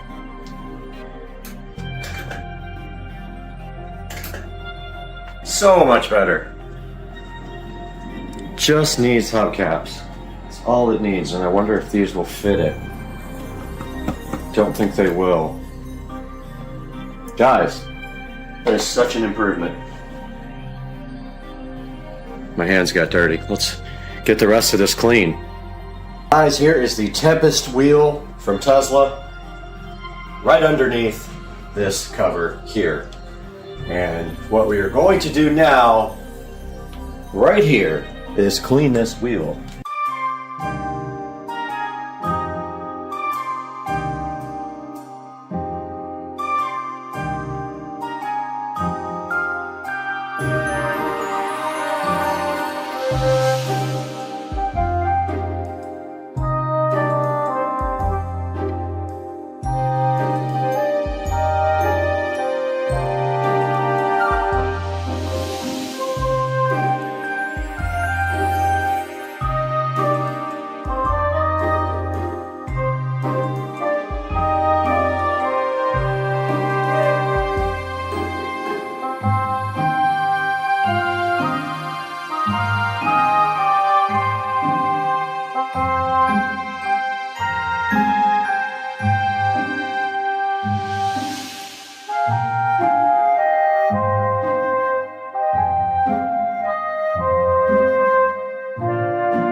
All right, so we have successfully uncovered the mystery of what is behind the aero covers on a 2023 Model S Plaid. I just ordered the wheel cap cover kit from Amazon. I will put that up on the screen right now and link it in the description. And here is a look at the car without the aero covers, and it is a humongous improvement over stock. With the aero covers, of course, it looks way better. So I encourage you, if you're not doing long distance on the highway, to take off your aero covers. If you're going on a trip, you can throw them back on. They do nothing in the city. They don't help you in the city that much. I would say negative 20% or more. But, and I'm making a joke. But yeah, the car looks awesome. I am going to get a picture of this and tease it in the thumbnail. And man, I'm hyped for some better wheels for this car, and that is coming in about 2 months after the car gets the special treatment from All Set Auto, and that wheel that we are getting is a surprise, and it is going to take a while to get. So this is how the car looks now. I'm going to step back and give you guys a view. It's too bad they're not black, but they are gunmetal, like a dark gunmetal. They look great. They will look even better with the center cap kit that I just ordered. And I hope you guys enjoyed the video, and we will see you for the next thing with this amazing 2023 Tesla Model S Plaid on Supercar Street Racing.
Man, I really need an all-wheel drive robotic mower for this. We're testing what might be one of the smartest robotic lawnmowers I've ever had on this property. The Works Landroid Vision Cloud 4-wheel drive combines AI vision with RTK cloud precision. My property and my friend's property are not flat. It can intelligently navigate around objects while continuing to mow efficiently. And something else that's really cool is VSLAM navigation. This is the 4-wheel drive model. And for my property and my friend's property, that actually matters. The 4-wheel drive system gives it more grip on uneven terrain and slopes. Basically, the mower is designed to cut closer to edges than traditional robotic mowers. I'm going to put all the information and links down in the description below. Would you trust a robotic mower to maintain your lawn? Or are you still going to stick with the traditional push mower?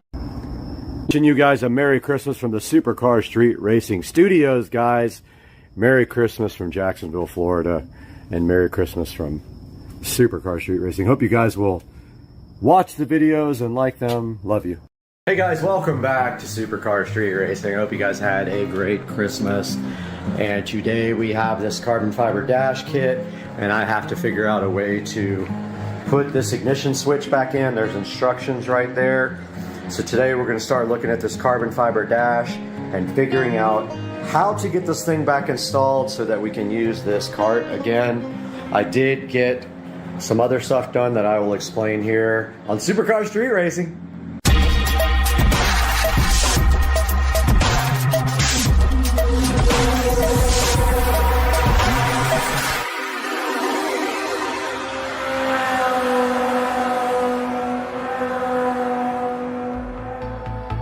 Hey guys, welcome back to the channel. Supercar Street Racing here. Hope you guys had a Merry Christmas, and New Year's is coming up, and hope you guys have some big plans for New Year's. But you can see here the cart is in shambles. This is just the wiring harness. Literally was just stuffed back in there, and I'm going to clean it up when I put it back. But we need to run some wiring from the front to the back. We are going to be running speaker wires. We will have two crossovers in here under the dash for the front component, 6.5-inch speakers, and then we will run the wire down through the trough right there where the other wiring will go, and it goes up into a little indentation in the dash right there on the end. You can see it. I did clean up underneath the mat completely, and I also got all the rust and stuff off of this plate where the accelerator pedal goes, and I did paint it black, or plastic dip it black, and you can see a big difference there. It looks really good. Came out awesome. The seats also came out great. Did those with the Duplicolor vinyl paint, and it looks like it's stuck perfectly. There's no more brown left except this brown stitching, and that is acceptable because you can barely see it. I think if I wanted to, I could get like a dye pen and just run across these stitches and make them black. But for now, our goal is to get the ignition switch off of this panel. Here is the switch panel. We are not using anything off of this panel again except for this ignition switch, and we will make a new label or get one. We're not using that, and we're not using the battery indicator, but we are going to take from this round charge thing here, and that is going to power our USB charger and voltage indicator that won't be here till Wednesday, at which time we will have to put a hole in this dash to put our charge indicator in. Don't know where that'll be yet. Depends on how big it is, but I'm thinking somewhere in here, maybe right in the center, but we won't know till we get it. So first things first, we gotta disassemble this panel. Back here in the Supercar Street Racing awesome kitchen, and we've been doing some tequila shots here, me and Susie. And today we have not this and not this knife, but we do have the instrument panel here from the Club Card Precedent, and we need to go over a few things here. But first, we need to get some sort of table condom so we don't mess up the table. this wonderful IKEA table. Get that tequila cap over there. And so looking at this instrument cluster here, we have on this side, this is an older cart, so 2014, so we have the battery dead indicator, which we don't need anymore. So what we're gonna do is go ahead and pop that out. But first, we are going to disconnect. Actually, we're not even gonna take it out. There's no reason to take it out. So we're gonna pop these spade connectors off. And they are in there good. Then what we're gonna do is cut these zip ties, but we're also gonna label this stuff so that if we want to reuse it in the future, we can.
All right, guys, welcome back. Here is the carbon fiber dash, and it comes with a, well, it did come with a something taped to the back. Now I have to find it. If I don't have that, I'm in trouble. All right, I had a mini panic attack because I lost this important piece of goodness. Now, this says for the ignition, locate the metal ring, that's this. Slide the ring onto the stock ignition and install the ignition in the dash. Be sure to install the ring with the notch lined up with the corresponding locating pin on the ignition. So here is the notch. And okay, so there's a locating pin. See the pin?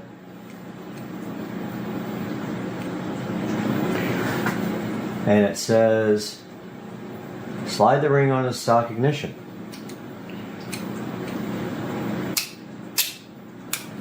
There's the locating pin. Right there. Goes on just like that. And it says now to drop it onto the floor like an idiot would. Okay. Now, what does it say? Wish I had a new piece for this. Slide the ring on stock ignition. Install the ignition dash. Be sure to install the ring with the notch lined up where the corresponding locating pin on the ignition. Install the plastic ring back onto the front of the dash to conceal the nut. Okay, so I'm guessing, so here's the hole. That's what she said.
Back here with the cart, got the ignition switch installed, and these are the ignition wires we labeled.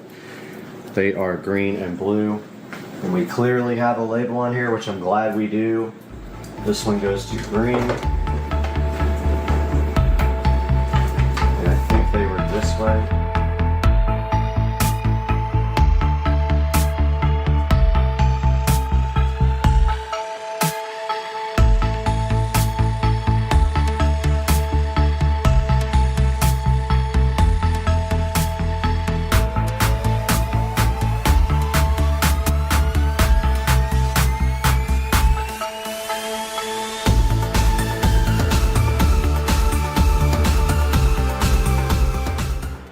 Alright guys, back outside with the club car and the dash.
Okay, I got my trusty screwdriver out with my bit, and these things just really just come right out, no problem.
All right, now I get it.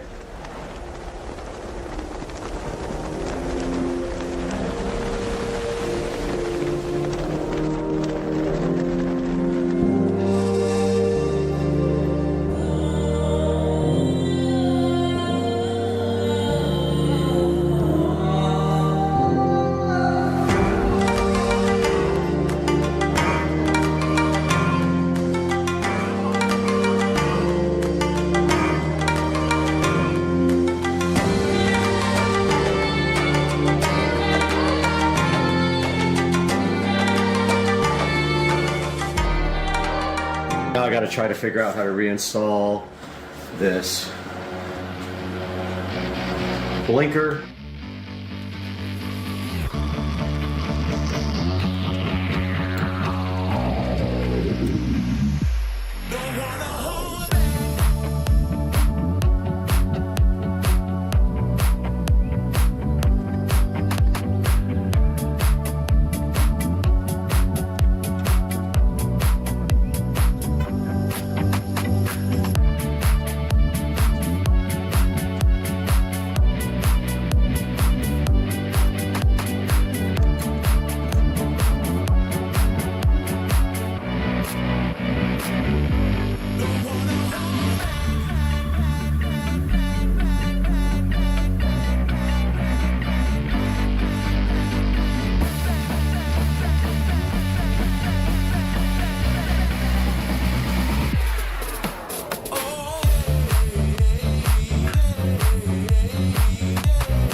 All right, I got the steering wheel on, and after a lot of back and forth, I got the blinkers back on, finally figured that out, that I was using the wrong screws. And so the next step is we got to leave all this loose because we're doing stuff behind the dash, and we need to actually be able to slide the dash up, and that will be next.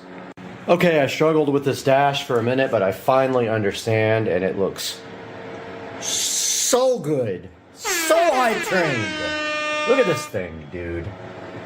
This thing is awesome. I was like, this doesn't fit at all, and then I realized the back part of the dash has to tuck under the cart, and then this part goes over it, and now it is pretty snug. This is going to be so good once we have everything installed. I'm really excited about this. And yeah, kind of want to paint this steering wheel column. It's all scratched up, so I might do that as well. We'll see. This thing right here went into my brand spanking new foothole. All right, we're here again, and this guy, he always stuffs his own olives. Look at this.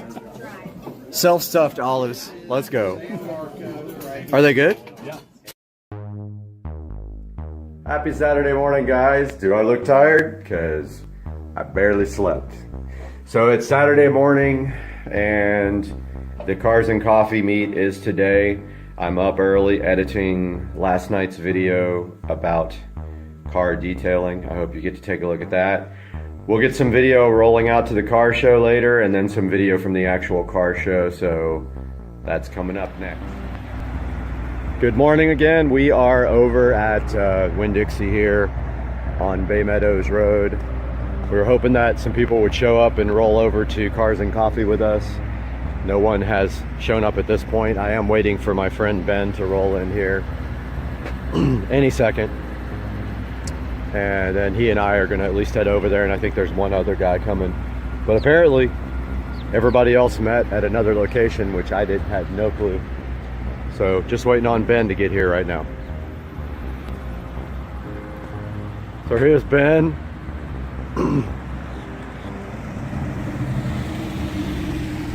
We're the only two idiots here.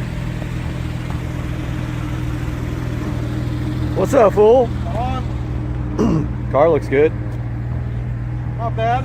May have some streaks. I'm not sure. You want to talk about this car a little bit and tell me what it is?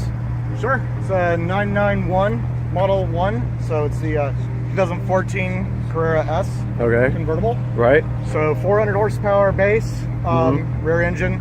So tons of traction.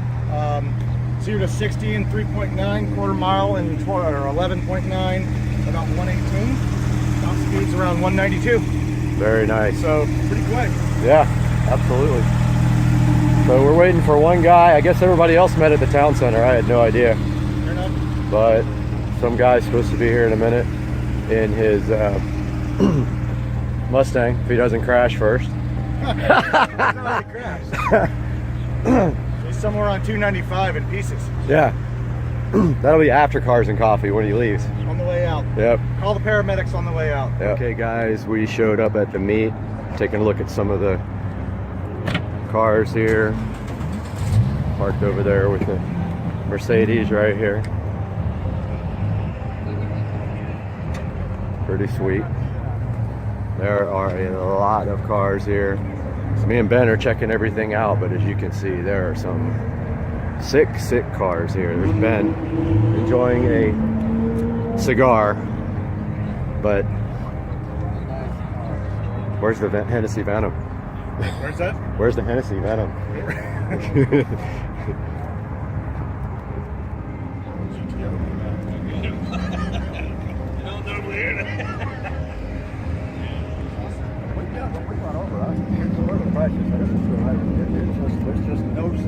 That's us later today, this red and white one. Oh yeah. That's what we're gonna get.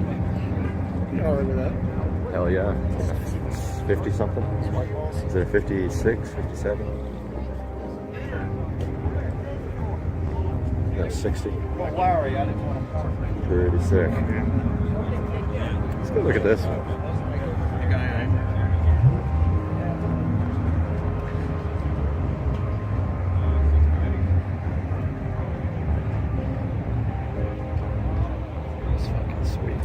those are showing up. Are they where they park? Oh yeah. Want to go check it? Yeah, okay. I think you're gonna have to door S.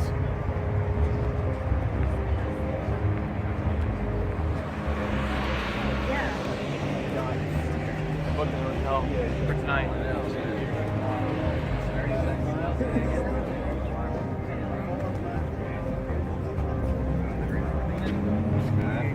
Sickest thing ever. Traveling anywhere between basement and money.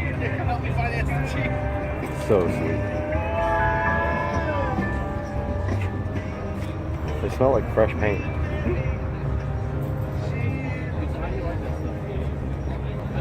So we had a really good turnout today at Cars and Coffee. I would estimate probably around 500 or 600 cars showed up.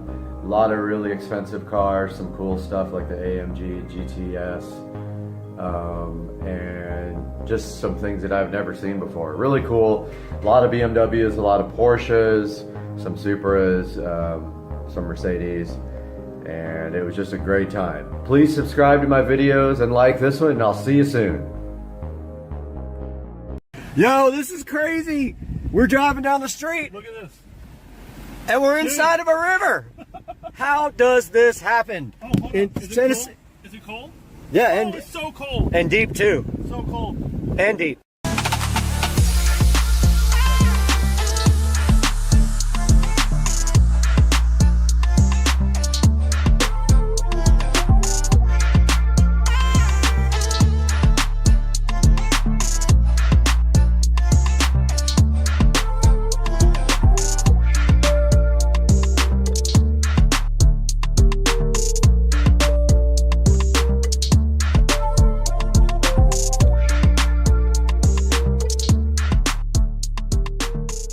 Guys, welcome back to Supercar Street Racing, and I hear something outside a minute ago and I see this.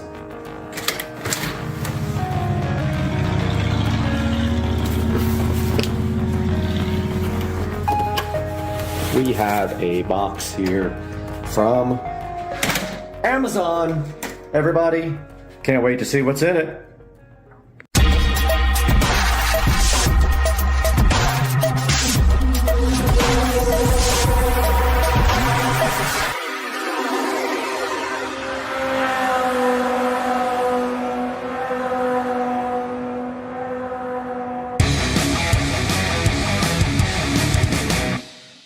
Guys, welcome back to the channel, Supercar Street Racing here, and we have a box that I've been waiting for about a week. Came in, and let's not cut it too deep, but I think we might have some goodies right here to take a look at for the cart. Maybe.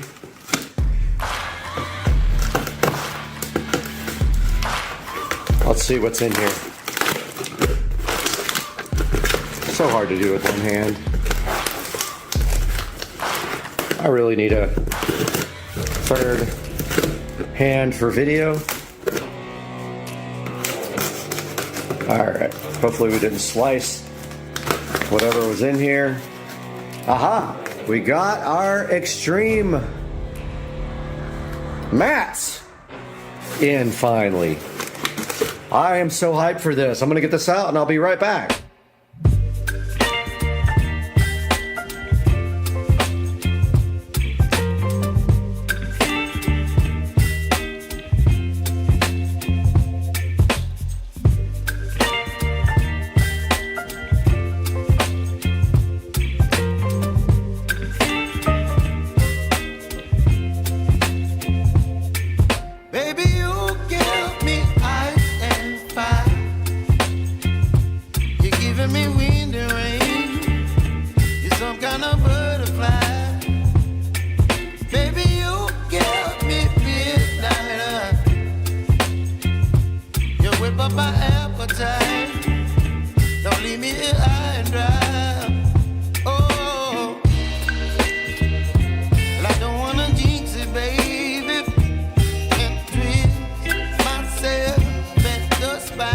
up this awesome packaging, and inside we have the Extreme mat for the Club Car Precedent. And check it out, it came with these little clips here and a little installation guide to help you install your Extreme mats. And so if we take this off and we open up this install guide, shows you that you have some clips that come with it to install it. And here's the Club Car Precedent. So it looks to me like this would be towards the front, but not sure. I don't have anything in there to clip it to. So, oh, okay, so they have these. They have this instruction here with the nice illustration to show you. And it says for, let's see, precedent. Installation on the following ways: precedent, armor, tempo. It works by Extreme mat to the OEM flooring under the dash. The long arm of the clip goes underneath the factory flooring and the small hooks over the trim. I don't have the factory flooring, so we're not going to hook this to anything, I don't think, but with an aftermarket dash, loosen the screws. Okay, so basically what it's saying here is to test it out and see if your dash will cover it. It says you'll not need to install the Extreme clip if your dashboard covers the top part of the mat. So we'll see. We'll go out there. My dashboard is not secure, but we will take this outside and see if we can fit this Extreme mat to the club car. In today's video, we're going to show you how to install an Extreme mat golf cart mat in a club car Precedent, Tempo, or Onward. The mat fits all three the same with a standard dash. We do show instructions on how to install with a aftermarket dash, but today is going to be all standard, and we'll also show you how to install the clip. We suggest you use the clip. We know some might not, but stay tuned and we'll show you how to install the mat and get moving. So first thing, we're going to install this clip underneath the dashboard. That's going to hold the Extreme mat golf cart mat. So pull back the OEM mat, tuck your fingers underneath the dash a little, and you can slide this clip up under the factory dashboard. Put the mat back, and then you can put in the Extreme mat. So go over top of the pedals first, it'll make it easier. Slide it back against the base of the seat. You can then tuck the left side up behind the cup holders, the middle underneath the clip, which will be a little tight, and then the right side just goes underneath these cup holders as well. Other than that, you're good to go.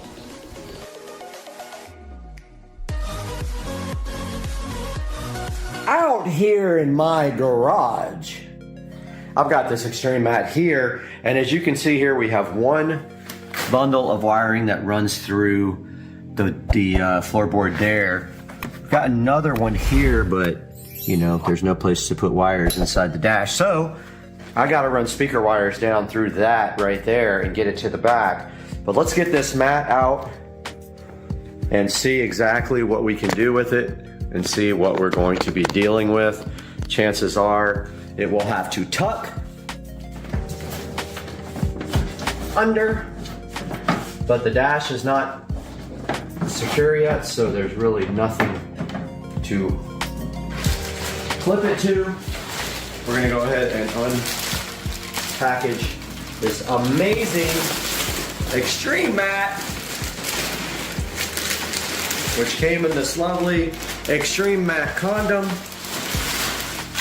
And this thing is very high quality and heavy. I can tell you right now, this is probably 5 times heavier than the factory mat.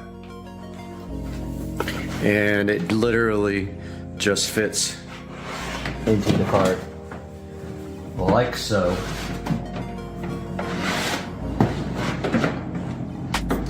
Oh wow, so cool. Yeah, so this might have to go up underneath the dash, it looks like. So it goes around the pedals like that, and then underneath the dash. For right now, I'm just gonna leave it on top. Wow, it fits Good, it's a bummer it doesn't cover these screw holes in my side skirts that were drilled in by an idiot. That sucks. I got little screw holes right here that somebody decided it was smart to screw into these to put those metal side skirts in. So looks like I need side skirts. I guess I got to get those ordered because this doesn't cover it. But wow, check out that mat. Okay guys, let's go over the fit and finish of this Extreme mat and look at the way this thing goes in. Now this looks like it would work either on top of or underneath this dash, but probably looks better tucked. We could probably tuck it under there if we want to. But for now, since the dash is not secure, you can see here it fits perfectly around the edges. It's a bummer that it misses the screw holes by just a fraction of an inch, but look at the fit around the edge there. It seems to be pretty perfect. It fits exactly around here. Not sure why they have this little bulged out thing right here rather than just a straight up hole, but this is probably, I don't know, 50 times better than the stock mat as far as the looks go. And I think that this is a good choice. And I did get gray because of the carbon fiber. I just noticed here we need to take this sticker off. I'm gonna go ahead and do that now. All right, so I got the ugly sticker off, and of course we got traffic coming by, but here's another good look at the fit and finish of the Extreme mat with black with it has actually the gray stripe. Now the only thing I see that is going to be a problem is right here. Not sure why I see everything here. I'll probably have to fabricate some kind of cover for this that goes under here, like a black cover, because I can see the actual, or just get tubing, plastic tubing to cover my wiring, because I think the factory mat would hide this, but I don't have the factory mat and I don't really want to put it on there. But everything else looks amazing on this thing. And now let's go take a look at your options when you order the Extreme mat. Hey guys, Supercar Street Racing here, and we are back in front of the computer here, and you can see we're taking a look at the Club Car Extreme mat right here for the Precedent, Onward, Tempo, Villager, V4L, and I think it fits the Yamahas as well. It actually has come down in price a little bit, so I paid a little bit more for that, I think. But yeah, so looking at this, it tells you about the quality and stuff, designed in the USA, and you can actually give these guys a call if you have any questions about the Extreme mat. But let's take a look at the video here.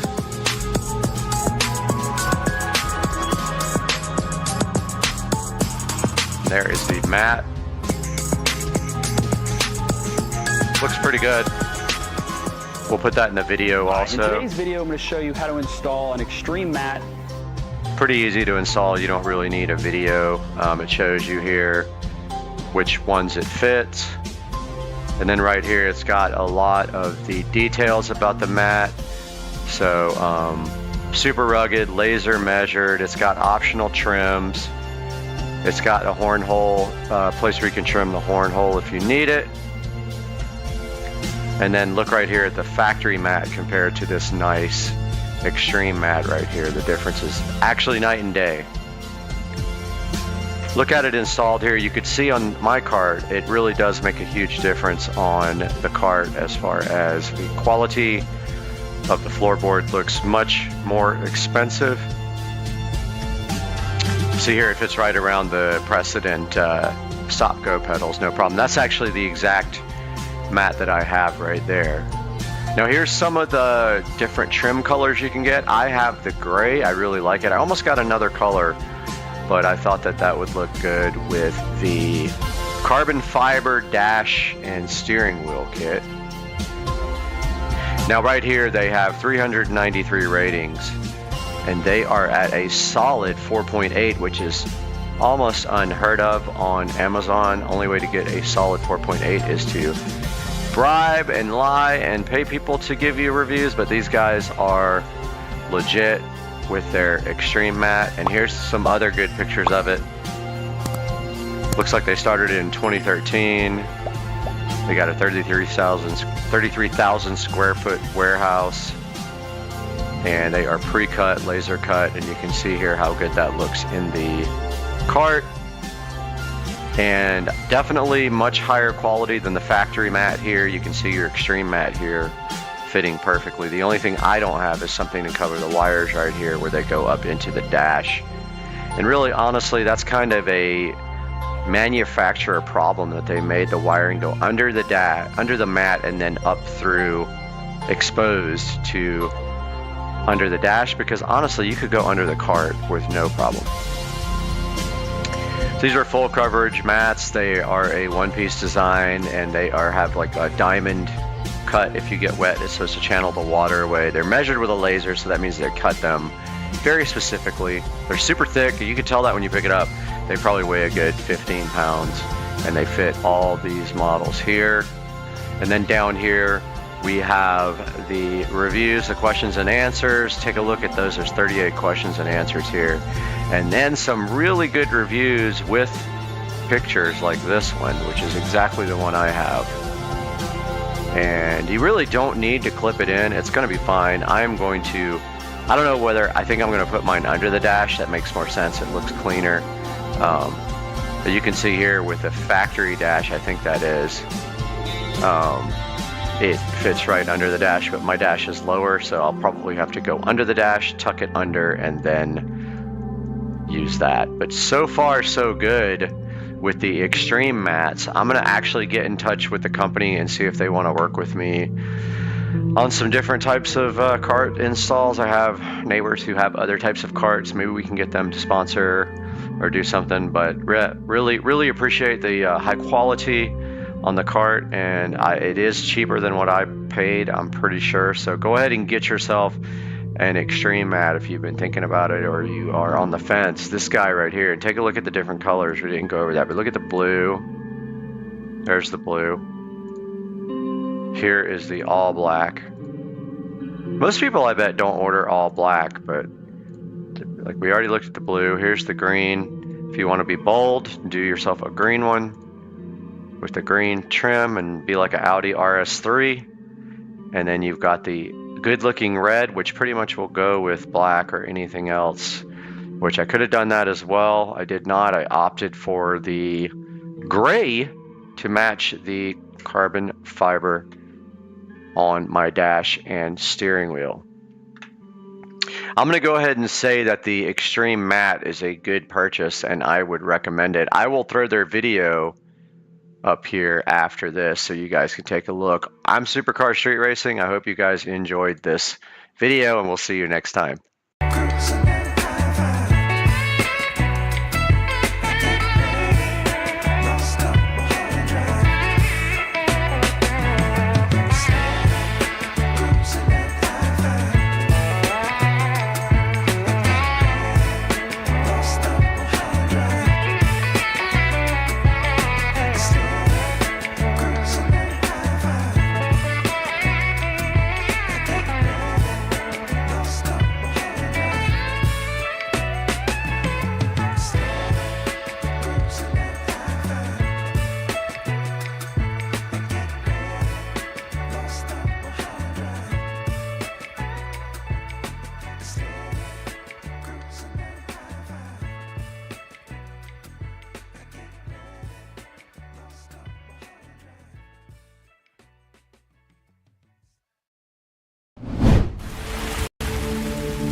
Great, my pool's cleaner than my entire house. What's up, everybody? We are back at Supercar Street Racing again. We're walking around in the Supercar Street Racing awesome living room, and we have something cool on the table right here. It's something we've been waiting for a while. They promised me this for a little while, and it finally happened. So let's talk about what's behind me today, right after this open for Supercar Street Racing. Thank you for 1 million views and 250,000 subscribers.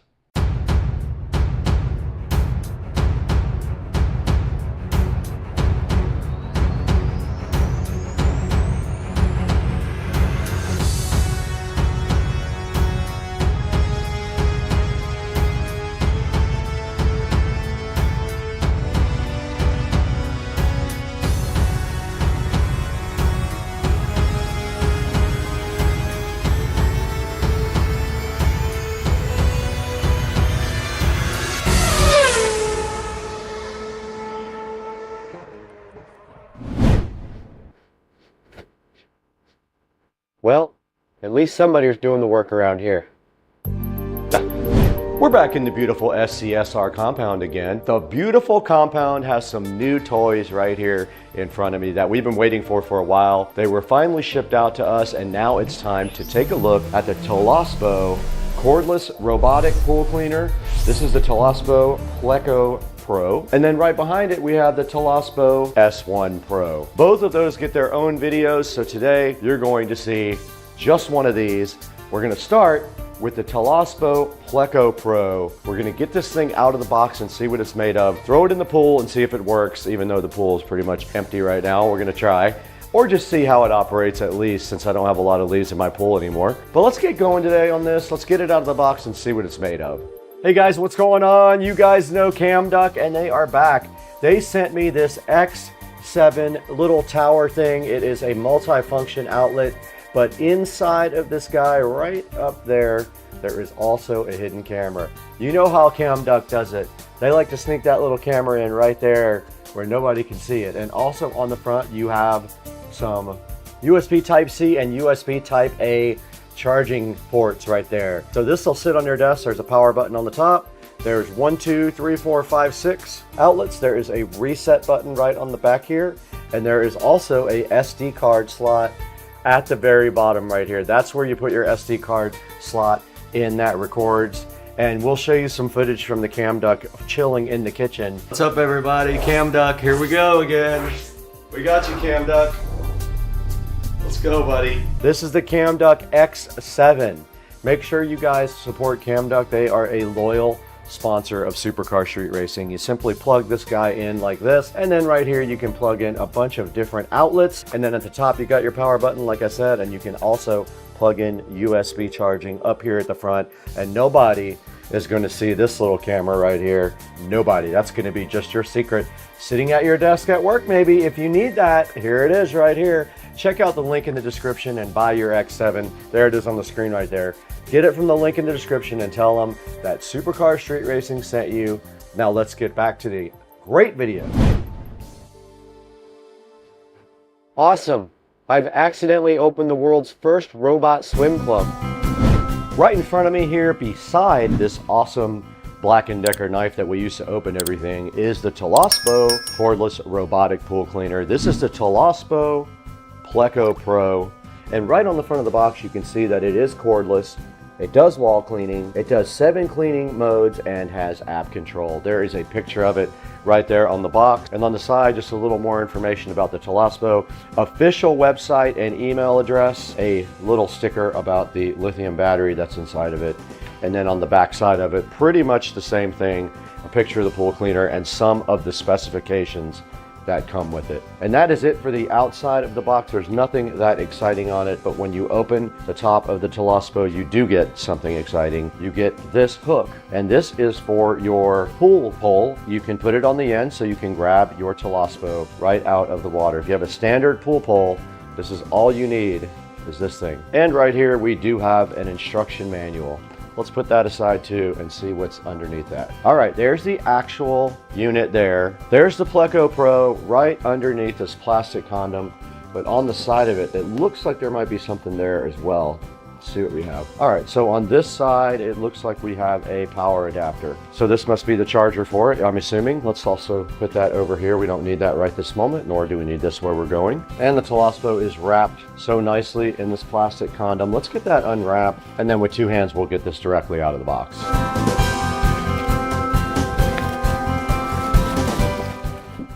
It was packaged very well, I have to say. And here's how it looks out of the plastic. Just like that. And taking a look at the top, there is a lid that comes up that has the filter inside of it right here. This is a washable filter. The controls are all right here. The tracks are right here on both sides. It does say enjoy leisure time on the side, and on the bottom you can see the vacuum unit. Now the charging port is right here under this little black door. It does have a rubber grommet on it that allows you to seal that up for when you put it in the water. So let's go ahead and get out the charging cable.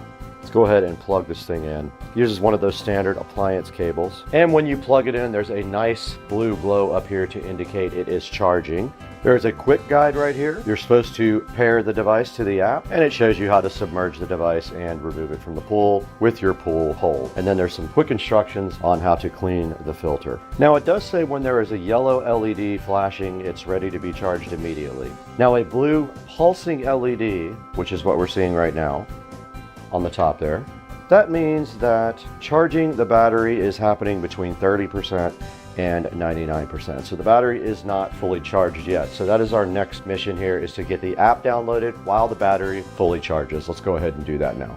Okay, we're recording on both the phone and the Insta360, and we are gonna go ahead now and get the Toolless app right here in the App Store. It's right at the top. We just click install. It is installing now. And when we go ahead and open it, I'm sure it's gonna want us to sign up for an account.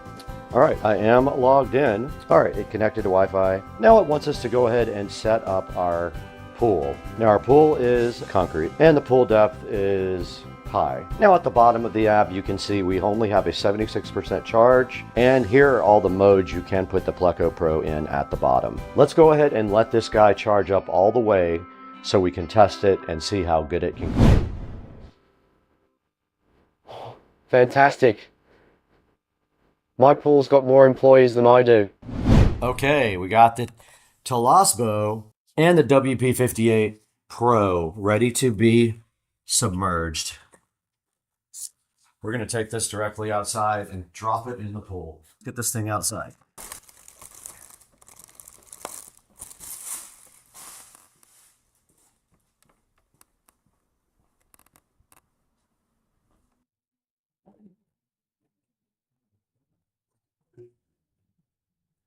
We're ready to test.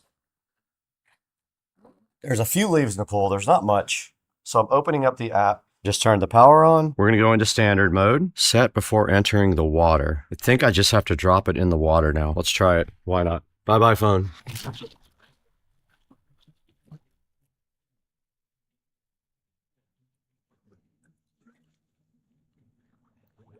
Oh.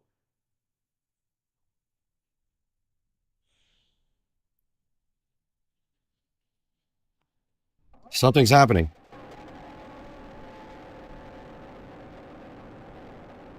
It's moving.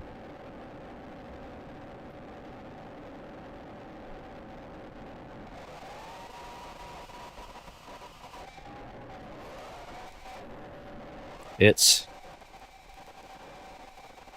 moving underwater towards the deep end, right to the leaves.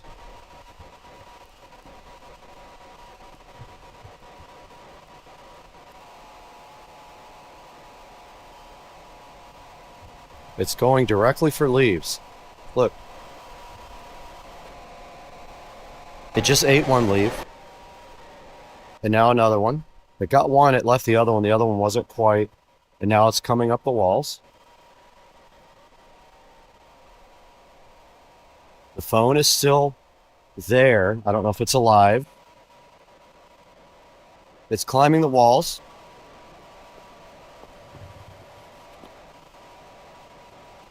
The phone is on. I see the screen. Phone is out of the water. It's still recording. And the Toolless is doing its thing. Look, here comes the phone again. On.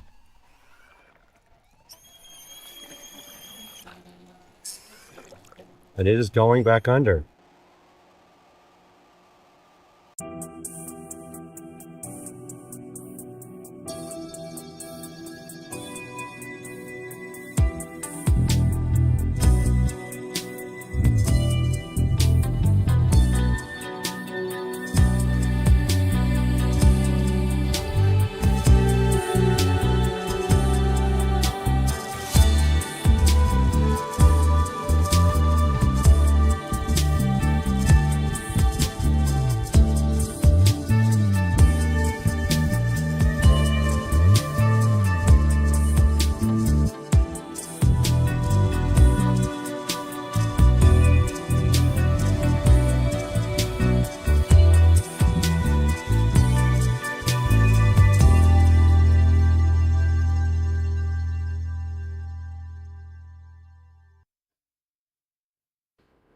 Great, my pool's got more gadgets than a spy movie. Hey, what's up guys? We've been busy today playing around with the Toolless Pleco Pro cordless robotic pool cleaner. Toolless did send us 2 of these. We have another smaller one in there to test. We tested the big one with the 4,000 gallon per hour suction, the dual layer filtration system, the 4-in-1 pool coverage, and up to 220 minutes of runtime. We went ahead and checked out the app where you can program what you want the pool cleaner to do, and we tested it underwater on my actual pool. Albeit, I don't have a lot of leaves in the pool, but it did pick up all the leaves that were in the pool and was ready for more. The Toolless is pretty cool. Make sure you go down to the link in the description and buy it from our official link at Supercar Street Racing.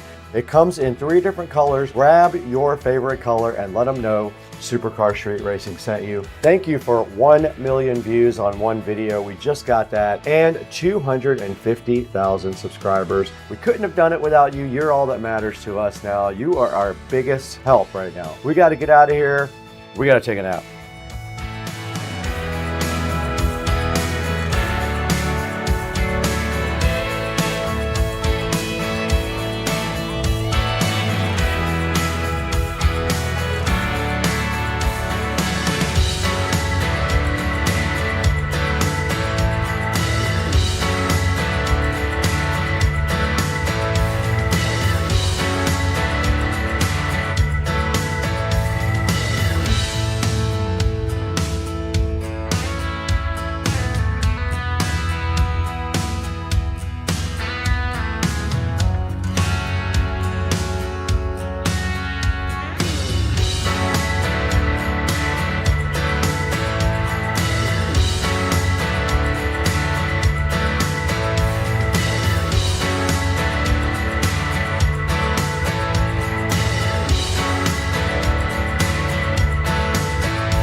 Okay, we're back in the Supercar Street Racing office because the manufacturer of Toolless wanted me to show you guys a little bit more about this. I did put it back on the charger a couple of hours ago. It is recharged.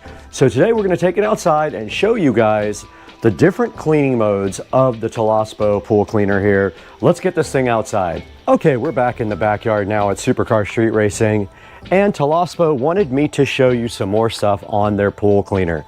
Now, there's not a lot in the pool, but they want to show you how this thing operates by going through the different modes that this thing has to offer. So there are different modes available in the app, and those are right here in front of me. If we take a look at the app, we have standard mode, bottom mode, wall mode, waterline mode, eco mode, turbo mode, and wall then floor mode.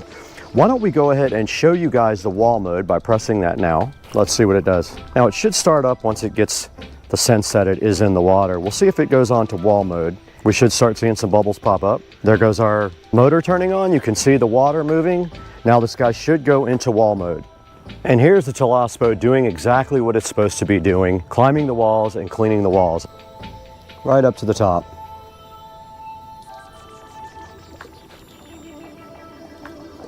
Right out of the water, it got the very edge of the tile line. Scrubbing that tile line. Let's watch it go again. Scrubbing back on the way down, you can clearly see that. Still scrubbing the bottom of my pool.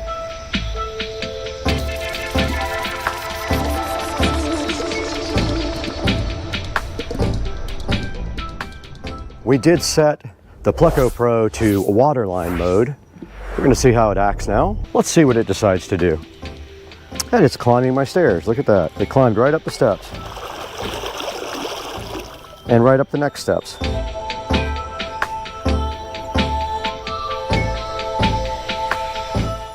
Cleaning that glass tile.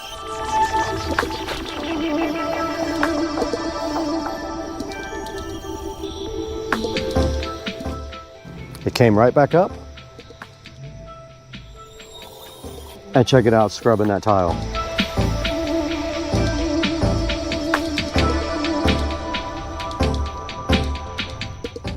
and it went right back up and did it again. And that's waterline mode. It's doing exactly what it's supposed to. All right, we're gonna put this thing back into standard mode now and watch it go for a couple of minutes. I heard it beep again, it's ready to go. Let's drop it in.